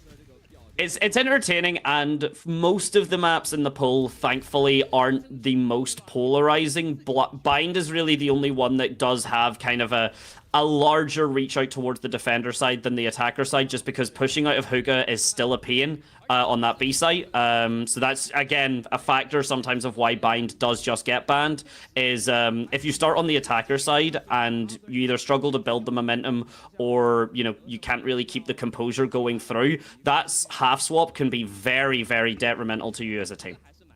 Yeah, and especially like wrapping it back around, if you don't have a solid Sentinel, or someone who's really good on the Sentinel side, and you have to be forced to be playing that defense side, it could actually put you on the back foot, even if you're an attack-favored team. So we're going to see how teams strategize around it. I know Vitality and EMEA bought someone specifically dedicated to skirmish, so we're going to see how they play through this. And we have our current map bans: Corrode, Haven, Abyss. We were off the mark on 2 of them, but Haven's not a surprise for JDG picking it. Corrode starting us on TEC side, which is very interesting because that used to be one of their bans next to Pearl. Yeah, Corrode, I think I'm going off of the aspect here that Corrode has just been a kind of favored map by so many teams. You can't really afford to sacrifice it as like a direct ban, especially when you do have Bind, which is a struggle, like sometimes again due to that, and particularly no team really wants to work with Breeze right now. I actually think the Breeze rework has been very beneficial. I think Breeze does now get a bit more of a comfortable spot, that some teams will pick it up, but we have been in this patch for less than a month. So the fact that no one's immediately breaking that mold to go for Breeze, not particularly surprised. Yeah, we spoke about it as well. It takes teams a while, a couple of patches before they start figuring out what the best options on a lot of these maps are. And yeah, no Breeze. It's not a surprise. I think we'll see a lot of it as the year progresses, especially into stage 1. So, but yeah, so we've hit maps. We've hit T-Virus retiring. Now comes the big patch. The big patch this time, unlike last season, we have new recoil patterns and we have a brand new weapon. What's your take on the Bandit? Right, here's the thing. So Bandit face value, I think, is a very strong gun, and I think it does have a place in the meta. Absolutely. What I think a lot of people are maybe forgetting about, I'm hearing a lot of it just kind of replaces the Ghost. You don't need a reason to go for the Ghost anymore because you can just go for the Bandit, or you can just go for the Sheriff, and it maybe even beats the Sheriff. The first shot accuracy from the Bandit is worse than the Vandal, and it's not by an inconsiderable margin. You can totally notice that even when you're standing still, the Bandit is not 100% accurate. Yeah, for sure. And I think I've found that it's quite an expensive gun. That 100 creds doesn't seem like a lot, but when your back's against the wall and you're kind of pressed for either Sheriff money or Bandit money, you oftentimes don't even want to invest that amount of money and just play with the free gun in the Classic. But as we go for it, the first roadshow of many this year, and it's what do you make of the venue? It's absolutely incredible. I said it yesterday. Me, Kaiserine were discussing it. It's absolutely beautiful. You heard it earlier as well. Veggie and Kraft were saying it. It is just an absolutely beautiful thing to look at. The production values and seeing the qualities there, and it does. In my opinion, it does give a bit more of a cohesion to the actual team. The previous walkouts were good, but the kind of one by one, it highlighted the players individually. But I do personally, I think, prefer them coming out as a team like this. It goes to show that they are a cohesive force, that they do play together. It just accentuates again team game. Yeah, for sure. And I think especially with how the meta is right now and the rates in which teams are actually winning a lot of these games, team cohesion is going to be a massive factor, especially in this game. You don't lose the game as an individual, you lose it as a collective. So focusing on that team identity as well, and bringing up these superstars, these young superstars across esports is very, very important, especially if you can bring them up together. So that was, I think, JDG walked out, and now it's going to be Titan Esports walking out. I'm very interested. I think I have JDG winning this, but I'm cautiously optimistic about Titan's chances in it. You mentioned T-Virus leaving, but sometimes the chair that's left open opens up an opportunity for new identity and potentially new ideas, and potentially bucking that losing train that they have against JDG. Absolutely, and in no way, what I'm about to say is in no way disrespectful to T-Virus Luke, but it was pretty well known that when T-Virus Luke was performing, Titan looked unstoppable. They were literal Titans, but T-Virus Luke couldn't always meet that. Sometimes there was a bit of a struggle, sometimes he had an off game, and the rest of the team kind of then struggled because a lot of them very much were, not necessarily, but it was very much playstyle around of, we have to make sure Luke is getting into sight, we have to make sure Luke is getting that value, and if he's not, we don't really have a kind of plan B. So with T-Virus Luke, the star player, now gone, you're kind of forced to come up with a plan B, whether it is bring a new star player just into the forefront, or hopefully come up with a bit more of a cohesive message that kind of brings the team together as a kind of more tighter unit. Yeah, and I think that when you play with a team that is that enabling towards one player, the counter strat is easy. Shut down that one player and the entire team falls apart. So we're hoping that a lot of these players here have been brought up slightly more independently, being able to giving them the facilitation for actually succeeding on their own without relying on T-Virus Luke. Having Haodong in here potentially going to help, and we're gonna have to take a look at it. But the rosters are lined up, the computers are on, the maps are loaded. I need to press you for prediction. Who do you think's winning this? You said it to me in the green room, so I'm gonna stand on my business. I'm gonna say it is gonna be the I'm gonna say JDG do take it. I do think we are going to the full 3 maps though. Okay. Yeah, full 3 maps is definitely something to consider, especially because TEC banned their corrode, but now have picked it. So what have they cooked in the lab that is facilitating this potentially pick in actually corrode, a map that is permanently banned by them? And yeah, the mascot's also having a go at it. Is that JDG's mascot, the white one? I think I think that is JDG's, and the mascot. You know what? I'm not gonna lie. If we suddenly just rebranded VCT as a whole to just get all the team's mascots to just like get in a ring and just like fight each other, or even just be nice, I would love to. Our producer said something in my ear that was really funny. He said that's called TFT. Thank you very much for the input, Fran, there, boss. But yeah, it's amazing to see like the mascots and everyone. It does create just an atmosphere and a half. And one day, who knows, I would love to be in there because it looks beautiful. And we are getting into this now. Yeah, very, very, very, very exciting beginning to it. Corrode, a map that TEC hasn't had a chance on. And JDG is the team that TEC hasn't even had an attempt at winning at. So definitely a lot of things at play here. New map and current reigning victors in JDG only going to get to their second map. But yeah, buckle up. We're heading to France here for map 1. Oh, yes, indeed we are. And for agent picks and stuff, we were just talking about it, Rigor. Likely we'll see, in large air quotes, the Sentinel of Chamber, just because he can be good at coming through that mid. We're not seeing it just yet, but okay. I'll point out Titan Esports has a pick that I think both me and you, Rigor, are very excited to see. JDG going for the very typical comp we would expect, but if you'd love to kind of give the beautiful people at home why we might be interested in Titan's comp specifically. It's because of the KO. Fundamentally, yeah. I think KO is arguably in the strongest spots he's ever been in the meta, where he can just suppress. That's the big word we're going to use today. Suppress. Can shut down a lot of the executes, can shut down a lot of the reclears.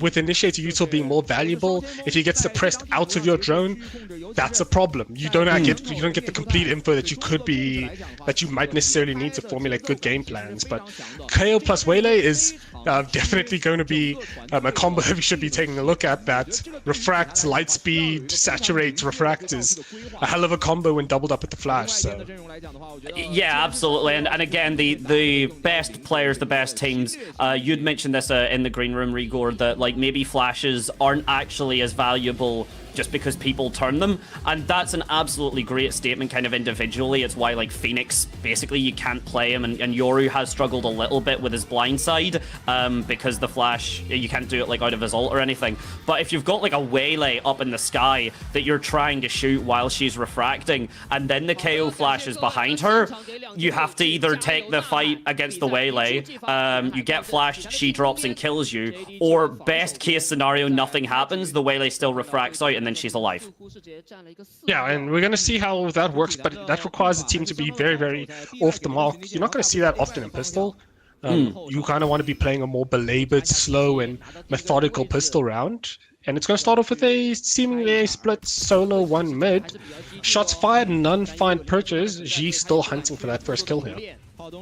Backing up towards that kind of elbow side, Jakuro coming through as well. The smoke does drop. The Viper wall, we did talk about, probably going to be seeing her on all 3 of these maps if we get that far. Jakuro going for the jump peak. Haodong trying to just get the spike down. That saturate comes through. G swings off, only able to find one. A good amount of damage put down onto Haodong. And so far the spike still not actually planted, and it's causing TEC to kind of think about their options here. Yeah, trying to size up things, but Dynamite's in a really precarious spot here. Potentially going to find Stu. The timing is very, very close, and this is a conflict that is rather round-defining. Keep an eye on these duelists, because you're seeing a lot of solo isolated challenges from the duelist role as it's moving on to B. It's a big factor as well. I mean, it's difficult rotate. It's only 20 seconds. Dynamite wins it out. That angle from heaven, though, is a good distraction. You doesn't actually find anything. It's a good distraction for Coconut here, but now a 1 versus 3. The Sovaro does go down. Coconut follows. The spike is as well planted. So the economy going to be very, very clean for the attackers on this opening round here. All 5 kills and a plant. Beautiful, beautiful stuff from TEC's first attack. Yeah, it was a very standard explore the entire map, do the entire world tour, start on A side, go through mid, finish on B. Get a very, very good picture of what you're bumping into when you do something like that on your pistol. And let's see if they're going to go for a speed up. A very minimal investment. Okay, yeah, there you go. 3 Bulldogs makes a bit more sense. We're looking for that more Na'Vi style of buying. Investing in a lot of those rifles and playing for pack tactics. Trying to pick up any guns that drop here. But JDG, their read is a mid hit. The read's a mid hit, and so far, that oil drone, the initiator utility you mentioned, Rigor, that is so powerful, that is so important, doesn't see anything, does get a decent bit of clear towards that A main side. And I do like the clump up towards this mid angle, and G with the bandit online. For anyone that doesn't know, that will be, at that range, I'm fairly certain, still a 1-tap headshot if you don't have the heavy shields. It's 127 at that range, so it's an incredibly powerful gun, but that first shot accuracy going to be relevant. The pivot coming back through, looks like it will be a initial mid vision. The Viper wall goes up just in time, and this patience from Haodong here, just making the call as well to rotate towards the B. No one's over aggressed to try and get the ult orb. Looks like Yu's going to have to try and fight heaven. Not quite on his own though, as Coconut and Co get the raid. Yeah, and it's 4v. It's going to be a 4v4 on the Say side. There's a Lightspeed come through. Dynamite looking for the first one. Saturates himself, has to refract out, and JKuro dies for his sins. Abba going to find the first one, but the bodies drop everywhere and fall in favor of JDG. Shots get fired in mid, and G closes out the round. A great round from the side of JDG from a bit of a misplay from the side of Titan Esports. And there you have it, ladies and gentlemen, why skill ceilings and why agent picks are so important. We are at the stage in the level now where the micro decisions, again, as something as similar as, and we've seen it before, it happens all the time, like a Sova dart, maybe you shoot it and you just misplace the crosshair a little bit, it bounces, it doesn't go where you want. The refract there, or sorry, not the refract, but the stun, an absolute like pivotal example of whenever your Waylay has that type of information but then needs to refract right back out, you're not getting that space, you're not getting that control, especially if you don't have a Yoru to back it up, which of course Titan Esports Club don't. Yeah, and that was an unforced error of note. There was no real pressure to force a misexecution like that, and the nerves do get to you. I think Dynamite is coming in here, knowing with a lot of pressure on his shoulders, potentially being the linchpin for a Titan Esports upset here.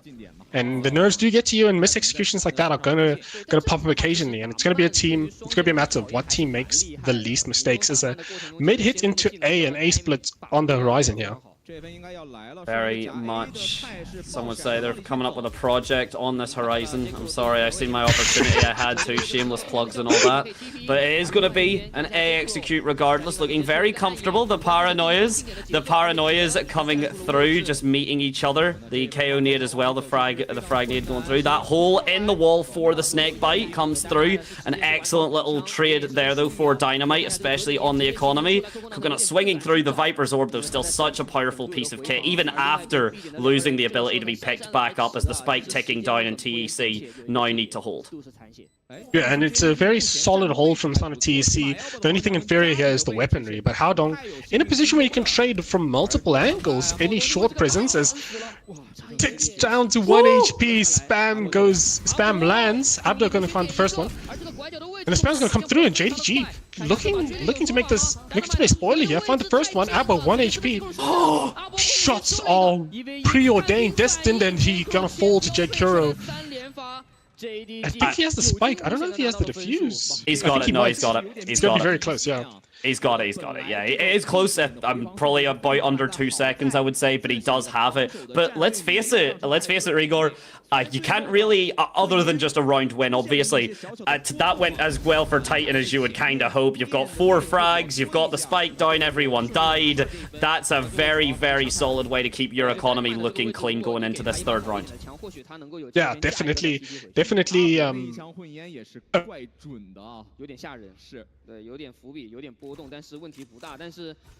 这一分看一下浩东的终极技能其实已经好了，对于体坛来说其实是有提速的资本，但是似乎 The better buy, and already actually the null command online. Okay, very nicely done from Stu there. The null command is back offline because Haodong has been kicked off into the 4th round, ladies and gentlemen. And that's a big deal. There's no flash anymore. There's no knife for that information. You do still have, of course, the oil drone typically. Lucas doesn't have it at the moment, so the relay bolt will just have to hit its mark. And Titan Esports Club, they're dealing with this, but JDG's defense is very, very spread out, and I love the positions they're taking.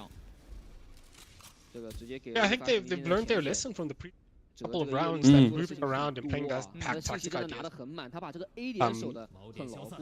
Get as much dividends as they would like, and them losing a body mid, not preferable, but ideally they can convert that body that fell mid into traded space. And you can see, if you keep an eye on mid, I think Abo has a lot of control of that mid side of the map, potentially looking to play spoiler, cut off the rotate. JKuro is going to take a couple shots for his trouble. Dynamite's also currently 1 HP. The side of JDG very, very healthy with rifles in hand, trying to see if they can play a bit more passively calmly receive the hit as it comes. They have the correct read. 15 seconds, things are about to get chaotic.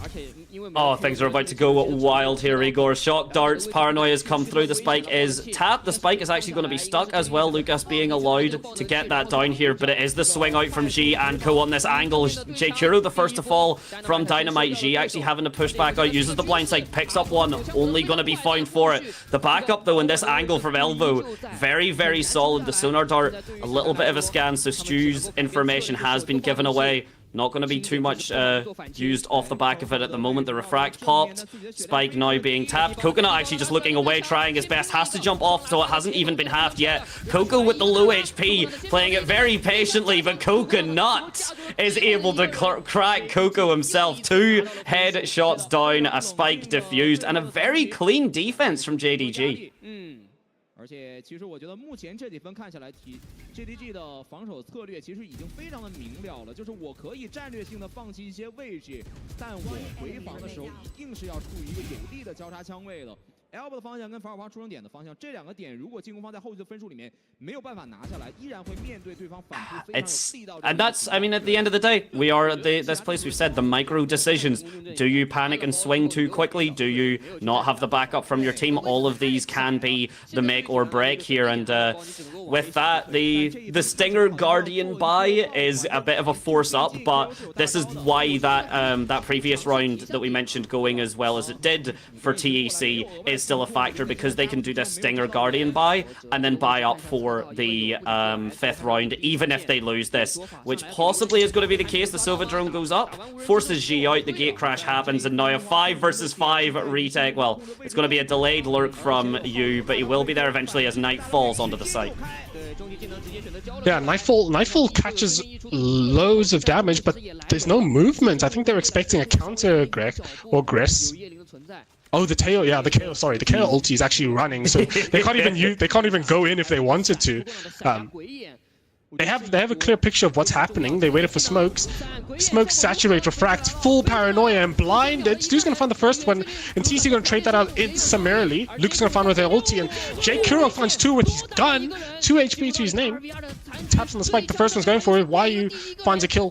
Abo in a 1v2, but doesn't get the better of J Kuro, who cleans up 3 for the side of JDG.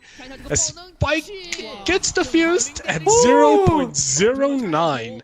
Of a second, and JDG a bit belabored when it comes to the retake due to the chaos suppress we mentioned earlier, but managing to wade their way through the chaos and get a round win for their troubles.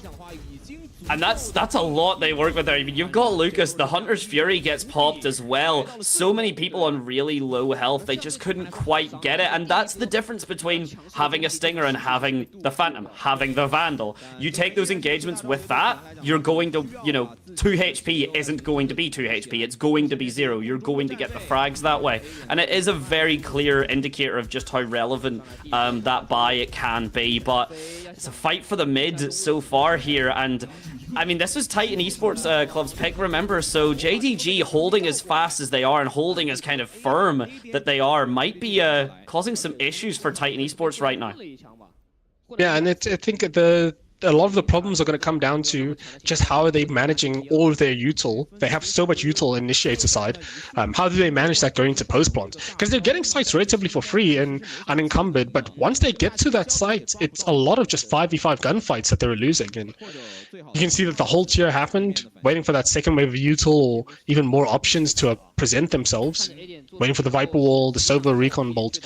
Got to fly through, clear out the space behind as Stu going to spam through, anticipating people to have contested that space. As the Dimensional Drift is coming through, and that's, yeah, the massive info from G. Gonna spot one, knows that it's not an A main hit at least. Can play for the mid presence. You can see G lined up, crosshair at the right height. Takes the first shot and misses, goes awry, and it looks like it's an A hit. Speeding up very quickly, yeah. Oh yeah, Dynamite gonna live up to his namesake here, but the convergent paths shutting down TEC, and there's only 18 seconds left on that clock. One stun like that is a massive deal. The opposite convergent paths as well well from Dynamite, though, is going to allow 2 frags to get picked up. Spike now getting planted here. It has to be stuck by Haodong, but Stew's lurk on this mid. The lack of any control just causes back and forth, 1 apiece now. 10 HP for Lucas, or 2 apiece, sorry, versus 1 here. You has to do an absolute masterclass here. He's just sticking it, and he was actually allowed. Had he stuck that, I think he would have gotten away with the plant. Of course, we have the information that they do not, so the bomb going to get jumped off of, but what could have actually been a heartbreaking loss for Titan Esports Club. Yeah, they survived. That's, I think, the best way they can define that. They survived that round. Not a confident win, but a win nonetheless. They'll take it. It might be the death knell that signs the comeback if need be. But like you mentioned, lots of util. They're spending a lot of util just to get onto these sites, and the brawls are close, all things considered. That was a 1v2 from a 4v5 situation. So Trace definitely getting a better idea of it. They have a clearer picture of what's happening on A side of the map. Now they're going to take a gander on B. Stu looking to cook up something, finds Coco. A bit of Coco and Stu never hurts anybody, as Stu looking for another, gets recon bolted, scanned up. Double ping and nothing. No kills coming from it, as the entire side of JDG has rotated over to receive this B hit. And that change of pace from JDG actually kind of genius, because for the last, like, basically since this game began, Titan Esports have been playing it very patiently, and JDG have been kind of respecting that. They've been reflecting that pace. JDG this time, especially off of the back of a kind of lower buy, look at the guns. They decided, right, this is going to be the round that we change it up, that we go for a bit of an aggressive hold, and walking away with 2 frags like that, you don't quite get the guns online just yet. They will get picked up once the kind of the site calms down, but that's a huge factor for them. And in fact, Titan Esports having to run away and rotate back towards this mid site due to JDG's really effective hold. And I think a big theme that we should be looking at is how non-committal the side of Titan is. Not really. Yeah, you can see they're poking at B. They lost the first body, and now they have to play for the lurk as Abo. Okay. Gonna take off Yu's head. He's asking why me, as Haodong's gonna find another one. Coconut's gonna fall. Stu's gonna find one, but Haodong coming up big here. But time is a big issue. They don't have enough time to go for this. G looking to play spoiler. Play trigger, disciplines, finds the first and the second. 2 massive kills for G. As Titan Esports almost beat by the clock, and now suddenly that lead that they were hoping to build is shrinking. They're running out of opportunities here. You don't have much room left to build momentum on this half, at least, especially with the way JDG are playing. The pace is nice, the reflection there, the understanding that they can play this as kind of patiently as they want. Mid doesn't seem to be a massive factor for Titan right now, and that means the rotates are fast. And Titan need to understand that's a big aspect right now. The coaches need to say that mid needs to be controlled to make those rotates happen, because if you're going to be playing that patient, that kind of, 15-20 seconds before the spike gets planted, you have to be able to play fast, you have to be able to play proactive, but JDG are just right there in the driver's seat every single time. Yeah, trying to get anything off the ground from JDG is a bit difficult. Side of Titan, I think. What do you expect them to do this round? I'm anticipating some kind of committal or speed up here, as this is the maybe 4th round this half where they've just been hampered by their own indecision or reticence to actually just go. Yeah, there definitely is a bit of which wasn't how, like, let's face it, like, Titan Esports do have 2 rounds in, like, and it was kind of off the back of those comms and those kind of earlier setups where Haodong was able to get the team kind of coordinated and on the same page. And speaking of on the same page, by the way, just a big shout out to everyone that's currently joining us, actually. We've seen the raid come through, so we thank you for being on the same page as us. JKuro not on the same page as Abo, because one's still in this life and the other's moved on to the after one. And a big trend you're going to see here, those first bloods, those impact frags, is there goes your one controller. Now you're forced to play towards Viper side of the map, insert your duelist and try and shift over. The intention, it looked like, wanted to go B. Spike's already posted up there, and not necessarily the start you want, because now you can't really execute onto either side. You have to play through that mid side of the map. You can see the B main players shifting back because they recognize it as well. It's going to be some kind of mid to A shenanigans. Just because of virtue of not having those smokes, you kind of have to just regroup and take the side of more deep and sort of segmented angles. Is Dynamite starts off or comes back with a bang. Stu's going to fall. And it looks like an A hit here, all for that first kill. You have to run through this smoke, and okay, the mid control I do like this time, keeping Lucas towards that mid especially. He doesn't have the recon dart or anything, so not coming through. JKuro nearly getting flashed, has to kind of flick away there. G maybe just a bit overzealous. The spike attempted to get picked up, but no overzealousness there. A clean shot, clean control. It's a beautiful lurk up mid from Lucas. He's able to pick up you on the rotate, but yet again, what is TEC's biggest enemy? The T in TEC certainly does not stand for timer. Yeah, I think it's just their indecisive nature that's causing a lot of this friction. Obviously, you've lost your controller, Abo falling almost immediately to a peak that you could argue is good, you can argue is bad, but the most important thing is that they lost their controller within the first 20 seconds, and then they did nothing for the next 1 minute and 20 seconds. So the side of Titan does need to find some kind of start to their round that is a bit more proactive. Dynamite getting that first kill in the mid round, but it's also a little too late, and Lucas getting one kill and a vandal for their troubles, but they need to speed up. They need to be slightly more decisive and commit to some kind of idea, and the B side of the map's where they're going to go, but Viper's Pit looking to play spoiler. Oh, G goes down to 50 there, nearly getting knocked down, and yeah, off the back of that, I mean, it's not as if as well, Titan do have the utility to work with this. They've got like a KO frag, they've got his flash, they've got the knife whenever it comes back online, Sova darts, Dynamite's refract and such. Like, there's a lot of utility. Okay, it also helps if you just spray through the pit and bring down you there. But are we going to see a rotate off the back of that? You've killed the Viper, Titan. You've got this map. I have my reservations about still just standing there. Yeah, very controlled and disciplined level of gameplay. I think they were waiting for the second wave of util, that second knife coming through, but getting that knife has delayed a lot of time, has allowed the defenders to rotate, and the spike's not down yet. Spike's still not down. They've had the site for a solid 10 seconds and they're refusing to commit the spike here. G given an opportunity to find the first kill. Stu and Coconut are going to find those kills almost immediately. G's going to find one, and now Spike is planted. But it's a bit too late, Chaz. It's a 3v2. Haodong left alone on site, saturated, fully slowed, trudging through water, but finds the first kill onto Stu. Trades out immediately into G.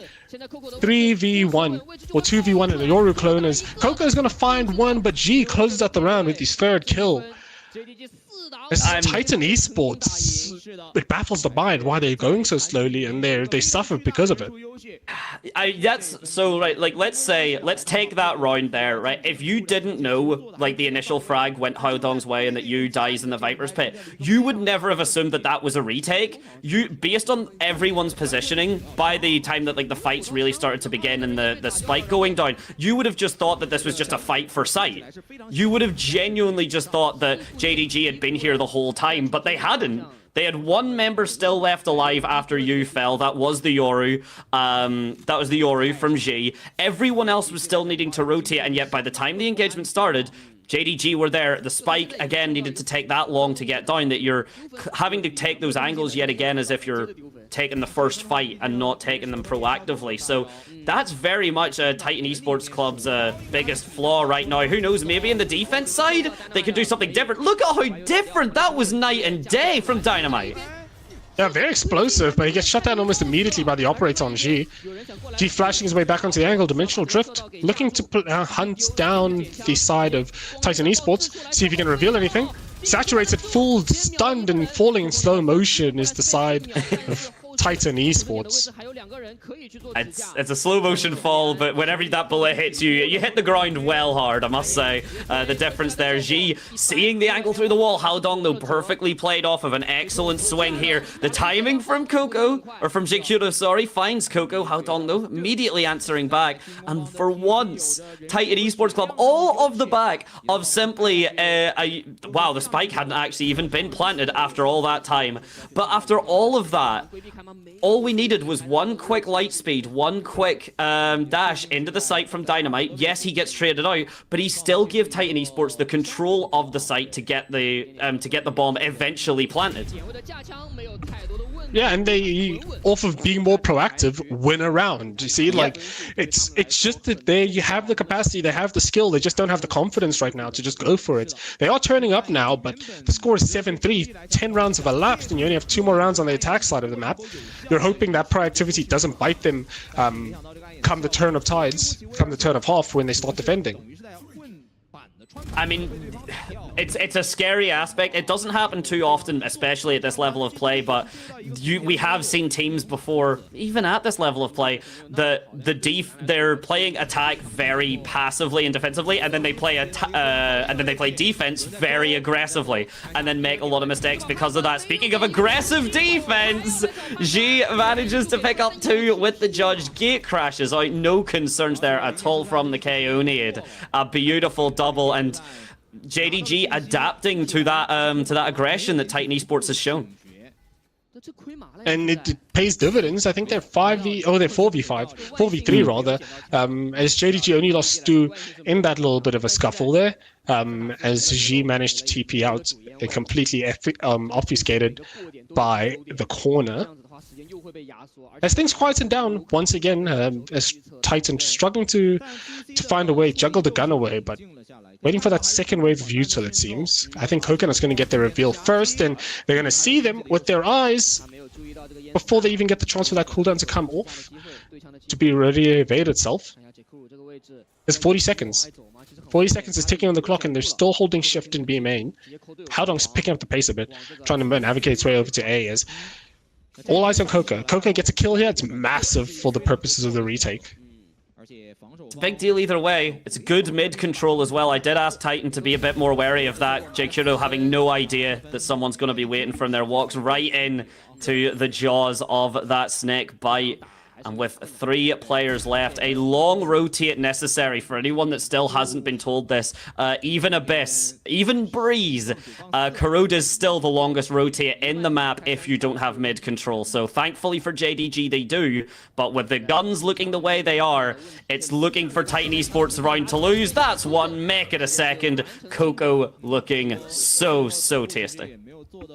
I think the big difference here is Titan made a decision. They sped up. They're not married to their shift keys as much as they are, and they found some really good value from even this first skirmish. To manage to get that kill onto Stu was massive. Setting up this lurk in mid or for proactivity in B main is massive, and the big key here is do something early. Right? If you're Titan Esports, you just need to do something early, and the minute you get that off the ground, it's a lot easier to play the map the way you want to, which is a very default-heavy lurk payoff style of game.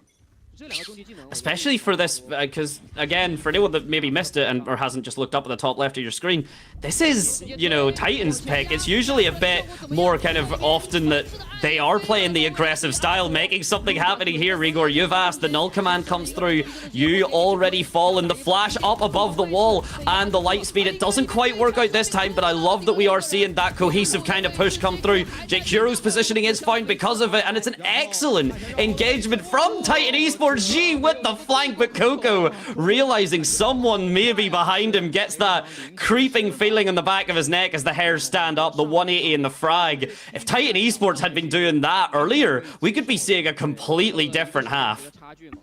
Yeah, but the half is unfortunately 7-5 if you're a Titan Esports fan, and big start. I think the interaction to note is, I think Stu went for the light speed refract dash over into A main off of the paranoia, but then got KO suppressed. Yep. Howdong popped the KO ulti and he couldn't refract, so he just died for free. The paranoia didn't land the way it wanted, and the counter paranoia was just too strong and minced 2 of the B anchors before they could even have a chance to hold down their site, find a deck and more. So the JDG mascot's back, and JDG still optimistic going into this half, being 7-5. What are your predictions? Titan being a very passive team, JDG being a very proactive team. How do you think it looks going into the next half? It's going to genuinely just rely on Howdong's ability to use the knife. The defense round knife is so good because, as we've just talked about there, if you catch Waylay halfway through the I'm trying to talk about potential aspects. We can't be having a dance off between the no one actually cares what I'm saying anymore. If we can just watch the mascots dance off each other, that's a far more entertaining thing than whatever I have to say. But going back to it, I think it's Haodong's KO kind of knife and the playstyle off of it to shut down the aggressive Waylay play that we're seeing. Yeah, and it's gonna be a big factor. I'm gonna mention it again. Keep an eye on the Waylays. A lot of teams, at least from what I've seen, have been playing very isolated Waylay, very set up Waylay in an angle, and then move across the map to plug in the bit of the holes. So keep an eye on that. Keep an eye on that. You might see a lot of Stu versus Dynamite duels, especially as we're going into the new half. But it looks like we're going to have some kind of B main defaults trying to early orb contest from the side of JDG. Yeah, it looks to be the case. And a big aspect now going to JDG's attack side, which we didn't really need to talk about too much just because JDG's defense was actually just really solid. But we've now got G able to gate crash and basically teleport anywhere he wants. You can already see it actually traveling across the attacker side spawn towards the B site here. So him and you able to kind of get some presence, get some positioning, get any information towards this A site, and then if B site ends up going well, you can immediately pivot towards that push. So far though, looks like the mid control that really should be respected is being granted exactly that, as Lucas having to peel back just a little bit off the back of the sonar dart being shot. And they're getting halted at A main, but they got what they needed. They got the orb in B main. Orb are currently on Stu. Looks like they're funding ultis onto that Waylay, trying to get the converger pass going as they're waiting for the smoke to elapse, and it looks very explodey. It looks very contact explodey as there it goes, just out of the cannon, out of the breach, like a bat out of hell, and the right click goes and Abbo doesn't find it. G's going to find the first kill onto Abbo here as A site wide open for the side of JDG. Take and pick and choose your plant spot. JDG opting for the one that favors elbow. The shot that the spike plant that favors elbow and a little bit closer to the defender side, because JDG, very good awareness here, have kind of realized the flanks came through. And speaking of great awareness, J Kuro on that box, able to find one, gets himself a second. Meanwhile, on this kind of split side, the link to A, everyone just gets gunned down coming through that smoke. Coco, a sheriff and a dream, 4 bullets left. Okay, make it 6 with the reload, but you've got to find 5 players here, and you're not going to find a single one. Stu cleaning them up, and I believe I want to say both pistol rounds for JDG. Yeah, double pistol is a hell of a way to start, but I think it's single pistol because is it Titan won the first one. And then they lost the bonus. They lost the convert. Yeah, the convert. Yes, okay, got you. They lost the... Yes, it was 1-1. Yes, okay, so a pistol round each side. Apologies. Yeah, so hopefully JDG can buck the trend and can string together a couple of rounds here. Or else they're going to fall to a similar situation economically that Titan was forced into, having lost that second round. And looking very explosive. Look at how fast Stu's willing to walk up with this outlaw. He has no fear. That is confidence and a half. And Titan Esports, they really need to change that. They need to be called Thrifty Esports Club. But you, the Bulldog, that has a much more violent bite than any sort of snake. Yeah, that molly goes down, not going to find much, but Dynamite's already lost 2 of his team. And Stu's control on the mid here means JDG don't really have to worry about a single thing. The engagement range works for them, the numbers advantage works for them, the utility works for them. You asked for it, looks like it's going to be a pretty easy convert. Yeah, and Dynamite got dinked to 1 HP as well after that skirmish, so finds one into Coconut, but drops almost summarily as quickly as Stu has all of this mid space. That is, as you late round and mid round into these, as an IGL, it's very important that you notice small details like this, like your duelist being able to just walk down mid, walk through spawn, contested, completely uncontested here. Is spikes being planted, and massive round from the side of JDG, and even bigger one from Stu, I think, as we develop more and more of these defaults and understanding. Absolutely, and a big difference for the timing between Titan and JD. When there were 40 seconds left on the clock for Titan, they were basically all still in mid, maybe or either main or mid. When there was 40 seconds left on the clock, JDG, just as you said, is reminiscent, having a nostalgic time back when he was spawning on that side of the map and telling JDG exactly the information they needed to hear. Spike goes down without any sort of incident because how effective that clear is, because how good that lurk was. Granted, it is a low buy from Titan, and it is a map with a lot of long sightlines, so it's not exactly a, you know, this tells you everything about Titan's attitude, but it's definitely a good glimpse. Yeah, lets you know the setup, lets you know how many people are placed where, and you can sort of piece together that why you with a massive spray there. Finding 2 people with collateral wallbangs as well. So let's see if Stu cooks up something here as well. See if he goes for that mid walk up again. I think it's justified, very, very justified, especially if he finds value here. To try and make that outlaw sing a bit today. Going for mid walk down here, it looks like. Maybe Titan, who knows, maybe playing the biggest brain game here, completely let mid alone, and then with Stu's confidence meet him on that mid angle. And we see the power of the KO knife there, hits the wall, 2 immediately scans, so you know that at least 2 are pivoting towards that mid control. And while it will be left alone, initial information, always good to have. And it's going to be looking like at least JDG, based on the pace they've been playing, an explosive commit towards this B site here. The Viper wall goes up, it then goes back down. That Silva drone, for anyone that missed it, Lucas pops it in mid, doesn't see anything in the push up there from Dynamite to try and get the control. But while all that's happening, JDG are about to ingress onto this B site.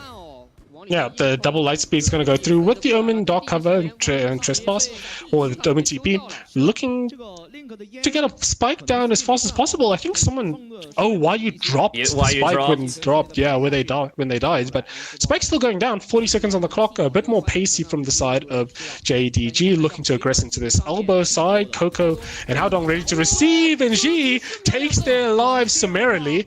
3v4 is Titan Esports forced to retake through B-Link and drops just as quickly. Stu finds a kill into Dynamite.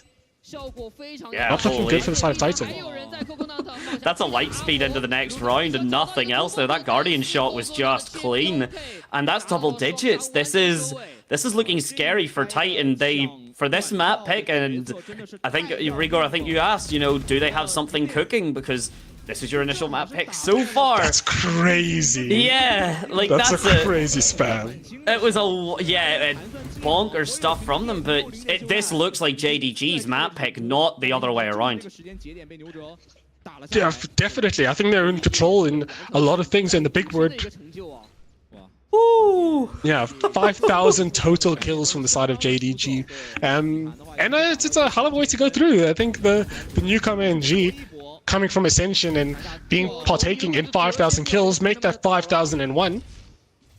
A milestone not to be smirked at. Is the side of JDG very, very proactive, a complete opposite of what we saw from the side of Titan on defense, or on attack rather. They're actually finding work, they're looking for things to do, and they're making things very, very difficult for the defenders, as the defenders have to just receive constantly. They never have an opportunity to actually force the issue at any point in time in this game.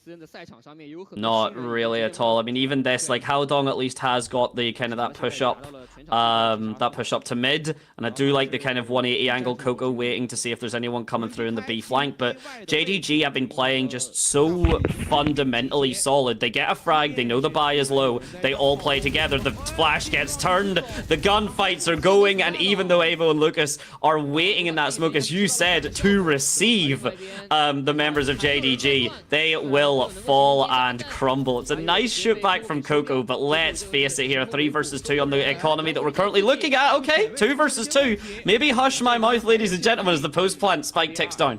Yeah, 2v2, and they're set up in really strong positions. Spike planted for them.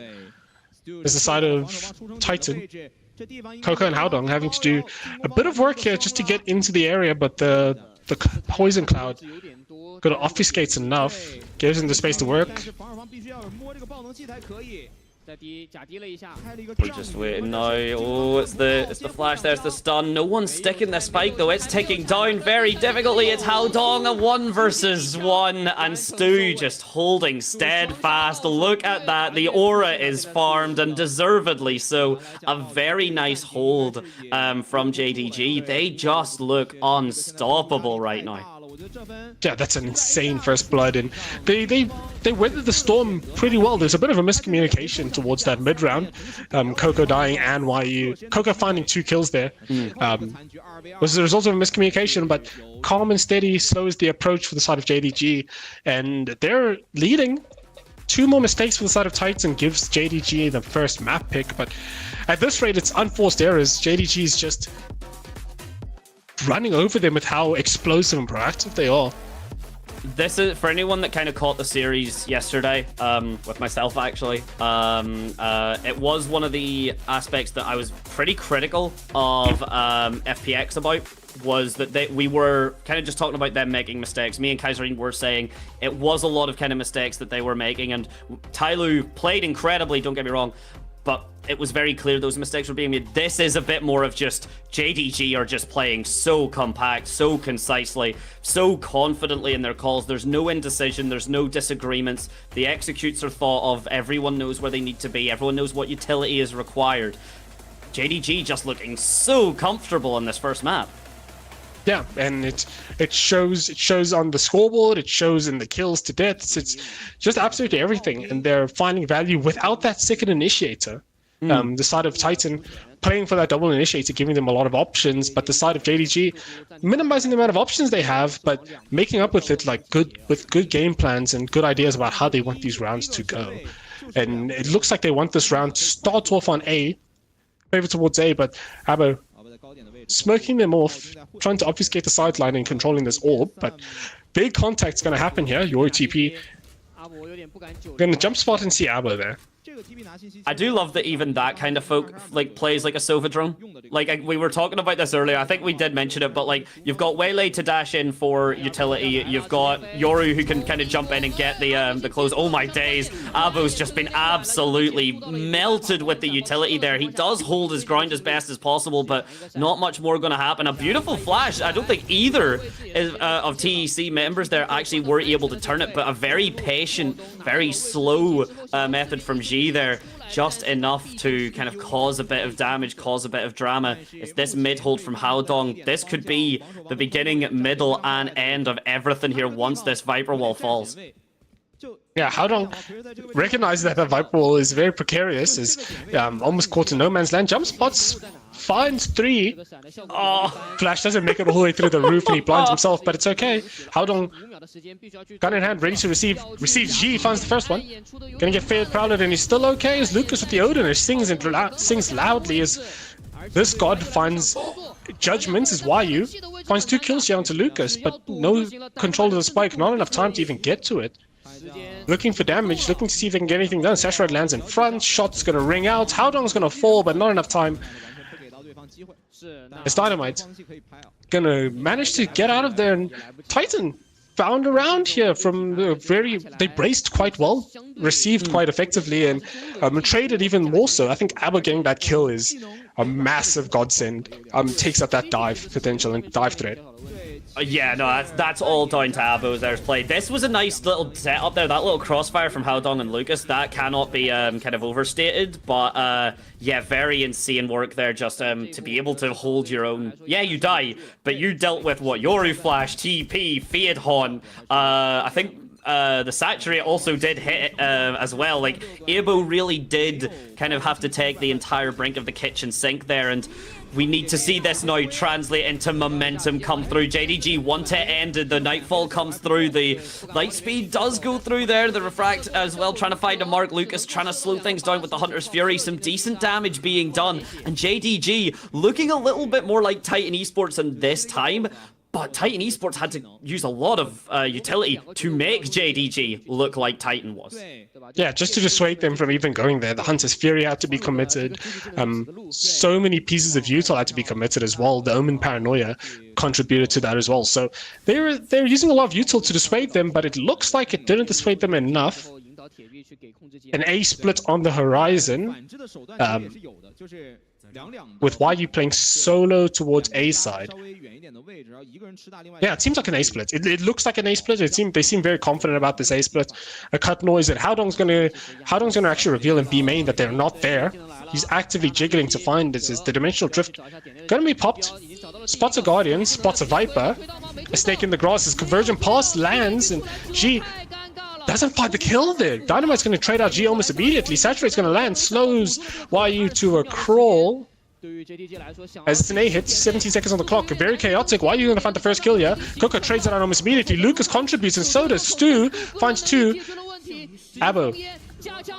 Lots to do, doesn't find the damage. Spike is being planted. Spike gets stuck, planted for elbow as Howdong has the world on his shoulders. A comeback potentially on the horizon here.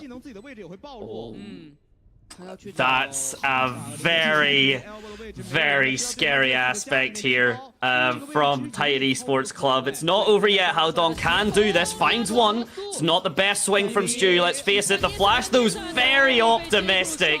And JKuro's just too close and just swings before it ever has a chance to pop. The only thing that is going pop is Howdong's skull as we move on to match point, ladies and gentlemen.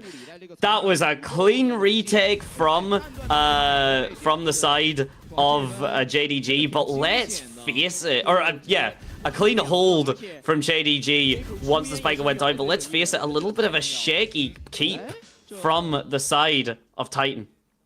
Yeah, I don't know how that conversion pass didn't land. I thought it would have.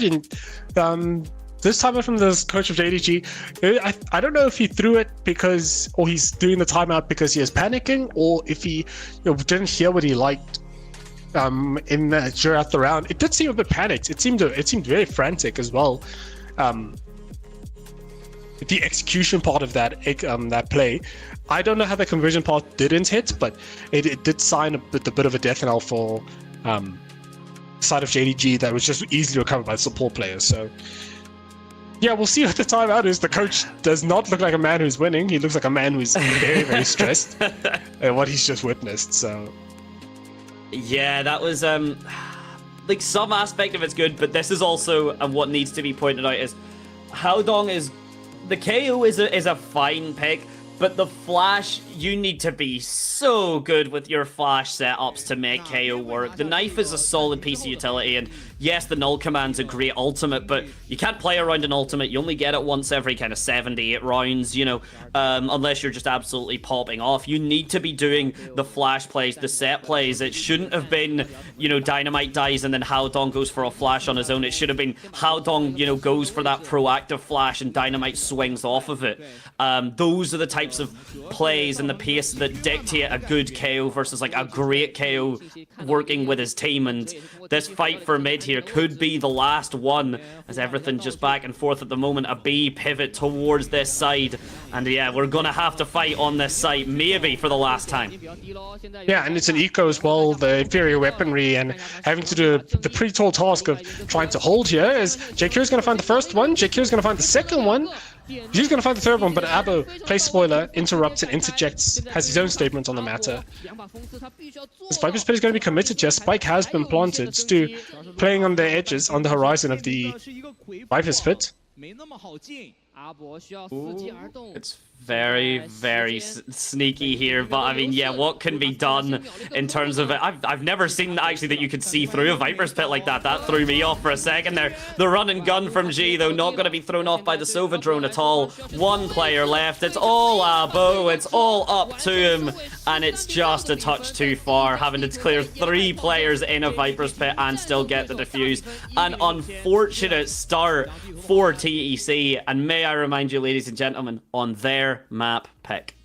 Yeah, we're going to go to Haven now, which is JDG's map pick. There's a lot of stories here. The big one, JDG doesn't lose to Titan Esports, and the narrative currently going through this first map is the Titan Esports that's a bit too scared, a bit too cautious in their approach, not being as proactive as they could be, and JDG easily capitalizing on their reticence. And I mean, this this could be a factor here as well. It's that story just from this map, but it's been 2-0 the last 2 times, I believe, that these teams have went against each other. And it's been in favor of JDG. We looked at it before the match begun, and it looks to be repeating that pattern here again. It really is down to TEC. It's down to the coaches to really get the team recomposed, get them, you know, thinking about what they can do for Haven. And it's it's after and 3 water to really get the head screwed onto this team. Yeah, definitely a rallying call from the side of Titan Esports fans. They have the potential. They've shown sparks of brilliance this entire map, and I think they are very capable of taking a map off of JDG and even winning the series. But it starts Pistol of Haven. The story of Corrode has been written up. JDG etched on the walls and etched on the mental of Titan Esports fans everywhere, and they have to rewrite their story. I think going into Haven, they need to be slightly more proactive, but that's a bit difficult. There's more options on Haven, being a 3-sided map, so is analysis paralysis going to be a massive factor going into the next map here? What do you think?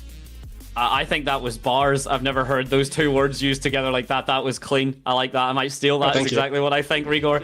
But we are going to be just jumping to the T-comms first, and then I can give you my thoughts, but let's hear how they won. 继续赌，继续赌。后单班，后单班。Pick 上，只给个上。他在 pick， 那里在 pick 的。还东西，在 B 中呢。中路没看到。就偷顶没的，40秒我们赌 B， 如果他们还没进。可以。我看一下，中路给烟起帘子了，可能打中了。我给中路烟了，给中路烟了，后单班。来过来，过来，牛仔过来吧。过来。你看近点，看近点。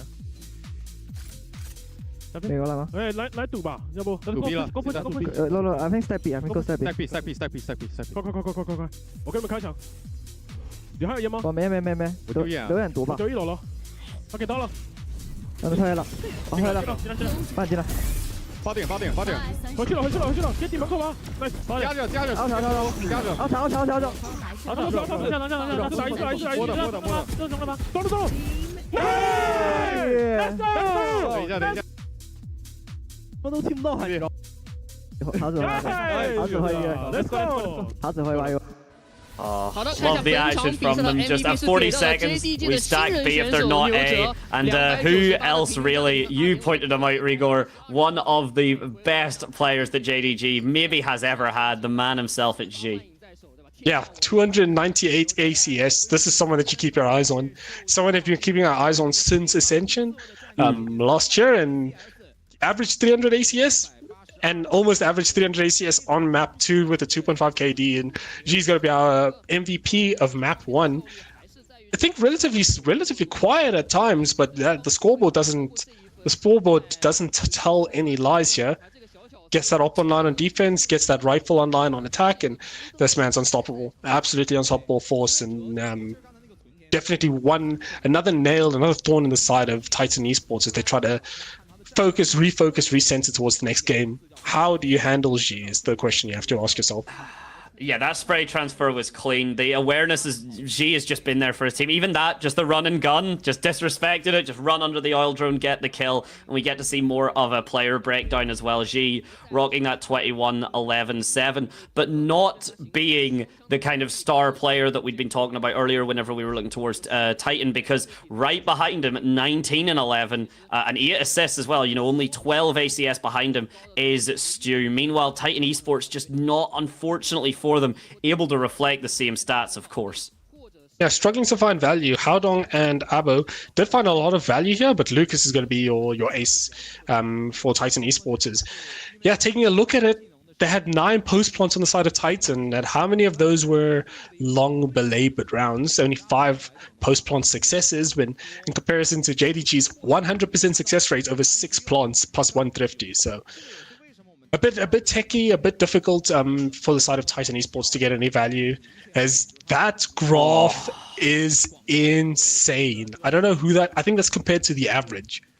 Yeah, so yes. The white line is the average. Yes. So, this is the second player of JDG compared to everyone else, and he is head, shoulders, and platform shoes above absolutely everyone else. So, yeah. Sorry, I look bewildered because I am at what I'm seeing in those numbers.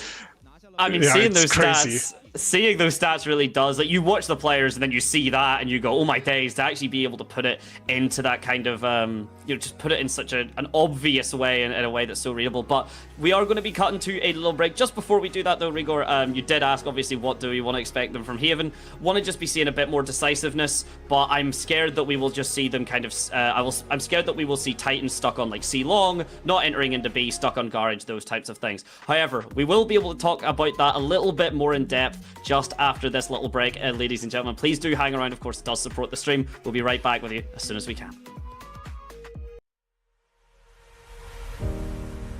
Nothing could have prepared me for the high stakes heartbreak that surrounds me.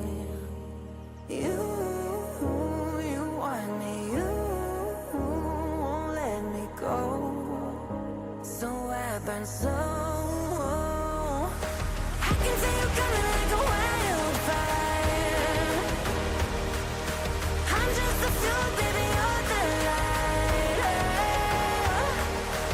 If I'm not careful, you'll burn right through my soul. Burning like a wildfire.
Demons unleashed from your mind hold me steady, yeah.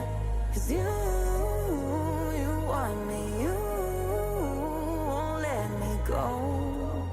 So I burn slow. I can see you coming like a wildfire. I'm just a fuel, baby, you're the light. If I'm not careful, you'll burn right through my soul. Burning like a wildfire.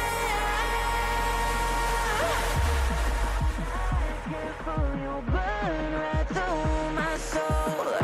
Burning like a wildfire. Dynamizer.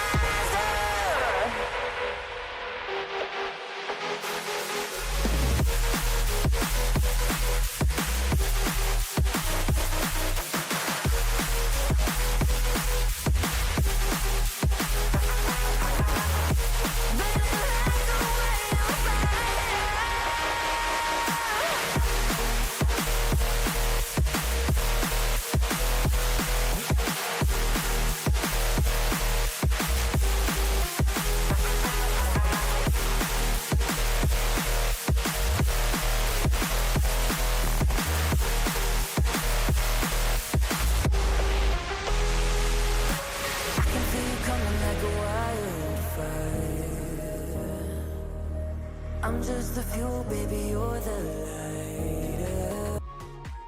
And welcome back, ladies and gentlemen, of course, to VCT China. Myself, Matt Dante, and Rigor joining you for the second map. We will just be going into Haven for anyone that did miss it. Bit of an upset, all things considered. Titan Esports' map, they picked Corrode, and which was a bit of a surprise. Rigor, if you'd like to kind of take it from there as to why it was a surprise, and then how, well, there's spoiler alert, the results up there, but how it went. Yeah, so the reason why it's surprising for Titan, so the backing behind this is that Titan isn't really a Corrode-sided team. They tend to ban Pearl, so them picking Corrode was a bit weird. We expected slightly more from them, but they lacked the proactivity you kind of require on Corrode, and they lost their map pick. That was, I think, the big nature of the story. They weren't proactive enough. They lost their map pick, and now they're going on to JDG's map pick. A map where they're playing a very similar style of comp. They're playing that double duelist with a Sentinel flex. This time Cypher instead of the Viper. And yeah, G got almost 300 ACS, and his partner in Stu got almost 300 ACS. The story's pretty simple when you reduce it to that. But yeah, they weren't shooting. They got upset on the macro side of things, and potentially walking to the meat grinder that is JDG's haven. Yes, no, I've always been kind of, I think everyone's pretty knowledgeable that Haven will be a very mainstay map for like a lot of these teams.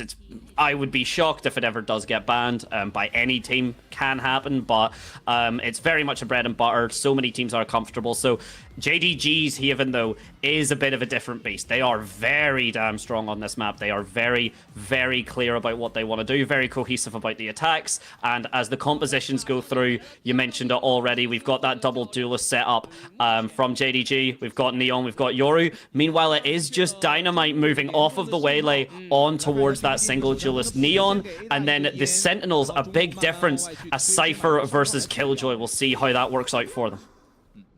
Yeah, but we're starting off fairly similarly. I think JDG starting on defense once again. Second round, they're starting on defense and potentially looking to set up as a really strong hold. Things to look for against this double Viper comp is you're going to be seeing a lot of double lurks in play at any given moment. You look at minimap, you see Coco holding all of A main and Abo holding all of C long. Just gives you a bunch of options as you transition into those mid rounds. You'll see a lot of that Viper wall being cycled, trying to play for information denial and to move bodies over, because you cannot reasonably let the Viper wall go up without clearing whatever's behind it. So yeah, Titan Esports managing to shift the bodies all the way off of A,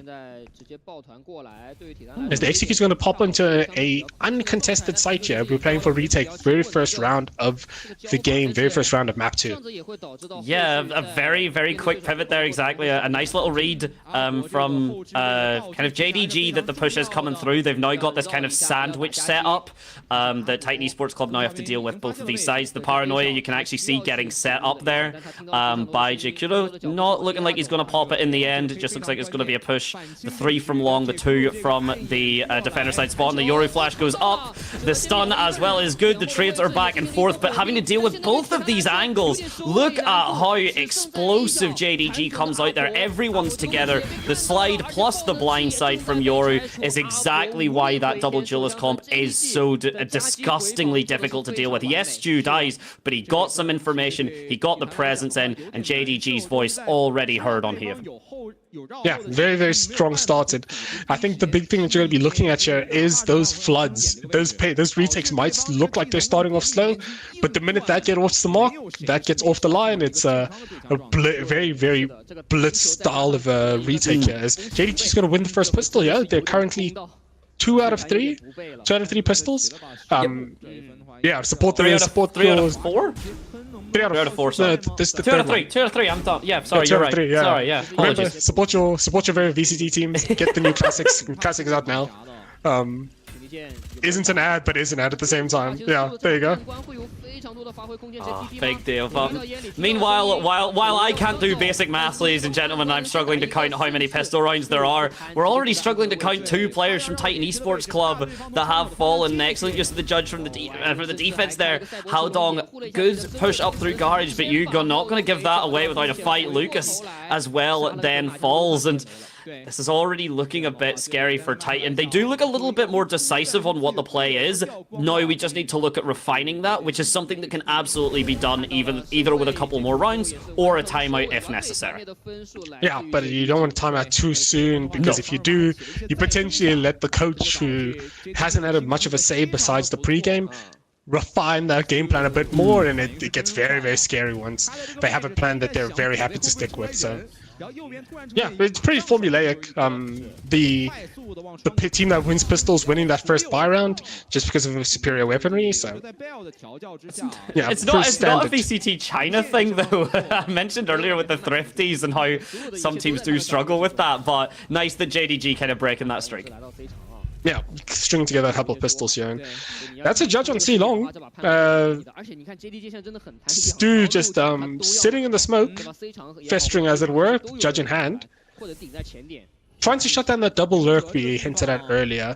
The idea behind setting up an extra body on C with the Cypher is because you want the Cypher to be able to show presence and still leave.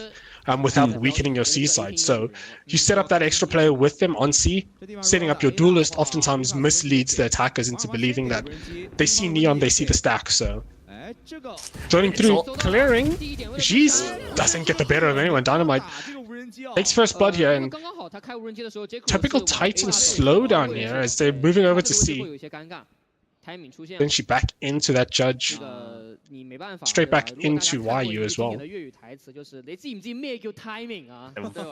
feels like a reflection here. Titan Esports, they're eyeing up that B side. It is where they're going to go. Fastly in the relay bolts, everything comes through. Dynamite, again, that human Sova drone in a way, just scanning through everything, wanting to get a full lap of the site to make sure there's no one lurking, no one hiding through. Dynamite picks up one, but the trades are coming through the fast lane from the opposing Neon Falls. Lucas able to get a collat. Jakiro and Coconut both fall off of that singular bullet, and YU very quickly realizing that the hopes and dreams of this round kind of fading away from him. He's not dead just yet. Takes Lucas a couple more shots than maybe he would have liked, but absolutely finds his mark, and TEC with a good execute onto the B site get themselves onto the board.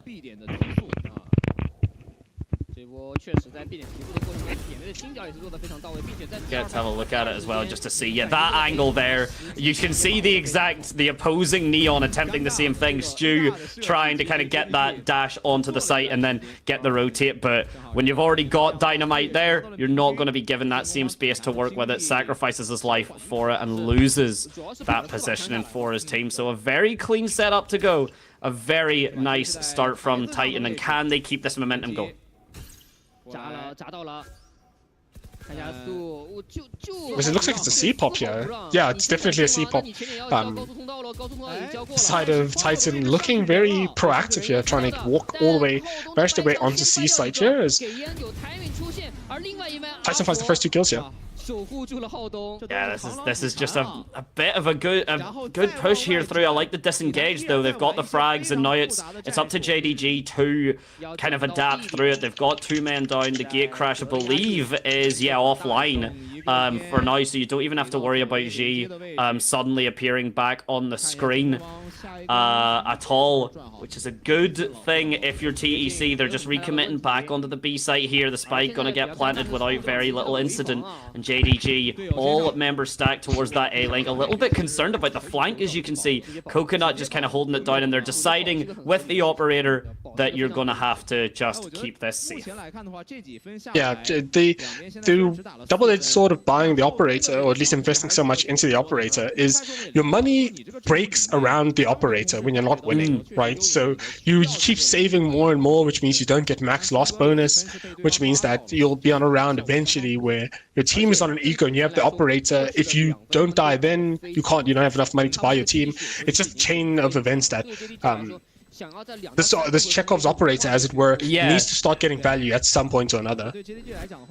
It's also a factor because, and I mean, this is years ago now. That I mean, this must be like 3 or 4 years. But the operator used to be 4,500 credits instead of the 47, and a lot of people were very critical and like, oh, what's that going to change? But it's the exact same with the Bandit. Credit breakpoints are just so important because it's the difference between one piece of utility, a better gun. There's so many like small aspects to it that, as you said, having to keep that operator around to get the value. 4,700 credits is a huge investment that if you essentially fail to use that once, a big aspect, we can talk about it later on, but we don't have any agents like Chamber or Jet that cheat the economy here, so you have to deal with that buy. Yeah, I think that the math works out to you need about 15 kills with the operator, or 5 kills and 7 plants with the operator to actually make sure it balances out. So let's see if G can find any value here. TP's out, doesn't quite get anything. Why you left on an island, stranded all alone by G. Very non-committal of G, and now very committal from the side of Titan. I love this look. I love this look a lot more. On Haven, they're just taking the fight to them with arguably a less attack-focused comp as well. So it is just a fundamental player differential here.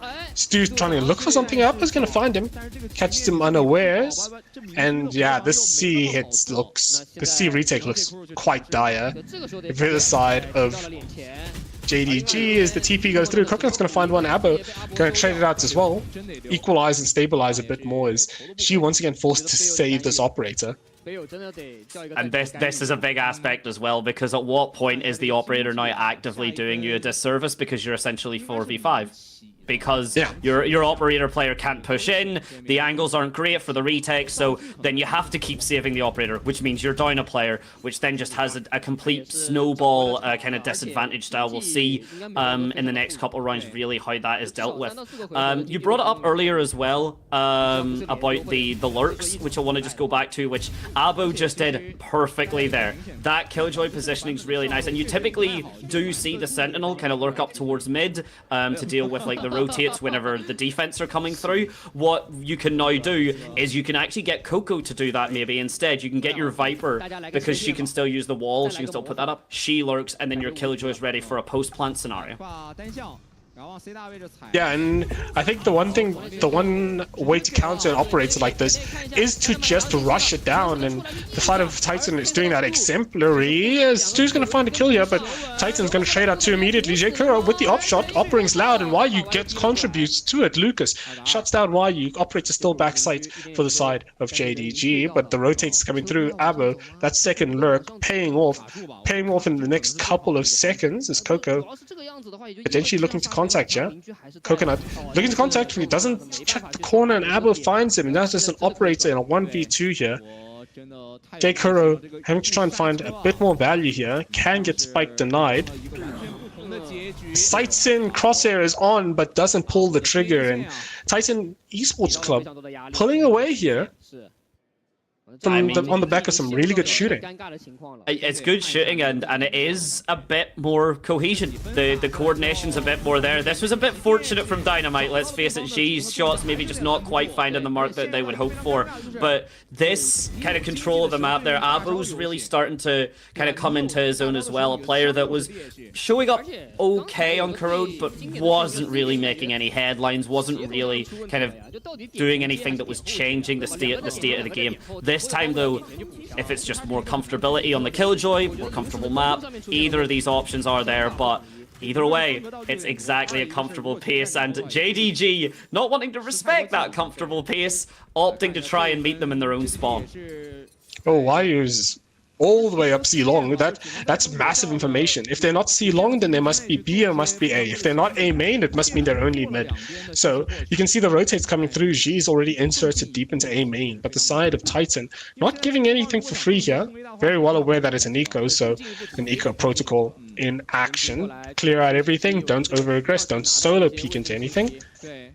Dynamite's going to spot J Kuro on that B side of the map. But once again, they're stunted. They're stalled by themselves. Once again, Wyu poking and prodding that C long. Lucas challenging G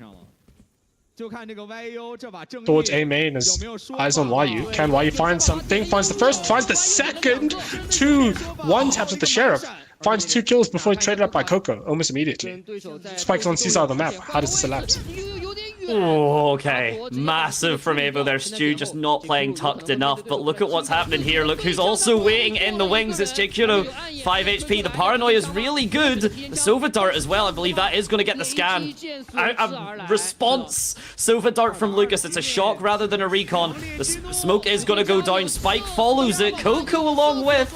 as the Hunter's Fury gets popped. A 2 versus 1 right now, but the gun advantage here for Lucas. No utility just yet, no equipment to work with, and G just finding that shot with the back of his teammate there, and an excellent retake. I think you said it. I think you said it. It was all down to TEC's own hesitation. Yeah, they're setting themselves up in really good map states, but then they just stall for way too long. I understand trying to play for the perfect round, but the perfect round will never happen if you never take a shot at success, you know? At this point, I think they're just so cautious about making the wrong move that they're missing opportunities where the right move would just be the easiest option. Yeah, I think that's a good summary of it. And what is good though for Titan is at this point they do have kind of the rounds to work with. This isn't a okay, we kind of need to take the time out because we're panicking, like an emergency. This is a bit more just okay, the last, you know, couple plays haven't worked out. What's going wrong? What's changed from how successful those first initial rounds were? I mean, again, they do have the round advantage, which was not something I believe basically they ever had on Corrode. Yeah. They are in the lead, but that lead is a bit tenuous and is liable to have a similar result. I think that's why the coach is calling a timeout, because he's recognizing that Titan is in a position where they might beat themselves if they play it correctly. But the side of Titan potentially have an opportunity to snowball their lead, because now they've created an identity, they've created a way to counter-strat their own or the enemy's read of themselves. So we're gonna see how this works out. For the side of Titan Esports Club, as they're currently in the lead, but that lead only 1 point away, only one notch separates the two. As it looks like an A rush. I love this. I love the idea of an early A default here. Start the fighting early and potentially finish the fighting by the end of the round. Look, some of these rounds we've been playing around 100 seconds. Let's play around 10. Let's just completely shut that down. But speaking of being shut down, it's been read very well by JDG. That's a good amount of utility committed. An excellent timing from JKuro, who just keeps finding it. Rotates out as soon as Haodong tries to go through the smoke to get the refrag, and it just means another kill for himself. The Silver Shock Darts are coming through, but it's already just Lucas stuck on his own. He's had to watch his team get completely torn to shreds on the A site, or on the A main, even nowhere near the A site, I should say. And then that window frag, the timing from G, and just as fast as TEC wanted to do an aggression, JDG said, well, we can do it faster. Yeah, I think this is one of the situations where you can, as a coach, look at it from a comp side and ask yourself, do you have enough utility to solve a lot of these problems, right? You're probably aware of the whole idea of like the circle of suck, where double duel beats double controller, which beats double initiator, which beats double duel, you know? So currently we're in the side where double duel will always win those skirmishes, will always win those fights against double controller, because double controller just doesn't have the util. There's not enough flashes, there's not enough mollies to stop those skirmishes from being perfect, basically. And that is an example of what a perfect skirmish looks like, especially into this double controller comp. So avoiding those early A main fights and playing like they are now, playing very, very default heavy, let the fighting come to them, and then execute based off of your prior information is the way you should be playing. This is why you looking for some spam. I'm going to get tagged up a bit here as JKuro is going to find the first one. Why he drops out of heaven and finds the second one. Contributes pretty immediately to the next fight. The spike has been dropped onto site here. In full control because the cam is there, and this is a perfect setup. This is basically checkmate for the side of JDG. Yeah, no, JDG have played this defense phenomenally, and actually, to be honest, this is going to be the point I'm going to say. That's Titan's first mistake there. Whenever the fast lane went up in the smokes and everything, they played cautiously. You've seen that Dynamite didn't immediately just pop the slide and try and get onto the site. They were aware of the Cypher trips and kind of that they could not afford to get caught by that. But once that was then cleared, all of a sudden, then all that happened was just you got onto site and died anyway because of the positioning there from like JKuro and stuff here. The lockdown goes down to actually try and regress onto this site. I love the thinking, honestly, Titan here. You need to make something happen, force it to happen. Coco and Co are absolutely doing that. The spike is down and 2 players from JDG follow a 3 versus 2 out of nowhere. One angle here being held by Stu towards Heaven. Abo there, able to get the corner, not able to get the shot initially, able to do it there now. The Viper Orb that Coconut now has to walk through. He doesn't even need it. Abo fighting back, and a Killjoy lockdown as proactively as that to steal victory from the jaws of defeat is beautiful work. Yeah, great stabilizing utility from the side of Titan Esports to actually make that work, because JDG had everything in their hand and just 2 really good shots. Those 2 kills were super impactful from Coco to actually just open up the round, turn what is a 5v3 into a 3v3 almost immediately is very, very good. Grabs the spike, sets the Killjoy lockdown, and good recovery from the side of Titan Esports Club. Also, two points into the lockdown again already. In theory, that shouldn't really be a concern for JDG. I mean, we are on kind of the last 3 rounds of the half, but if Abo continues this, I mean, you know, 2 kills and maybe hoovers up the ult orbs over the next two rounds, then we could be seeing another lockdown online. There's the Viper's Pit as well, the overdrive from Dynamite and from Coco. Meanwhile, JDG, they've got a decent bit to work with, but the only real ult that can do something on its own is Stu's overdrive. You know, G and JQ do kind of need a little bit more support than that. Speaking of a very close flick, G barely gets away with his life. Yeah, the 120 damage, just clean on that jiggle peak, and Coco's warming up into this round. Corker's warming up into this game as well. That was an Operator versus a Phantom, and the Phantom almost won there as Dynamite gonna find the first kill onto Stu, rotating through as G with the op trying to scale onto the Neo. That's overdrive ready in hand, ready to zap, but it's currently draining. Excellent waiting of the time is why are you already starting this retake onto site already? Spam's going through the smoke, doesn't find it. Dynamite's going to find a kill onto Y almost immediately. 3 kills for Dynamite on the board as JKuro is going to fall and Coco's going to clean up here. That was an excellent round for the side of Titan Esports, and I think the big thing that you can preface it is proactivity, actually doing something on the attack side, and Titan warming up into that a lot, and like I said, good shots from Coco as well to completely dissuade the Operator from playing there. Yeah, no, that initial engagement there, and then look at that lurk. Like, Coco gets the 120 damage on, but then stays all the way towards that A site, and that's what I was talking about with that lurk. Abo's freed up to sit with the rest of Titan to kind of put the Nano Swarm onto the spike for like a post-plant scenario, because you can just let your Viper... Oh, Dynamite! Explosive stuff, okay! You are warmed up, my friend. That was beautiful shooting both this round and last. Proactivity is the name of the game, and TEC are certainly playing it well. Where did Sova go? Where did Coco go? Barrier's dropped and he's just gone. Missing initiator, please call home. He's been lost to time here. Stu maybe gonna do for the same thing here, trying to slide away. Yeah, gets away with his life. But Dynamite is making a statement here now, honestly. Dynamite has been just sliding in, taking the engagements that he's needed to. And this has forced, actually, look, a full-fledged rotate from JDG here. Can TEC finally just play a little bit faster off the back of this? Are they going to beat them to the rotate? Yeah, the attackers are going to get site first, and it's a 5v4.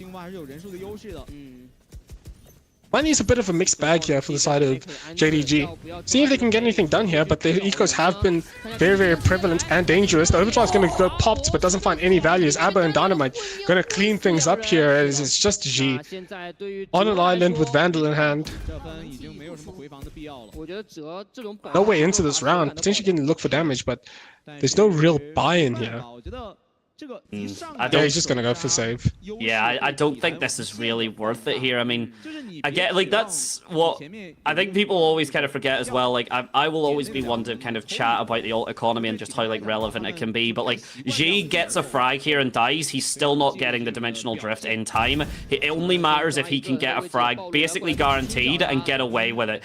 I argue even that swing onto Avo was a little bit unnecessary, but he still has a lot more time to kill, some players to do as well. So I guess that, yeah, Titan Esports really not wanting him to save this, and Lucas will get the timing there from the distraction. A at least 7-5 half for the side of TEC.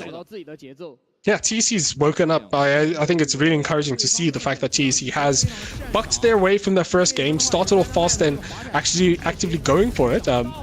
Looking to steal JDG's map pick like JDG stole theirs. So fundamental difference in identity, I think, from the side of Titan Esports. Definitely, and I mean the fundamental aspect of it now is JDG, one more round left, no real ultimates to even get online. I mean the best you could maybe hope for is Coconut gets a 4k to get the Hunter's Fury online, but if Coconut's getting a 4k then the round's basically already over. Meanwhile the Viper's Pit's still online for the attackers. They do need to get on the site though, and G is absolutely making sure that's not happening. Make it 3, can't make a 4th. Lucas answering right back with a 3k of his own. The round's already over. Okay, it's the end of the half and an explosive way to do it. Yeah, potent. I think that's the big way you can phrase what is happening here. It's very high level of effectiveness from G. He was a bit asleep for the last couple of rounds, having to save an operator and also trying to save a Vandal, but get him involved in the fights, early and he'll win you these rounds. Really great Cypher setup as well. I think not enough credit goes to YU for setting up that trip main to deal with the potential rush into Garage, and as a result, G manages to walk away with a kill to start off the round, a kill to trade off the trip, and then another kill as well on top of that. So very good setup from YU, and overall a very good path from Titan Esports Club. Started off a bit slow, but they managed to actually work through some of that weirdness, some of that awkwardness and indecisiveness to become a lot more effective on this first half of the game. Indeed, and while we get to talk right there, the meme cam, I think this threw me off initially the first time I seen it, but we're seeing a bit more commitment from the audience there. There's basically a full cosplay, I think, there, the bottle and everything. Close enough. Oh, okay. This is an interesting one here. The low polygon jet. A rare agent that we don't get to see too much anymore. Doesn't seem like some of the. There we go. Okay, I was gonna say I wonder if we'll see any of the audience get through with it. But as the halftime draws what the mascots close, are doing. The mascot. Can we cut to them again? Are they schmoovin'? Most likely. We do love Tomb Raider jet, PS1 era jet. Yeah, we do love to see that. That's exactly what it looked like. But yeah, now the sides are going to swap here in Haven. I mean, it's down to those kind of mid lurks. It's down to just that kind of map control, and it's down to that, again, decisiveness. Thankfully, a bit less decision required when you're on the defense. The decision is just go to the site your enemy is at, and unless your enemy are doing like mad retakes or rotates, then rotates, excuse me, not retakes, but then we will see it through. And I believe, am I right in saying it's JDG potentially going either 3 for 4 or all 4 if they win this pistol? Yeah, potentially. I think Titan won the last pistol, so we'll see how this goes. I think this is a bit of a cautious prodding look, because you don't really want to challenge anything when you have double duel.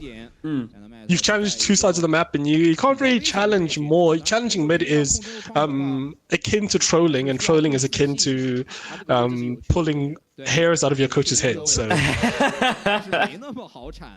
J Kuro prodding here. Finds one with the classic. That's a $0 investment or 0 credit investment for 800 credits there. Big player investment as well. I don't mind the lurk down so soon, but the fact that Dynamite had no one to help him out here, it might have been a massive brain play, though. Titan kind of getting the understanding here that that frag would actually cause a commit to the A site, which is exactly what's happened here. The paranoia goes down. Jake Kuro able to get out with his life. It's down to Coco on the site to do everything, and that's exactly what he's going to do. Make it 3. Haodong comes back out of A short to get the frag as well. The flank is coming through from Abo, but it's going to have to be a bit faster. The spike getting picked up, the guns getting replaced through. Haodong just causing a little bit of a commotion here. But look at this angle kill here. Yeah, J2 sees Abo, and now it's a beautiful double swing, though. You're not going to be able to do anything about that. A shaky start after we lost Dynamite so soon, but very nicely recovered. Yeah, and you can see the side of Titan is actively having fun. They seem loose. They seem excitable. They seem like they're enjoying, relishing the moment, and relishing that this is a game. As the Pistols going 2-2 for 2 out of 4 for both sides. Oh, literally yeah, a 50% conversion rate for the series.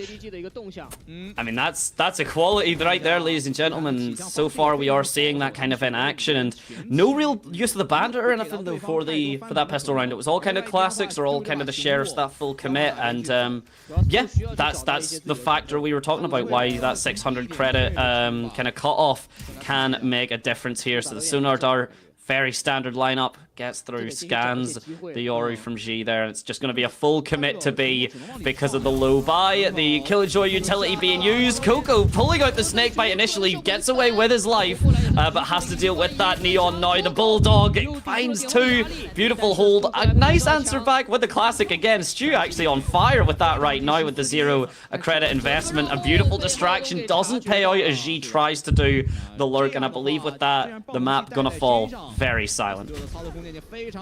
Yeah, in favor of TEC as well is, I think that's the first conversion as well. The second conversion, technically, because JDG converted their first and second round, and Titan now converting their first and second round of this half.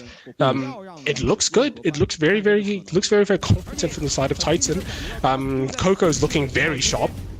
Yeah. Insanely sharp and very, very dangerous right now. Nice. It's just nice seeing this reflection. It's nice seeing that the change of the attitude is coming through, and that Titan are not done yet. They want to take this to Abyss, and if anything, I mean, we're kind of picking up all the maps with like a big mid, if that makes sense. Big frag as well from Dynamite, but it is going to be a factor to it because essentially Abyss is just bigger Haven. You don't have to worry about a mid site, but Library on Abyss is essentially that case, and if Titan Esports can bring us to it, I don't want to speak too soon, but they are looking confident to do so, especially with that opening frag. That's your controller down, your only controller down for JDG. And how's JDG going to navigate this? Like, with no smokes, it's a bit precarious. You can't walk A main due to how awkward it would be to try and clear through Heaven. You can't walk through C long because Killjoy's already set up on C long, so you're trying to navigate this weird maze, this jungle. Eyes on Stu here. Stu going to get the better of Abo. Abo gets the better of Stu. Eats him up alive as JDG looking for the speed up. G's going to find a kill here on that change in pace. Very well aware of Abo, and they do have a plan. While you looking to deal with that problem, the only problem that presents itself right now is the Sentinel of Titan Esports Club. The barrel. Oh, the barrel. Right all over them. Absolutely all over them, yeah. Yeah, just that peak, that angle, not fantastic. G now has to do it all. Well, just shy of do it all. 4 kills required. 1 down so far, needs only 3. But this timing, this sandwich from TEC, just too clean. An excellent positioning off from Abo there. Just managing to get the timing onto Stu, the clear, not exactly what maybe you would hope for if you are a JDG fan. And that initial damage from Dynamite, also a huge factor here, but Abo just really coming alive, really making a statement. Coco as well, but it does have to be said that, yeah, I mean, 14 and 7. Abo's on an absolute tear right now on that Killjoy. Yeah, making it very expensive for the side of JDG as well, as that's a buy, that's a very bad break in terms of your eco if you're the side of JDG looking to mount a comeback. Running out of opportunities here to make mistakes. 3 more mistakes and we're going to map 3 here. How does JDG navigate this? Because the problem is you can't rush into this Sentinel comp because you don't know what the right side to rush is. You know, you run on the wrong side, you run into 3 people, get minced and completely diced up by this double Sentinel, Viper being that second Sentinel and site anchor. So you have to try and pick the right choice, but with double duel, you don't have the util to navigate the second Sentinel and commit to site hits and fake out and do all of that. So we're gonna see how does JDG manage to go for it. They getting Garage relatively for free. The Outlaw 5's second shell expends both to ammunition. As it's a free site for the side of JDG. Yeah, here we go now. That's an excellent use there. I mean, you literally mentioned it as it was happening. Do you go for the utility committed on B, the disengage, and then the rotate to C? Gives JDG actually everything here to work with, and Titan Esports Club at the moment looking very, very patient. They've got time to work with, don't get us wrong, but as they work more and more, it will tick down less and less. Why you believe to be in Garage instead, not going to be the case, but the push now has to come out, and so far all the frags looking to go the way of Titan Esports Club. Even Lucas, YU was so patient on towards Garden there, towards that grass side. Really thought that would at least be a free kill. Lucas, even 180 degrees, picks up the frag. It's a difficult hold at that angle, even though it was very much like the position and everything did favor JDG. When your guns are that weak, it's just difficult.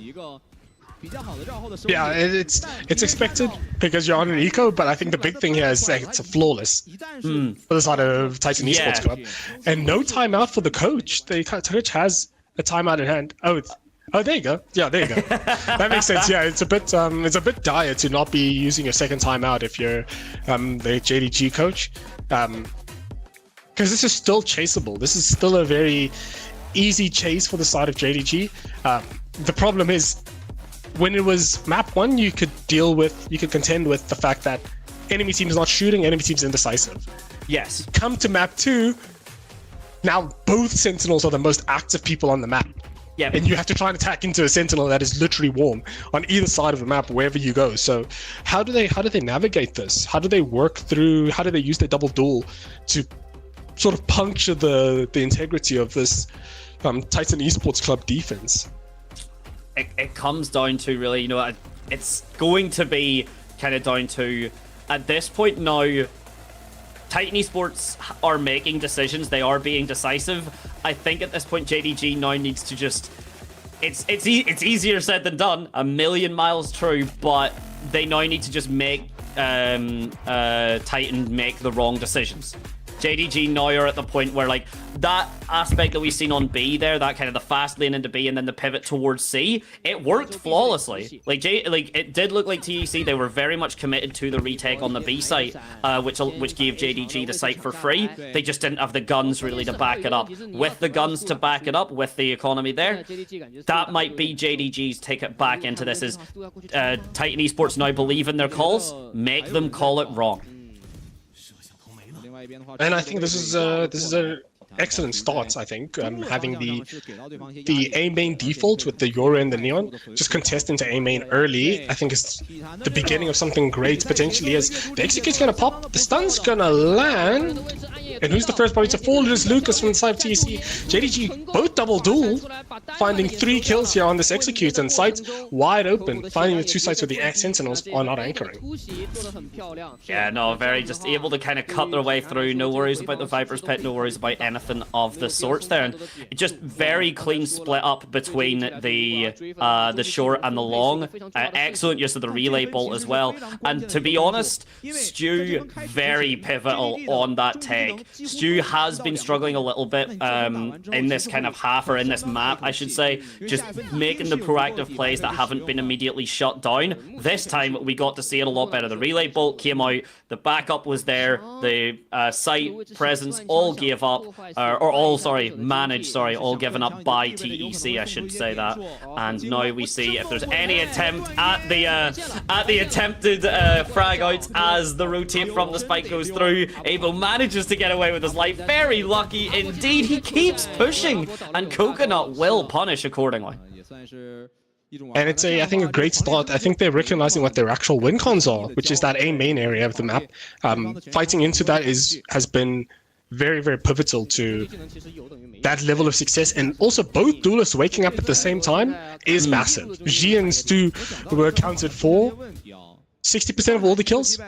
Yep, 3 of the kills were on the back of those 2 duelists with minimal util and just good space creation and good dive. Yeah.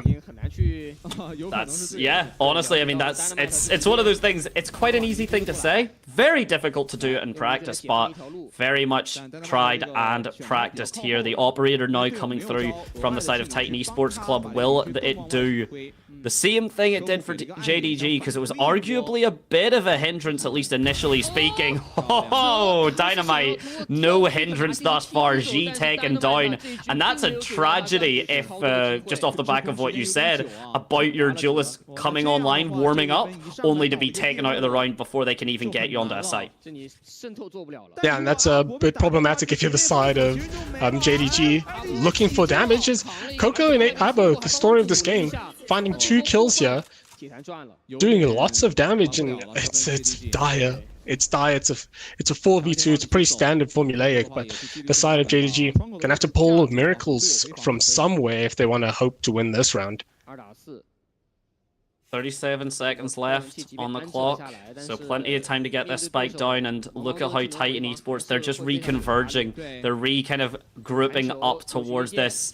The Cypher trip does get jumped over all the way over there towards the defender side by Dynamite. A nice, good frag. Coco arguably overzealous. No one there to back him up, and JQdo going to punish accordingly. And now 3 members from TEC. No? Okay. I was going to say all going to push through that kind of garage side. No, there's going to be a pivot from Hao Dong here, but that spike is now starting to tick down. There has to be a little bit of pace here. Lucas able to actually find YU off the difference here. The lineup is nearly a heartbreaker for TEC, but a bullet, I think, just maybe a pixel or 2 off from making a difference. Yeah, I think that was close. There was a way. There was a world in which that goes the other way, and JKR did everything he needs to, and I think that was the difference maker. That first blood, if G survives towards the end of the round, I think that's a completely different story. Yeah, I think so as well. Definitely speaking out, to be honest. I mean, look at that. Now it's you mentioned it was TEC that looked like they were having fun this map. JDG certainly not the case as much anymore, Rigor. Yeah, stress incarnate, it looks like, as TEC have one more round away from dragging us to a map 3 here, dragging JDG kicking and punching and screaming as... Oh, this is an excellent set piece. They're using the Euro-dimensional drift from A, TPing towards C side, and then using the Sober ulti on the dimensional drift on C side. That's an insane piece of micro from the side of JDG. Still have a lot of fights still left in them. The Killjoy lockdown going to be committed here, as there's no real feasible way to challenge that lockdown. YU is set up in a really good position for a lurk through here. Gets spotted by the alarm bot. Lucas going to find J Kuro here. In the hole from long, Ebo's able to find another, actually, make it add a second. He might be able to add a third, actually. YU struggling initially there. The lurk from Lucas is enough, and because of that, we need to see, but yeah, that will be the spike diffused. Another, a 13-6 again on your opponent's map pick. So an absolute reflection of standards here. We were very confident that TEC had something going into Corrode.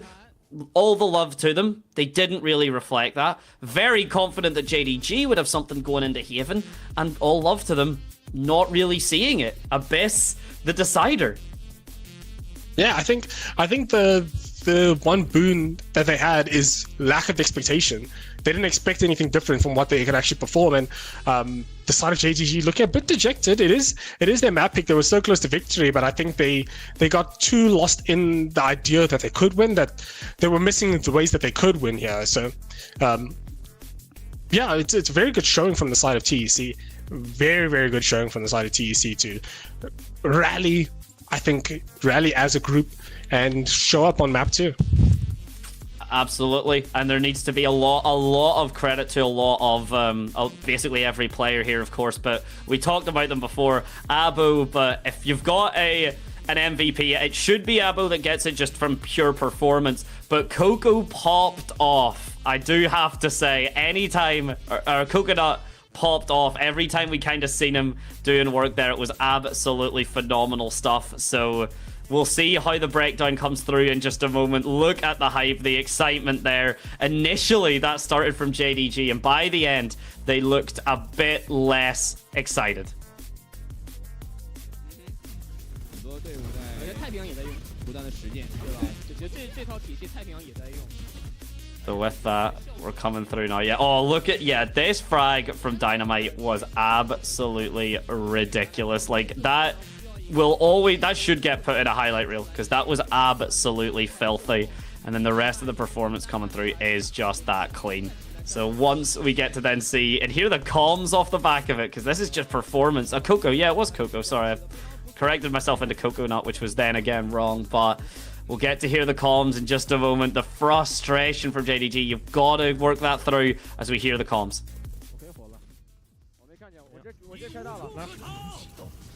咱8点，还有一个右边，还有一个爆点后，两个爆点后，左边一个，死角一个，我们急，左边一个，Coco 左边，来收回来，收回来，两个，还有一个哦，8点，你可以走吗？我走了，走吧，不知道。 我觉得你可以从这断一会儿。可以 retake， 对，可以 retake。我等你到吧。让博哥断一会儿，断一会儿，我先断一会儿。在欧门是把狙哦。对。欧门在 C 的 C player。直接跑 A 啊，可以走了，卡斯，可以走了。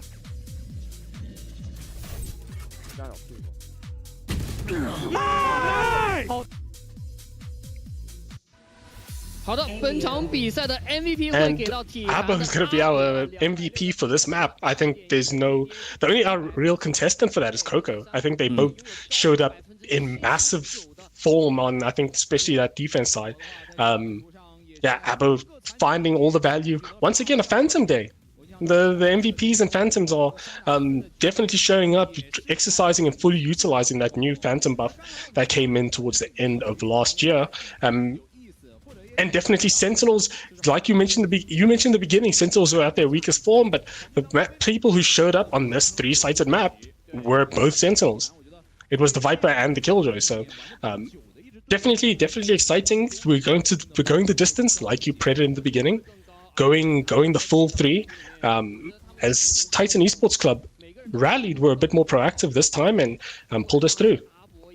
Oh, yes, they did. And even, like, Howdong's a good example, because, of course, is the IGL for Tiny Sports Club. Even though that negative kill death, the smokes were good, and you could very much tell he was keeping the composition around. Even YU, you know, that's the thing. Even for the losing side for JDG, it's still that Sentinel player that was popping off. And it is going to show that while Sentinels are arguably at the weakest spot they've been, the map pool is actually, in my opinion, very good at highlighting a lot of different agents, just because they do fit the rules of the map. We get to see then the difference coming through. The First Bloods, for the most part, yeah, going the way of Titan. Well, actually not as much as you would think, but Titan Esports managing to kind of keep their calm and their composure even when the First Blood's not going their way. The post plants, though, the conversions, a complete different night and day from Corrode.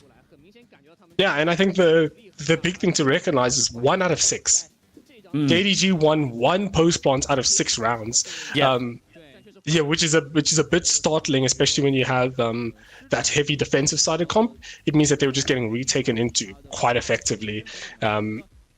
And it's made it very, very difficult for the side of JDG to even get off of the ground, especially in retakes, because they went to, I think, 15, I would say, post plants that they didn't win. So definitely very, very difficult. But we're going to go to Abyss in map 3. How do you feel about Abyss? Now we have a 1-1 series. What are you thinking?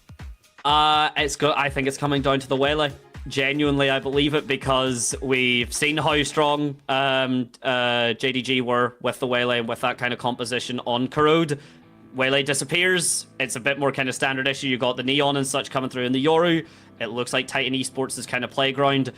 Abyss is a Waylay map. Abyss very much just with the angles, with those kind of executes that can be done. It is going to be potentially a star of the show we might see in that Waylay. The Viper and such as well, though, that kind of double Sentinel, we will likely be seeing as well. But I will not speculate. We can only kind of cover it once we see it. But until we do, ladies and gentlemen, just another short little break, 4 or 5 minutes, and I'll be right back with you for the third and final map of the final upper bracket round 1. We'll be back in just a minute.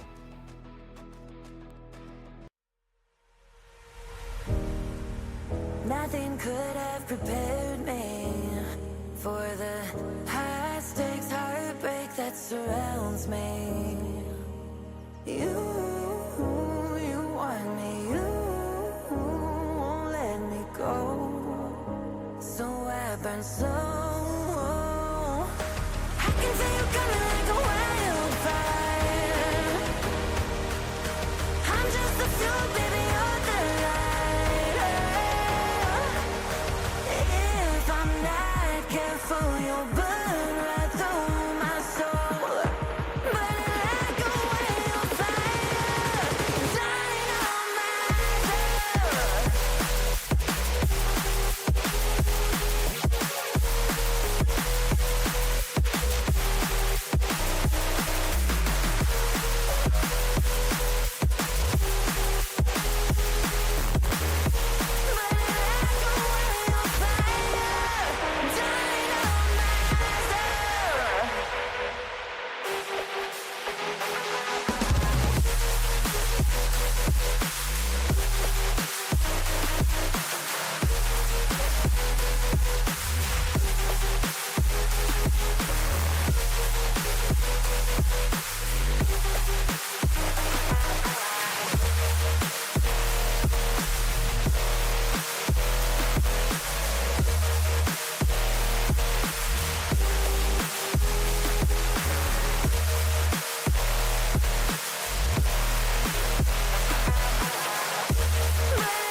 How will I know if I'm ready? The demons unleashed from your mind hold me steady. 'Cause you want me, you won't let me go. So I burn slow. I can feel you coming like a wildfire. I'm just the fuel, baby, you're the lighter. If I'm not careful, you'll burn right through my soul. Burning like a wildfire. Careful, you'll burn right through my soul. Burning like a wildfire, dying on myself.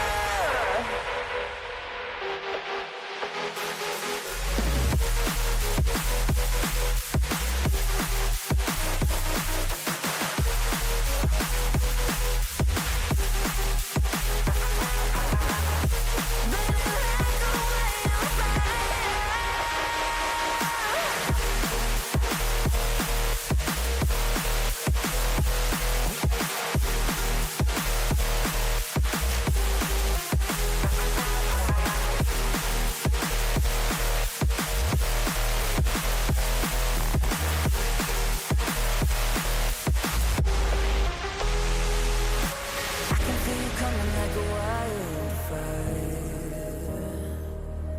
I'm just the fuel, baby, you're the lighter. Yeah. And it all comes down to this, ladies and gentlemen. I cannot believe I was correct. I did not believe, and there was some lack of confidence in myself and some other statements that we would not make it to this third and final map. But here we are, ladies and gentlemen, moving on to Abyss in just a moment. Rigor, how are you feeling about it, my man? Excited. I think we've seen every single version of these two teams. We've seen a very reactive version of Titan Esports Club, and then in map 2 we saw very proactive. Vice versa, we saw a very defensive or offensively strong-sided team in JDG, and then a team that just couldn't get that offense off the ground when it came to the second map. So we finished on Abyss. You said Abyss is a Waylay map, and yeah, we have double Waylay. We have literally a mirror comp, except Astra's being filled in, and we do have the Teo. Teo is someone who I've been putting a lot of stock into because of how potent Teo is as an agent, with how little util there is in the game at the moment. I mean, yeah, the salvo has been nerfed like into the ground compared to what it used to be. For anyone that doesn't know, that was like he opens the minimap, he puts the little grenade down and everything that takes like 5 years to detonate. But it is very excellent at that kind of area denial, which to be fair, Teho does do that still excellently, like whereas utility actually takes so long to activate that it comes back around to being effective because it stops like the spike being planted and everything like that. And Abyss especially has a good few angles that can really be made difficult to deal with by that Teho utility. If I am right in saying though, and seeing, I believe Titan Esports Club have opted for no Sentinel on Abyss, which I have my thoughts about. We'll see how that comes through as the first round begins. Yeah, no Sentinel was the story of the first map, and let's see if it's going to play as much of a factor onto map number 3. As it is going to be some A fighting. An A skirmish starts off the bat, shots fired, but no body drops. And for anyone that hasn't seen Abyss, since the reiteration comes through, that angle onto mid, that door, it's very quick to actually push through if you want to be a defender, to try and play that kind of proactive defense to stop an attack happening. Speaking of an attack happening, Evo picks up 2 with the frenzy, sliding in, makes it a 3rd, does get fragged out by G, who is already the 1.5 HP. Spike has been planted, so a 2 versus 2 here. And it is, though, that little lurk. If you can see, JKuro there is right beneath you, Haodong. Look down. No, not like that. Do not look away like that. That could be everything here. Coco gonna get shot. Haodong jumping off and jumping away. The reposition now comes through. This is a beautiful kind of setup, though. The suck takes JKuro off the spike, and it is gonna buy enough time. Even if Haodong fell, the spike still goes off, and it's a very clean attack-sided round, or attack-going round for TEC. Yeah, that's 3 for 5 pistols. For the side of TEC, and it's a very competent start, very explosive start as well. Abo swapping off with the Killjoy, playing duel now, and finding 3 kills with the Frenzy. Frenzy got nerfed recently and still very, very potent in his hands. Very competent look from it. I wonder if we're going to see the standard Abyss, you know, the Abyss second round if you lose first round. Gamble stack one side, if you don't see them, just jump off the map. Let's see if that happens. Yeah, it looks like so far, this is what we could be seeing, a big fight for mid from Titan Esports. Get the ult orb, and then everyone just runs away. Some people have their thoughts on that. It's a tactical game, you play to your strengths. If you don't want to give your opponents any ult orbs, you don't want to give them any economy and kind of force them to buy, or for this buy into the 3rd round, that's the decision that's made. But either way, the first pistol means the 2nd round is a guarantee for Titan Esports. Yeah, there's oftentimes talk about it. This is one of those things where Josh RT, the coach of G2, was talking about expected value, you know? What value are you expecting to get every single round? And on Abyss, it just makes more sense. The EV is just higher if you just jump off the map. So starves the attacking team of any ult orbs, any additional money, and it also allows you to go into that 3rd round with full rifles against what might be a bonus or half buy. It also forces an investment from the attacking side. So it does end up working out, but it is frowned upon, like you said. I mean, again, you play to your strengths. I mean, it's not as if this is a kind of look that we are at the biggest, you know, kind of scene for China at the moment. You play to every advantage you can possibly get, and if that means just kind of taking that round loss, then yeah, absolutely. And to build off the point you were talking about earlier, just whenever you mentioned like that buy, everyone except for Haodong could survive a outlaw shot, or everyone except for Yui, sorry, could survive the outlaw shot from Haodong, which is a big deal. The outlaw becomes a lot worse of a weapon whenever you need to commit that 2nd shot to get the frag. Speaking of a shot though, JQ doesn't need to commit very much other than just a couple sprays through the smoke. Stu joining in with him, and Titan Esports Club now looking kind of stuck, but it is all of a play because there's one person in a waylay and Dynamite's all the way over in tower. Yeah, finds that kill with a massive mid lurk from that insert. Trades weapons, upgrades them a bit more, and the lightspeed refract saturate is going to find one, but the wrong person, as Kuro's going to fall to Lucas instead, and Stu's going to immediately shut down Dynamite. 3v2 retake here. Lightspeed Refract is going to try and spot anything, the mobile server drone. With 156 damage in hand, as Lucas is going to trade it out immediately. Stu in a 1v2, Stu in a 1v1, 3 kills on the board. Didn't The reload. tap comes through, YU doesn't stick. 2 bullets in hand. 2 bullets in rifle, and YU shuts him down as JDG on the back of YU survives another round. Big deal there. The 2 bullets didn't end up being a factor, but that does go to show, and I'm fairly certain, and I don't know exactly, I could be wrong, but there are games obviously where you reload, you swap the gun and you swap back, and then that kind of makes the reload faster. I don't think Valorant is that. I don't think you see of any time at all if you kind of swap and then swap back to the gun. So maybe I'm wrong. Maybe it is like a frame or 2, and then it is faster to reload, in which case absolutely the right call. But Lucas just leaving himself with 2 bullets. Not the deciding factor, of course, but just something to kind of point out as we get through, because that we are now getting to the 3rd and final map. It looks like we might be in here for the long haul as well. I would hope these teams can remain composed throughout the entire best of 3, but endurance can be a factor whenever you've been playing for around 2.5 hours straight. Yeah, definitely something to note. Fatigue setting in, especially at the worst possible time. But the players look focused. The players still look sharp. Oh, absolutely.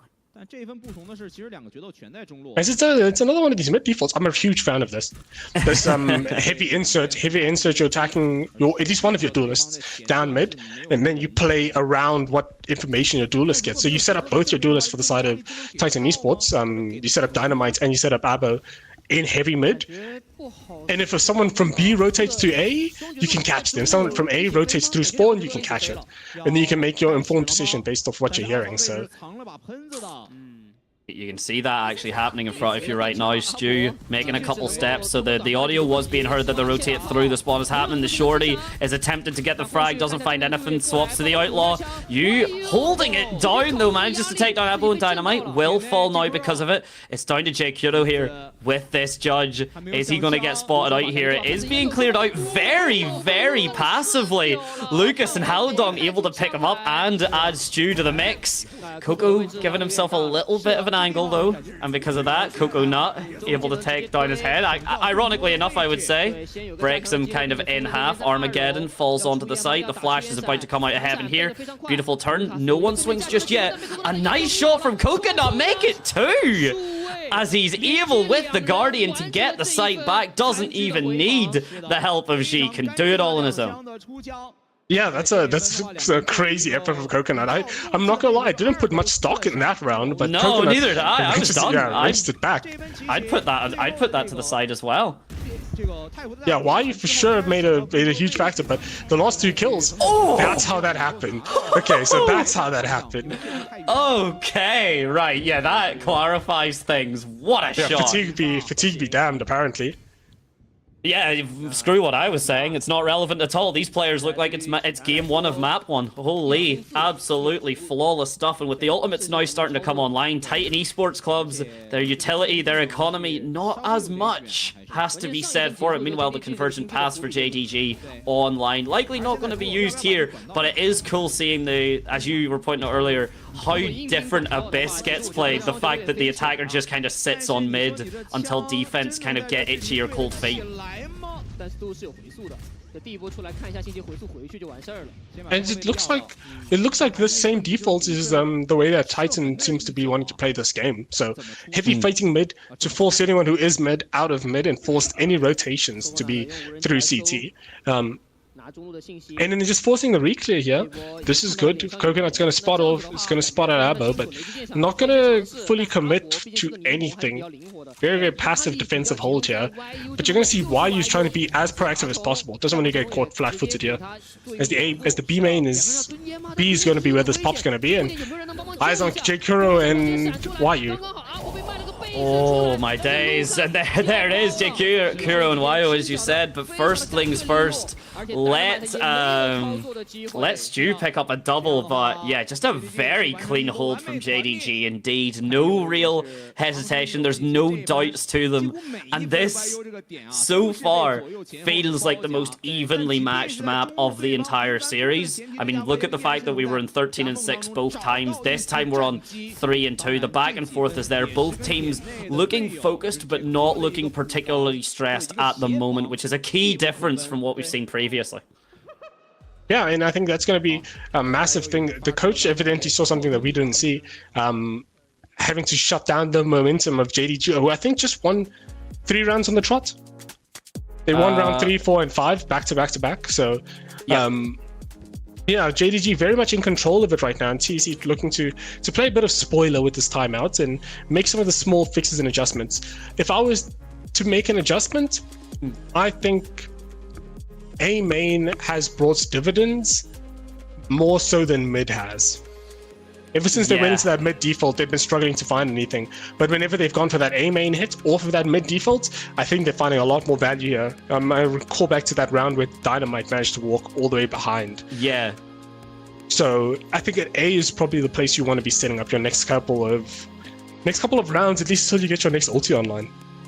Yeah, I'm with you on that. Completely agree. I think I don't hate the mid call as much, but what Titan Esports Club are kind of struggling with is the mid call is a lot harder for them to work with because of YU's kind of the Cypher utility there, the ability to kind of get the site locked down. As you can see, that's a hell of a spider's web you're walking into on that B site, and it means that YU doesn't really have to worry about it too much. And in fact, you can expend, in this case, JDG, making YU be the one to worry about it, but sending both the duelists in towards that mid instead from G and Stu.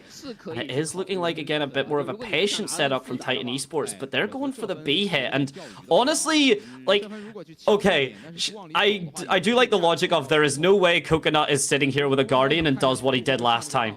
Like, because that is exactly why Titan Esports Club lost on this site last time. Yeah, I think that's actually very important to notice. The reason why they lost last time they went B wasn't because the plan was wrong. It was because the shots were just hit. So for them to be making the adjustment and still committing for it, YU's going to find the first kill here. No theft. Now in action. Diamond's going to find a kill, and Stu's going to trade out almost immediately as the salvos are going to land, and YU, not wanting to be left cast aside, finds another kill, keeps himself relevant. As the spike gets tapped, conversion pass gets committed, and no targets in sight, nothing slowed, nothing decayed, as Howdong going to find the first kill onto YU. 2v2. Howdong swings, and so does Stu and J Kuro. They come out on top. JDG padding their lead to 2. Very, very nicely done. And again, I don't want to keep saying it, but like, that was initially started. Why did that B site collapse? Because of this shot, we'll probably see. Yeah, okay, it was a scan. I thought it was just a random shot through the smoke. If it's a scan, that is a bit more of a different aspect. But that first kill and then the neural theft, which you are able to do from a much larger range, that's been a thing now for ages. But it is just still something to consider, that Cypher getting a frag nowadays does basically mean his team will get wall hacks for the next kind of 5 to 10 seconds. And Titan Esports, now they're doing the opposite. The B site commit didn't work. We're going to pop overdrive. We're going to run onto site. J Kuro's able to pick up one onto Lucas. Abo trying to get his position onto this site, but G shutting it down and the spike having to be committed. I do like that Coco just goes for it, though. At least you get the economy, 300 credits for each player as the retake now starts. Yeah, it's a 3v3 retake, or 3v4 retake, actually. Going to CT, Coconut still has it, but the conversion part's going to be committed here from Titan Esports Club. It is a double! The saturate lands, as Stu finds a kill into Howdong. Lightspeed's trying to catch up, doesn't quite find anything, but YU finds 2 kills, closes out the round quite distinctly, as these retakes aren't taking that long. a lot of the stuff is just falling apart almost immediately, or the hold is so strong that nothing develops from it. I want to put it down genuinely to JDG's hold. Like, these are good pushes, and they are kind of working off of a decent amount. I do say that, to be honest. I mean, as Abo does just kind of get caught out by the Silva Dart scan, and we maybe are just seeing actually a highlight of one character, one agent we haven't really talked about much, despite the fact that Coconut and Coco, of course the players with the similar names are the same agent, just to make my life even more confusing.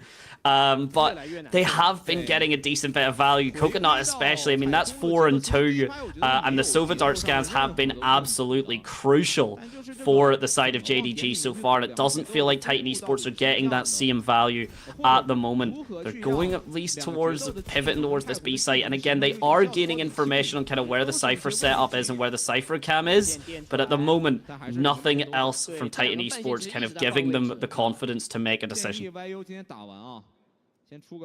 Yeah, and I think the big thing is, if you look at it like from the pre-timeout, it's just been A and B hits. I think that's something that you should look at. It's just been A and B hits. Just vertical, just go down B main, go down A main, have your late lurk, securing yourself the rounds. But G set up at the up here. JDG looking to try and... I think they're just going to play straight, just straight retake. As the Hunter's Fury is going to be committed here. No tags, no damage. G does take a bit of chip damage from his own server, but nothing much that makes... like, it's enough that it's negligible, rather. Yeah, well, like 18 damage or something that kind of put through is a bit of a big deal. Cosmic Divide getting popped as well. We're seeing a lot of stuff now come through. There's the Saturate, the dash, the light speed comes through immediately. Backs back out, the cam as well. First frag going the way of JDG. Oh my god! What a pinstripe! Security and Tower both being locked down by the Titan Esports crew there. Absolutely beautiful stuff. And probably just the fastest end to a retake we've seen this series. Yeah, I think it's very good. It's a very good protocol there, actually. Just setting up to hold that Astral Wall at the choke, not even giving them an opportunity to get into the round. Is you double hold the CT guys, you hold Heaven for anyone who's jumping out on your CT hold, and very, very textbook. It's actually an excellent retake from the side of Titan Esports Club. Yeah, very nicely done. A very good hold from them indeed. And now, you'd mentioned it, and just as kind of by magic, Rigor, we are now back towards that mid side there. Dynamite just doing what he did so well beforehand. But this time he's actually using that to distract. Meanwhile, it's a push in through tower from the other side. Dynamite gets down Stew. The trade is there though, and is that enough to kind of fake the confidence? Is that enough to kind of shake the nerves? It doesn't look like it here, but timing is everything on this swing. Oh, it's the shot goes awry, but I think now JDG is very well aware of what's happening. But eyes on Haodong, eyes mid. Does Haodong manage to find someone crossing through? Potentially going to find Wyu. Finds Wyu there, and that's a massive death there. Makes this this retake's a bit untenable. There's not much you can do here. These positions are too strong. Taya has full util still. Oh no, Taya has no util. It's a bit more tenable. Actually, no, it's a bit more tenable. I was gonna say, that might be the strongest caster cursing live on air I may ever hear, depending on how this next update goes. Okay, Coco though, just... well, Coco pops off. I don't think that's a problem. Is that a copyright offense? Coco does well. Coco does well, I should say. We'll leave it at that. I got caught looking at the minimap, and I forgot that we were looking at Teo when I said the util thing. But the idea is the same. They are... with the double initiator, they have a lot of util to solve a lot of the issues and the problems, right? So when Teo has util at his disposal, getting onto site might be slightly more difficult, but holding site is a lot easier, right? So keep an eye on that Teo. We want to be seeing Teo with at least one salvo and the stun that does damage. Actively participating in a lot of these rounds. If you don't see Teo with those pieces of util, it's just straight gunfights. And the side of Titan Esports Club have warmed up into this round, for sure have warmed up into this game and are finding a lot of value in their just straight up gunfights against this double duelist variation and comp. Yeah, no, they very much haven't. Here's actually a fun fact for everyone here. It is based off of last year's data. We've had a lot of changes since then, so it could be outdated. But the last time that we kind of looked at Abyss properly, kind of like in a series such as this, you know, the very high level, it is the only map, I think, still to ever actually be favored for the attacker side. So that could have changed. Obviously, again, we've had a lot of changes come through in compositions. Teams are still trying to work out, find their footing with this 2026 patch. That is still a factor, though, that honestly, JDG are very happy here. If they can even get like a 6-6 scoreline, if that is still the case and the attacker side is still favored, then TEC could look to struggle as they move on to the other half. Historically in this season, we've had 16-13 with a 7-5 half, and then 16-13 with a 7-5 half. So we're on track for a very consistent series here as well. But yeah, you are right that it tends to be attacker favored, because if you look at the orbs and where the orbs are situated, it is very easy for the attackers to gain control of that orb. Right, and when I say get control of the orb, I mean when barrier's down, who can see the orb and who's more likely to take it.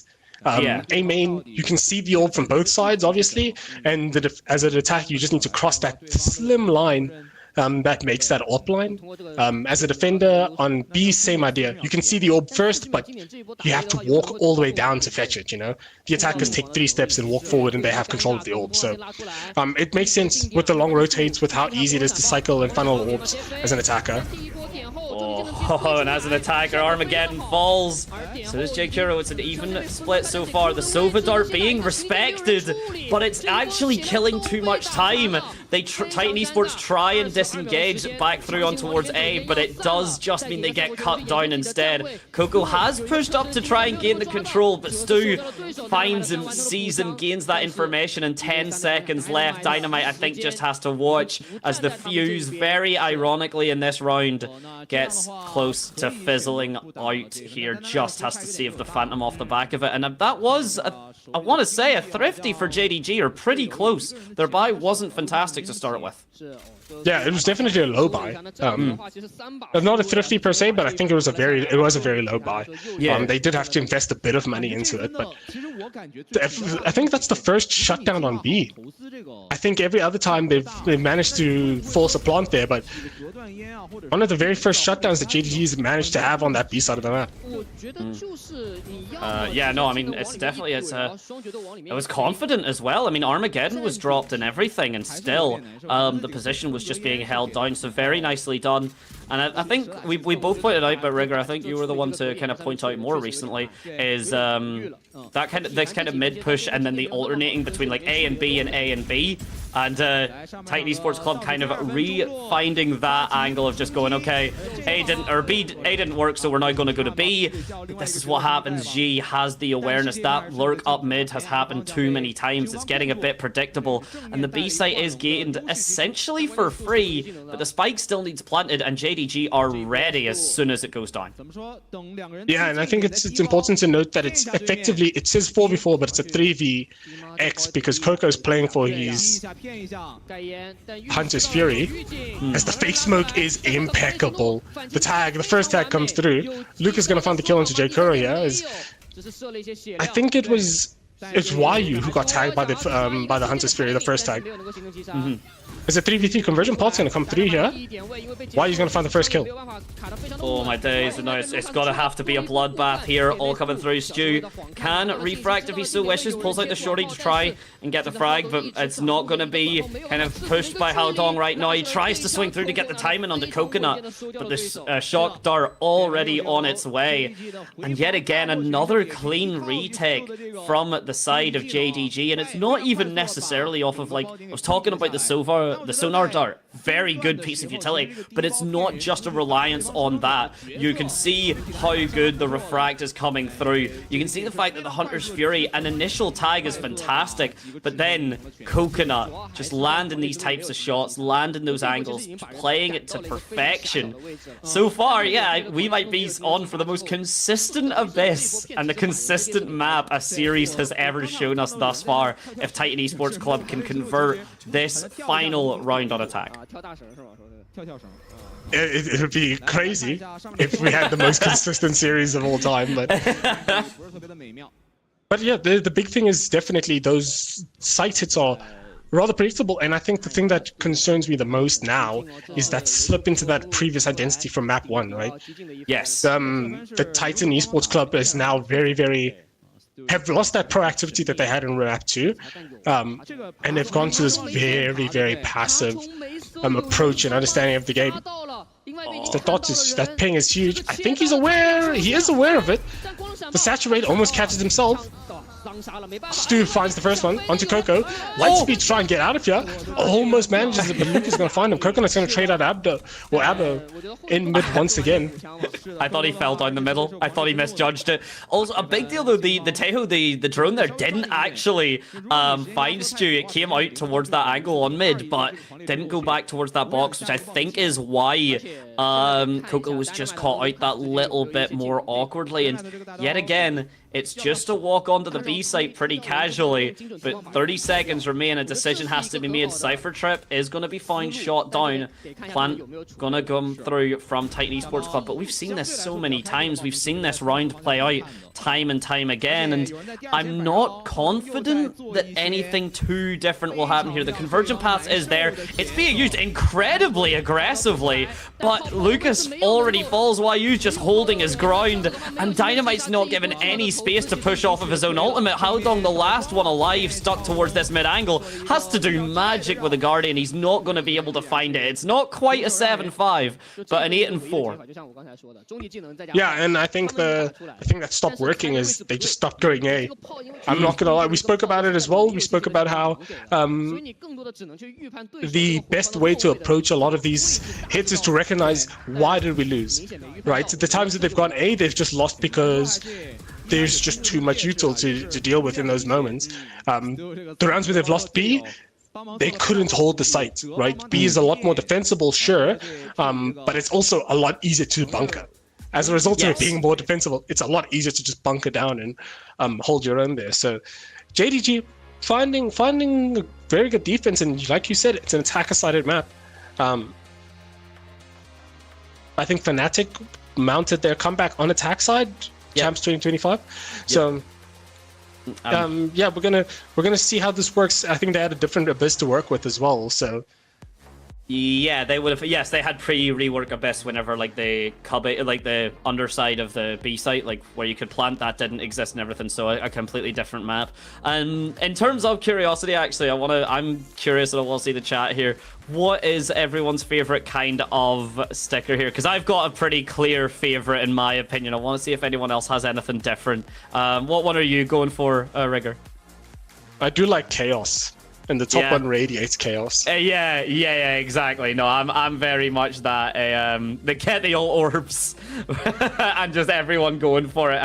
As a Sage player who I've had to, I'm not allowed to res someone because my res wants their showstopper. It's always a heartbreak, but you have to let it happen.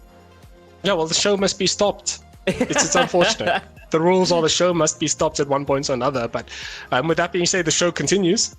Brief intermission to halftime as the switch of halves happens, and it is JDG starting on attack side here. I think what I want to see from JDG, especially with their double duelist, is I want to be seeing committal. That's the big one. I want to be seeing a lot of committal into this lack of Sentinel comp. The only thing that's really a threat is the smoke spam. Having that Sova and the Teo with their util alone is going to be a bit overwhelming to deal with. But if you can get onto site, if you can force them to use the bad util, JDG I think is very favored here. But going for pistol number 6. Let's see who gets away from that. You can eke away here. Oh, very close. A very close use of the relay bolt, but patience from Coconut there doesn't get caught up by the stun. Titan Esports Club trying to go for such a heavy, aggressive push, but it's not worked out for them. They've just got completely shut down, and JDG deciding just off the back of it, what you keeping the mid control down to allow this rotate to happen without any type of incident. And speaking of, Dynamite's going to attempt to stop it, But that is clean. You just having all of that information, all the stuff to work with here. And from what we've seen of Abyss, a 5 versus 2. If this retake occurs, then Titan Esports Club are on something just different here. Coco's good for 1, able to disengage. Spike gonna get planted, but I think that's all we're gonna see. I think that's a hell of a brawl on to be made, finding those 2 picks there. Almost immediately, I think Abba was hoping for a couple of a bit more damage at the frenzy. Didn't quite get all the damage he needed, and Lucas in the 1v4, it's ambitious. You have to go for it. It is pistol. You don't want to save this going to the next round. So you do have to go for it. It's a tall task to try and mount here. I mean, the crossfire setup as well. The sight, oh my days, no, the sight for, yeah, geez, just we can end that down. And I mean, we've seen it displayed by, I want to say, by JDG. Looks like we're going to probably get at them a 10th round on the board if the last follow-up to the pistol round is anything to go by. Yeah, that's what, 3 and 6, 3 and 6? Yep. So yeah, it's a bit of a very even series, all things considered, from pistols through all of it, and also we have a second round conversion of 50% as well, I think. So these first 5 rounds have been pretty standard and relatively fair, no absolute blowouts here. As this, yeah, I was waiting with Beta Brit to see what Lucas and why you were getting up to on that side of the map. Is the execute's going to be on that B side of the map. The shot refract, and I think why you found a kill onto Lucas. Yeah, big kill onto Lucas, big kill onto Coco and Stu. Not wanting to be outdone, finds one into Howdong. Yeah, and that's already kind of the round ended. Nice frag there from Abo, just to kind of cover the mid, but the spike's ticking down, and there's no real hope there. Where is... Okay, there. Yeah, I was curious. I really could not even see Dynamite, despite the fact he was the one literally on the screen right there. So this angle, this position, just waiting for his teammate again. Don't want to save these guns. Not really worth saving. Try and get yourself a frag if possible, but it looks like the position in here, JDG wanting to make sure they can get out completely harm-free. And even Dynamite and Abo, they don't want to swing too early. They just want to make sure that the bomb does take them. The shots go down, and there we go, yeah. The bomb's going to deactivate, and JDG... Oh, no, is Abo... Okay, I was going to say, is Abo going to fight that? He was thinking about it. He was. He was curious. He was considering maybe if he could, which I like the confidence, but the confidence and kind of bravery and bravery and silliness are just kind of 1 inch away from each other on that spectrum, and I think that would have lent more towards silly than brave. But coach, I can kill someone. Coach, just let me jump. Just let me do it. I just trust me. I can take 3 while I'm still in the air, and absolutely.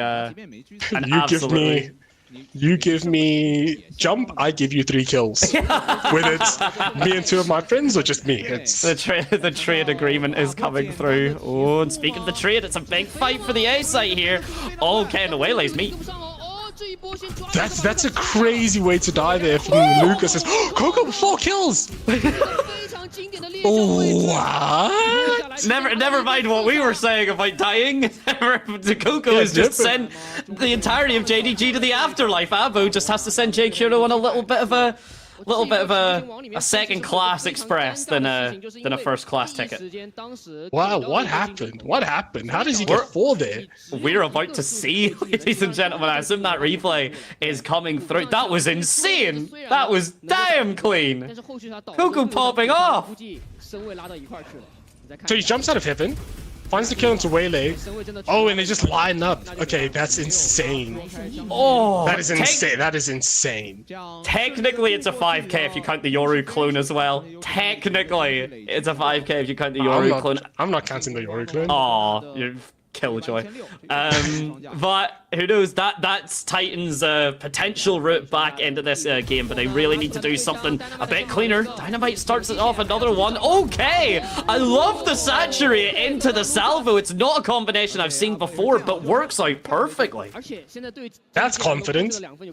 Holy, that's confident. Yeah, that's a very confident look from the side of TEC. Being this far down and having this much set work and like set plays set up there is insane. Dynamite had that massive first pick, even with a Phantom of all things.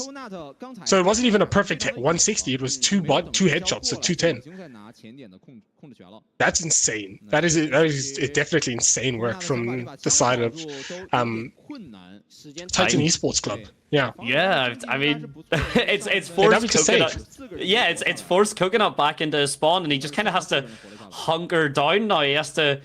I mean, I know there's nothing it does, but like even just to kind of prove a point, do you just turn around and throw the spike off the map? I know it just respawns, but like just to kind of do something to feel like you're in control in any way, because the lions smell blood and they are kind of reaching for that right now. Haodong pushing through here, checking that angle. Does Coconut kind of yeah, he does. Coconut jiggles in a way that he gets spotted out. Does see Haodong, but not fast enough to be able to save him. And if Titan Esports just do that even twice more, they could very comfortably be swinging this back. Yeah, the lead seemed insurmountable until that massive 4-piece from Coco. That is insane. That's some nice tech, actually. The neon slide on the slope, knowing that it'll carry you over the gap. That's very fast. That's actually really, really nice. Yeah. Neon's got movement. Imagine doing that whenever she still had full accuracy, and then when she slid, and then we could have a different discussion. Of course, not the case anymore. After that, that 140 on Haven, yeah, accuracy be damned. It's just brawling. It is just brawling from the side of TEC, using all of their util and just overwhelming the side of JDG.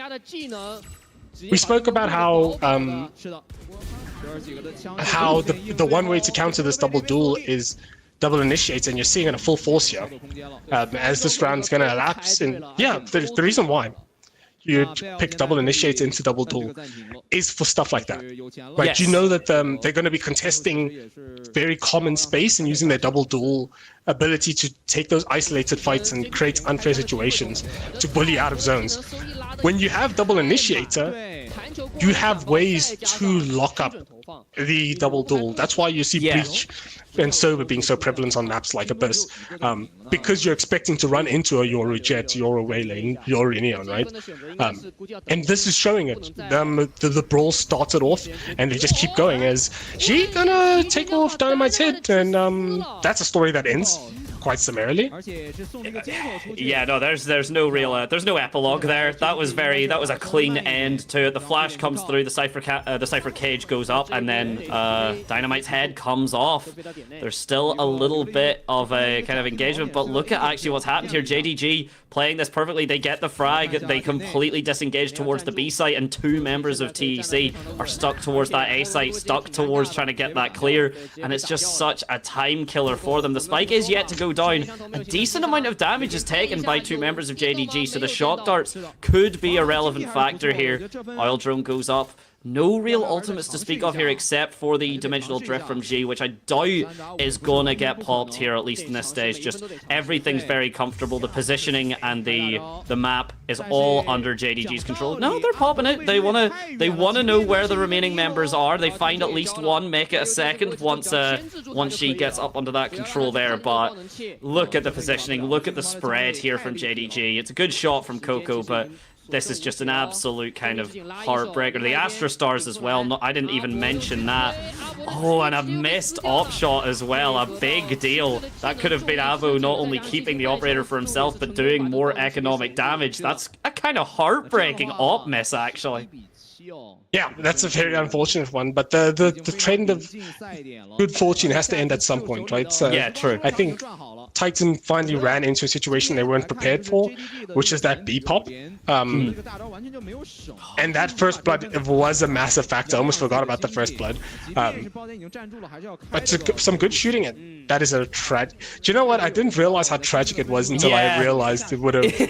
Yeah, that was a hard, like, that's 4,700 credits donated. I mean, you gave us the math earlier in terms of how much you need to do with the operator, how like kind of much impact you need to get that return on investment. So missing a shot kind of as easy as that, Rugor, is, and then again, donating the operator after that is a heartbreak. So with the kind of last time out for Titan Esports Club with 4 rounds differential though, I am confident that we are going to maybe see the last time out expended from JDG. I'm not going to say that we see a full comeback, but I think Titan have it in them to make JDG sweat just a little bit more.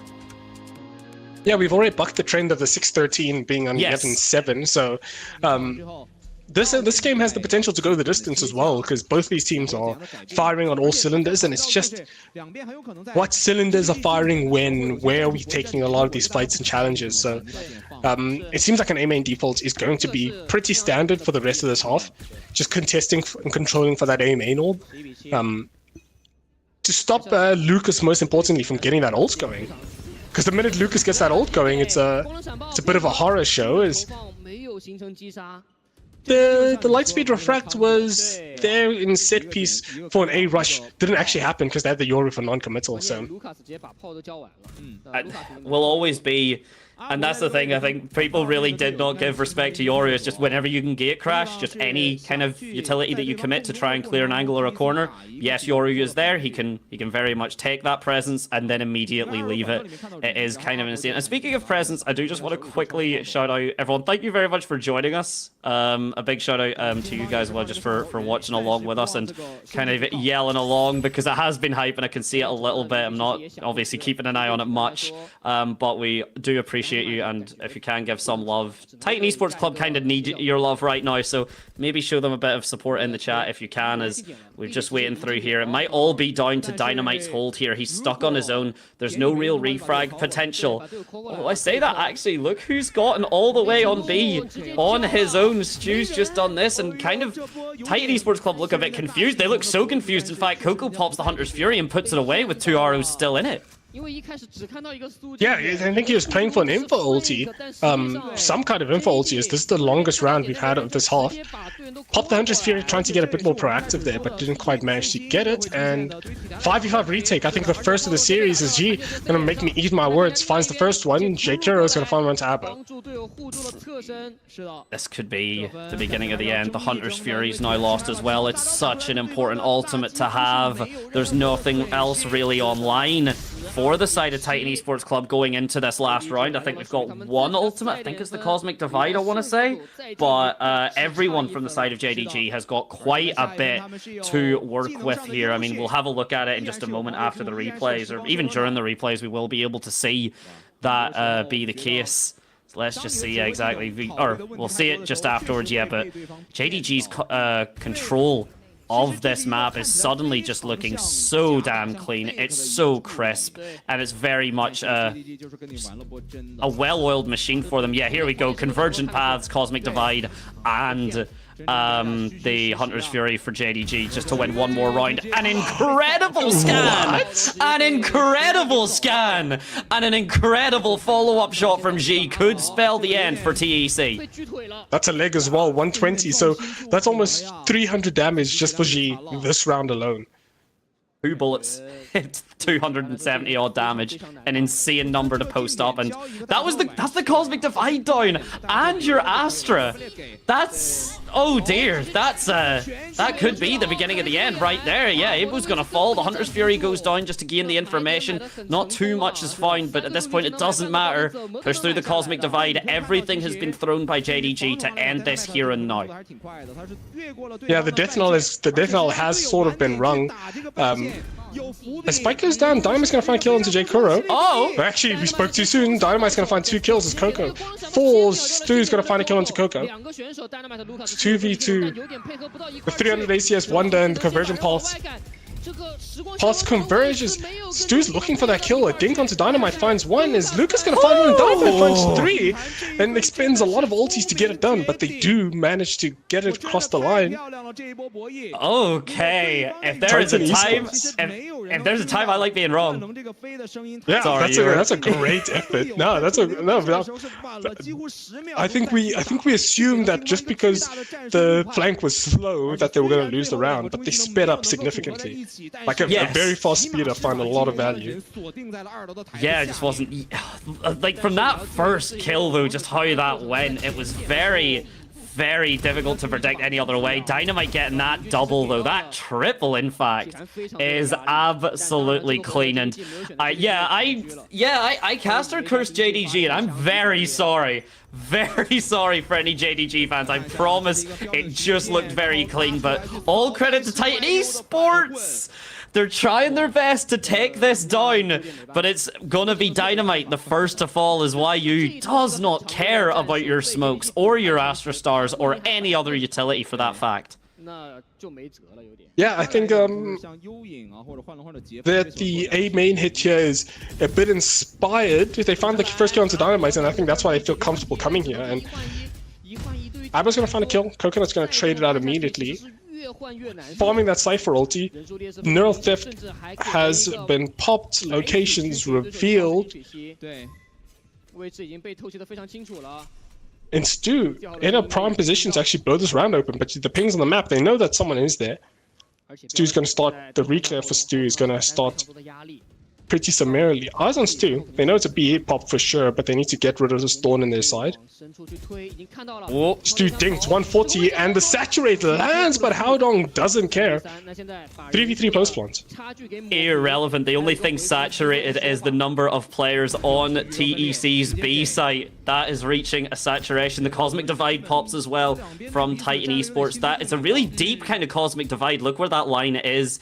It is very much just to cut off that kind of tower angle from the attacker side spawn rather than anything else. It's a double swing. It's a double kill from Jake Kuro.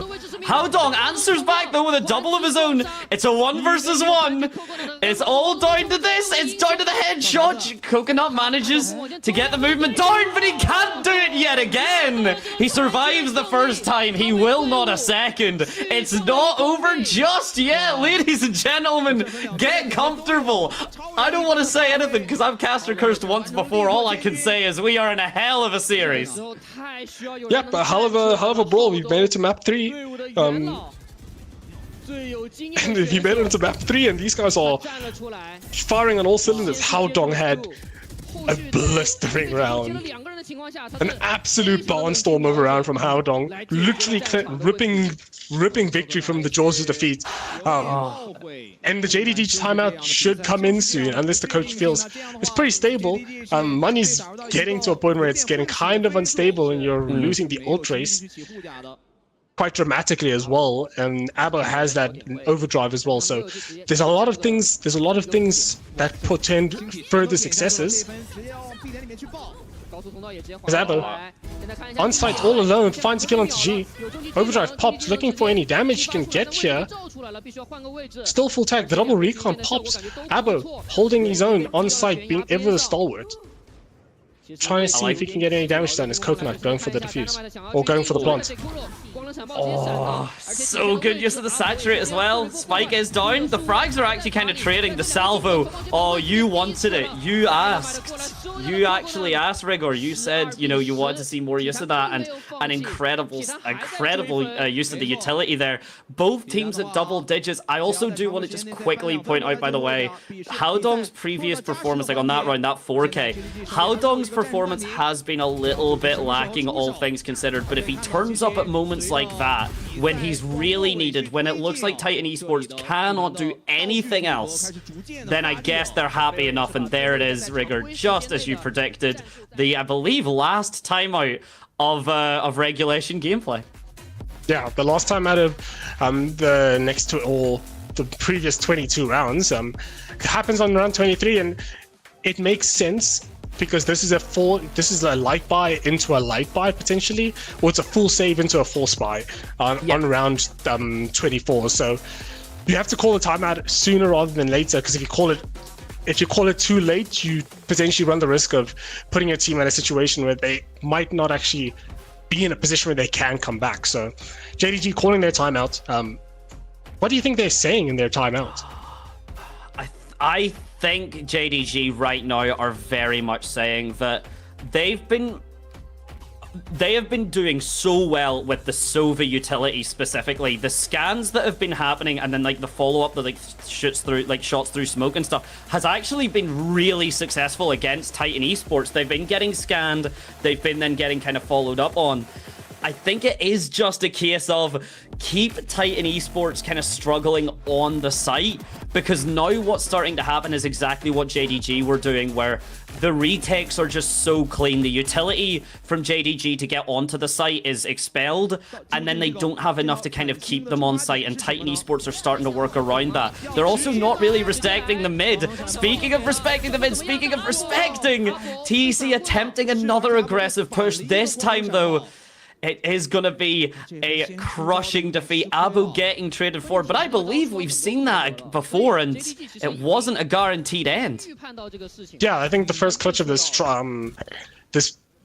that made this comeback very like realizable. Yeah. Was off of something like that. I think it was Dynamite dying A main early. Yes, it was. Yeah, falling for that orb. So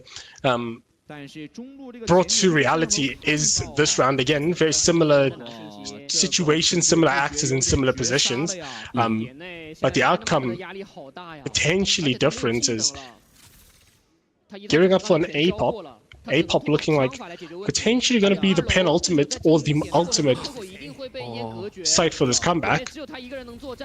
Him in the Sova Dart, and TEC know this is coming. Oh, finally a spray through the smoke goes TEC's side. It feels like every time it's been JDG's way, and that's obviously great if you're a JDG fan. Me, I just want to see this series go on longer. I am absolutely enthralled by how this goes through. It's a 3 versus 4 retake. Talked about the use of utility beforehand. The Sova Dart goes through. The flick from G, not enough to actually get it destroyed, so he does have to pull himself away. Coco swings, gets shut down by Stu. This could be the beginning of the end. Yeah, I think Lucas gonna find a kill onto G though. Stu all alone on site. Converging paths goes through, but doesn't find value. What have I done? Have I done it again?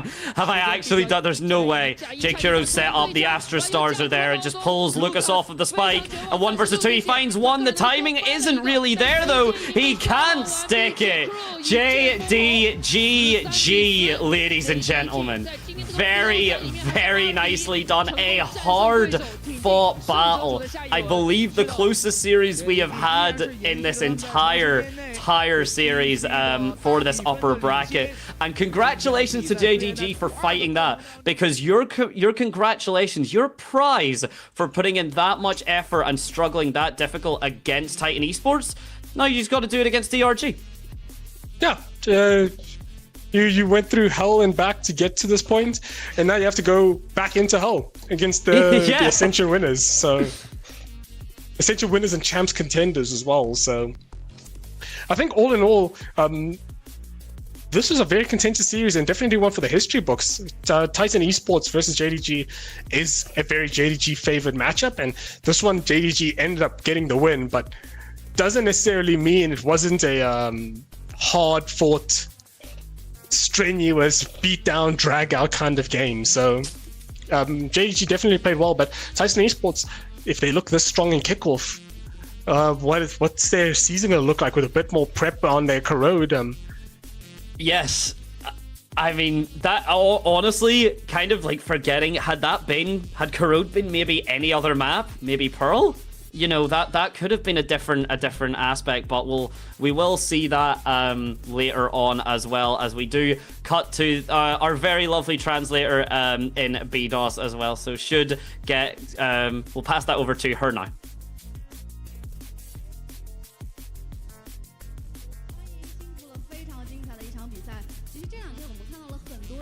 And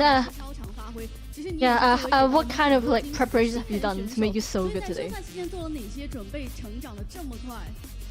Yeah, he's like, we played really according to our scrims and a lot of what our coach said.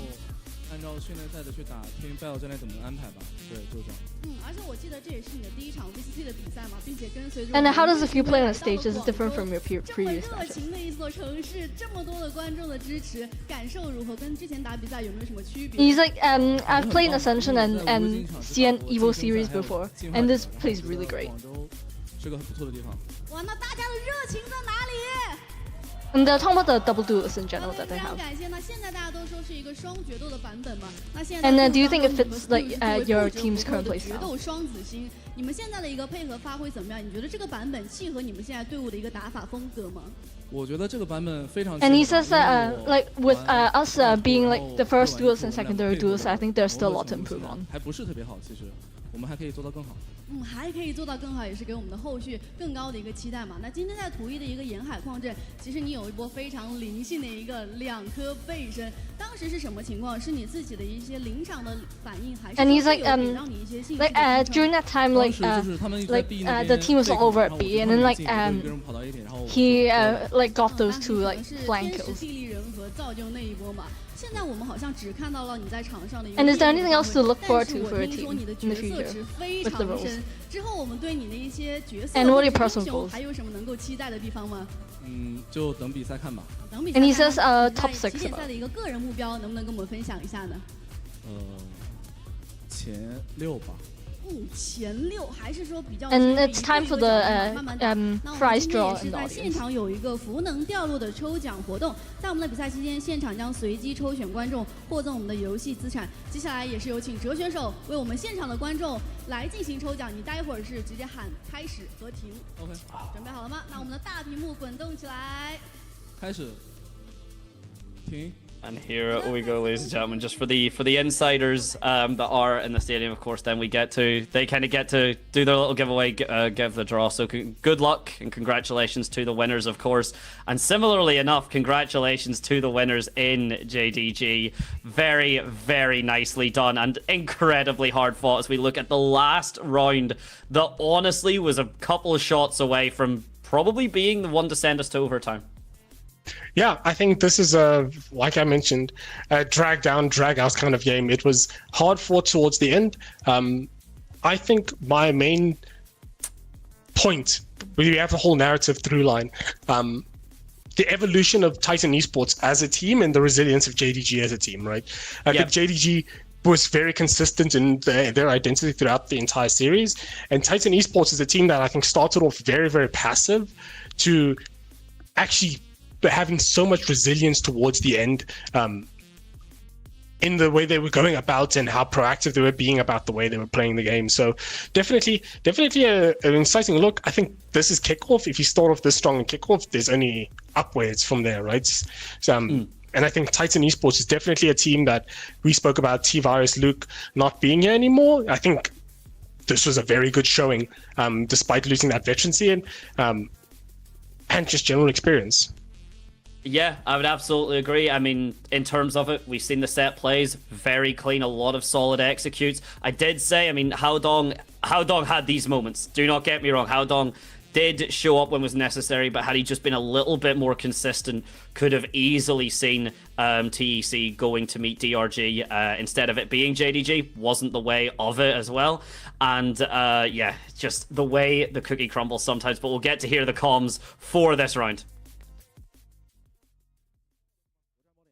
我先去了，点击。有吗？来，OK，加油！换 ，dispute， 来了，八点。我不中路了，我帮丢了。八点进来，抢烟点，挖油。你自己玩。打2个，来拐个，可以压 CT 的，小心。Going for 人哦。塞。中了个，怎么灭的？扣我灭的一个，左边一个。 你先点，打！他太我有大，太我有大，小心打！我先给动静了，兄弟。特别太大了。来，一起走2楼。2楼可以丢伞。啊，那我走 CT 了。2、1，我拉闪让你出去吗？可以。等我。2楼，但是。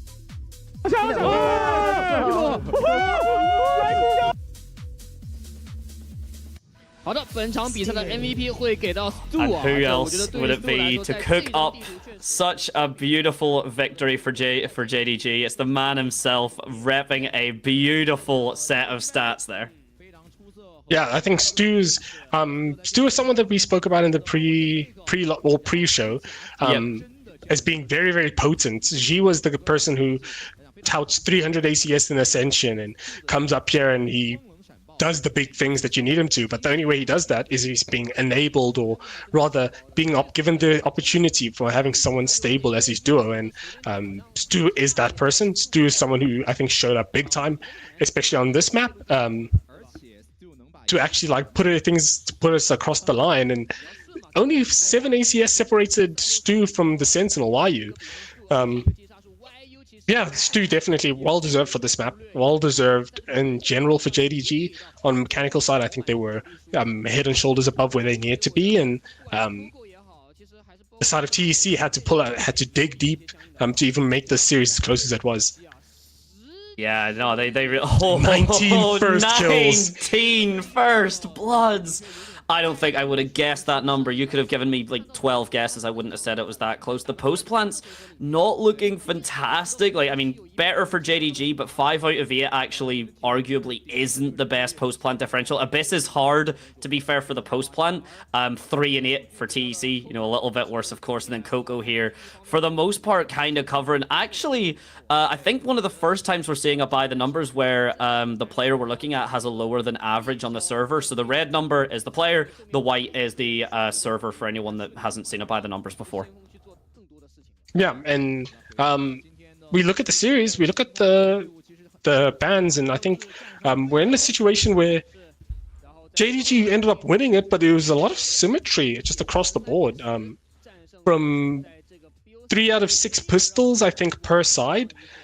We had eco conversions, we had a 7-5 half, followed by a 7-5 half, followed by an 8-4. So definitely very, very similar, very, very evenly matched teams, and it was a very evenly sort of set up game.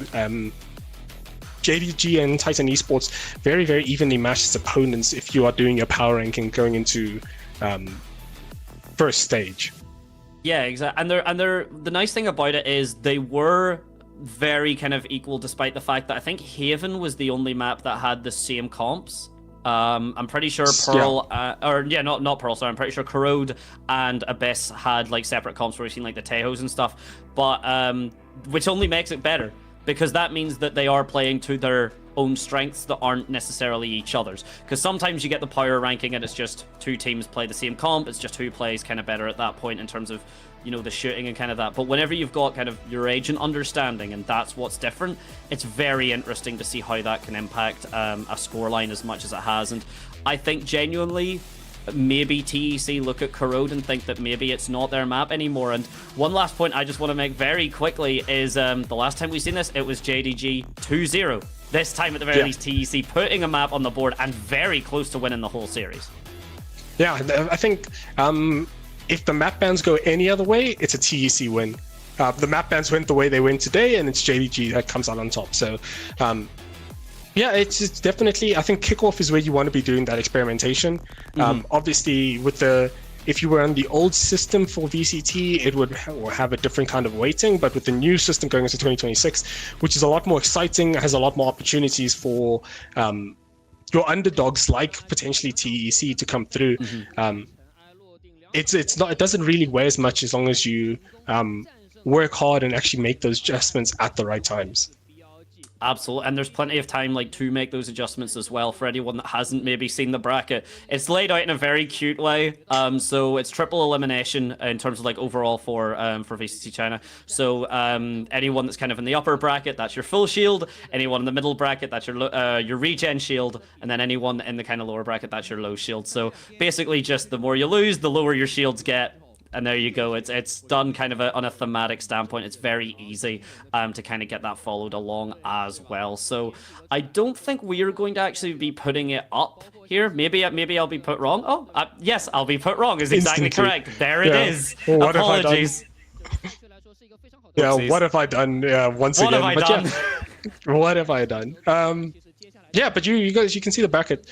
Yeah, it is triple elimination. I think tomorrow we have some heater of games. The winner of this game is going up against Dragon Ranger Gaming, the Ascension, the two-time Ascension winners rather. And the loser of this TC, you're going to be seeing not in, I think, towards the course of next week, I want to say, after the next round of games for the rest of this weekend elapse. But yeah, you will find all of those games on this Project Horizon channel. Is we look at the top 5, any changes? G is up here and Stu is up here. I think this is the double duelists from the same team that are on top of the scoreboard for, or in the top 5 for today, and arguably stats wise might be, I predict at least G, if not Stu, going to be top 5 the entirety of Kickoff if those two go the distance. Absolutely, yeah. They are reliant, and very much we did just see that G and Stu were working off of each other absolutely beautifully. So that is going to be the case, and yeah, we got to see that, and I think if they keep that up, then we will see that top 5, as you said. But tomorrow, ladies and gentlemen, it's not as if we are over. We are only, if anything, just beginning. Tomorrow, we start off Wolves and XLG, and then afterwards, it's EDG Edward Gaming versus Tyloo. So the upper bracket quarterfinals, as it stands, is Billy and All Gamers. JDG, of course, now versus DRG, and then the upper bracket quarterfinals, which you will be seeing tomorrow. But I think that will be everything else from us. Rigger, is there anything kind of you just want to say to the beautiful people before we sign off?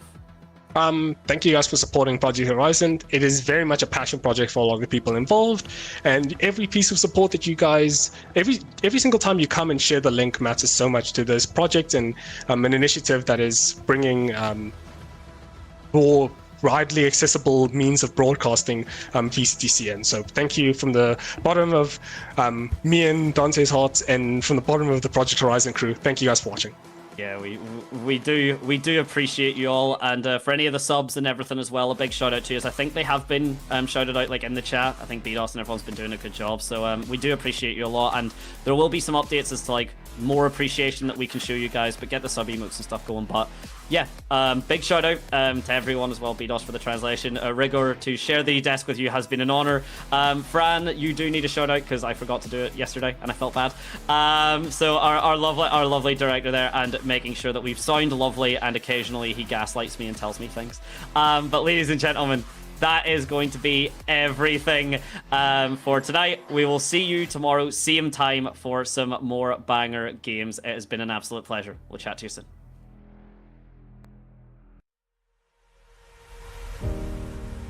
Nothing could have prepared me for the high stakes heartbreak that surrounds me. You want me, you won't let me go. So I burn so, I can feel you coming like a wildfire. I'm just a fuel, baby, you're the light. If I'm not careful, you'll burn right through my soul. Burning like a wildfire, dying on myself.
feelings unleashed from your mind hold me steady. Yeah. 'Cause you want me, you won't let me go. So I burn slow. I can see you coming like a wildfire. I'm just a fuel, baby, you're the lighter. If I'm not careful, you'll burn right through my soul. Burning like a wildfire. Careful, you'll burn right through my soul. Burning like a wildfire. Dynamizer.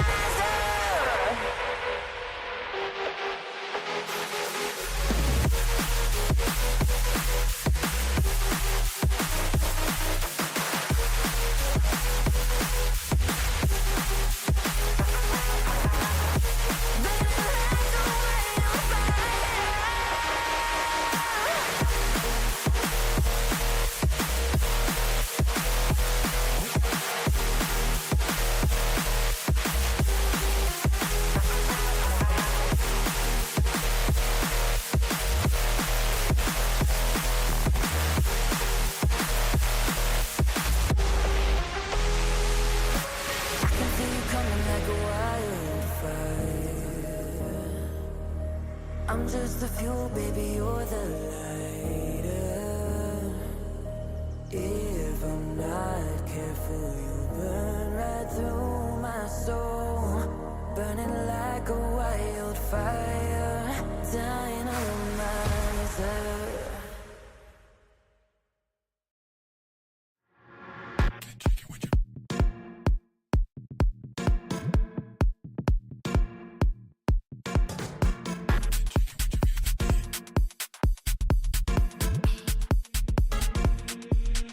Didn't you know? Yeah, I've been trying to keep it to myself. But girl, you make it hard. 'Cause every time you move, that makes me melt. If you catch my drift. Make you move like this. If you catch my drift. Make you move like this. If you catch my drift.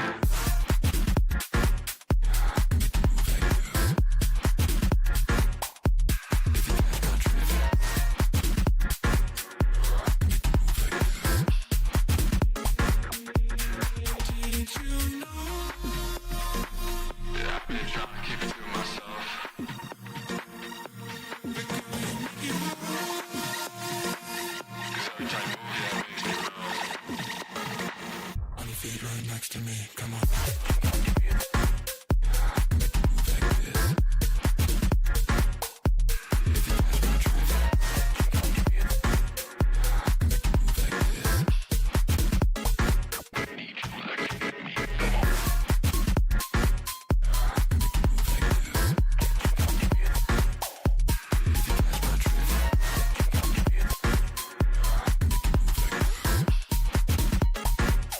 I get this feeling in my chest. Don't want to say that I'm obsessed. Your body's left my mind on red. Forgive me, but I must confess. This feeling, don't want to say that. But your body's left this silhouette. Living in my mind, you know it. Didn't you know? Been trying to keep it to myself.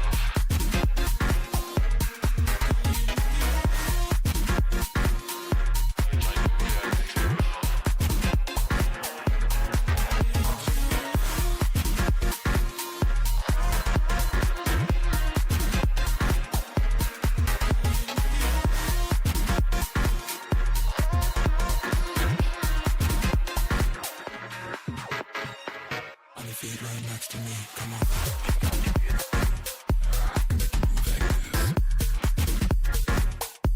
If you catch my drift.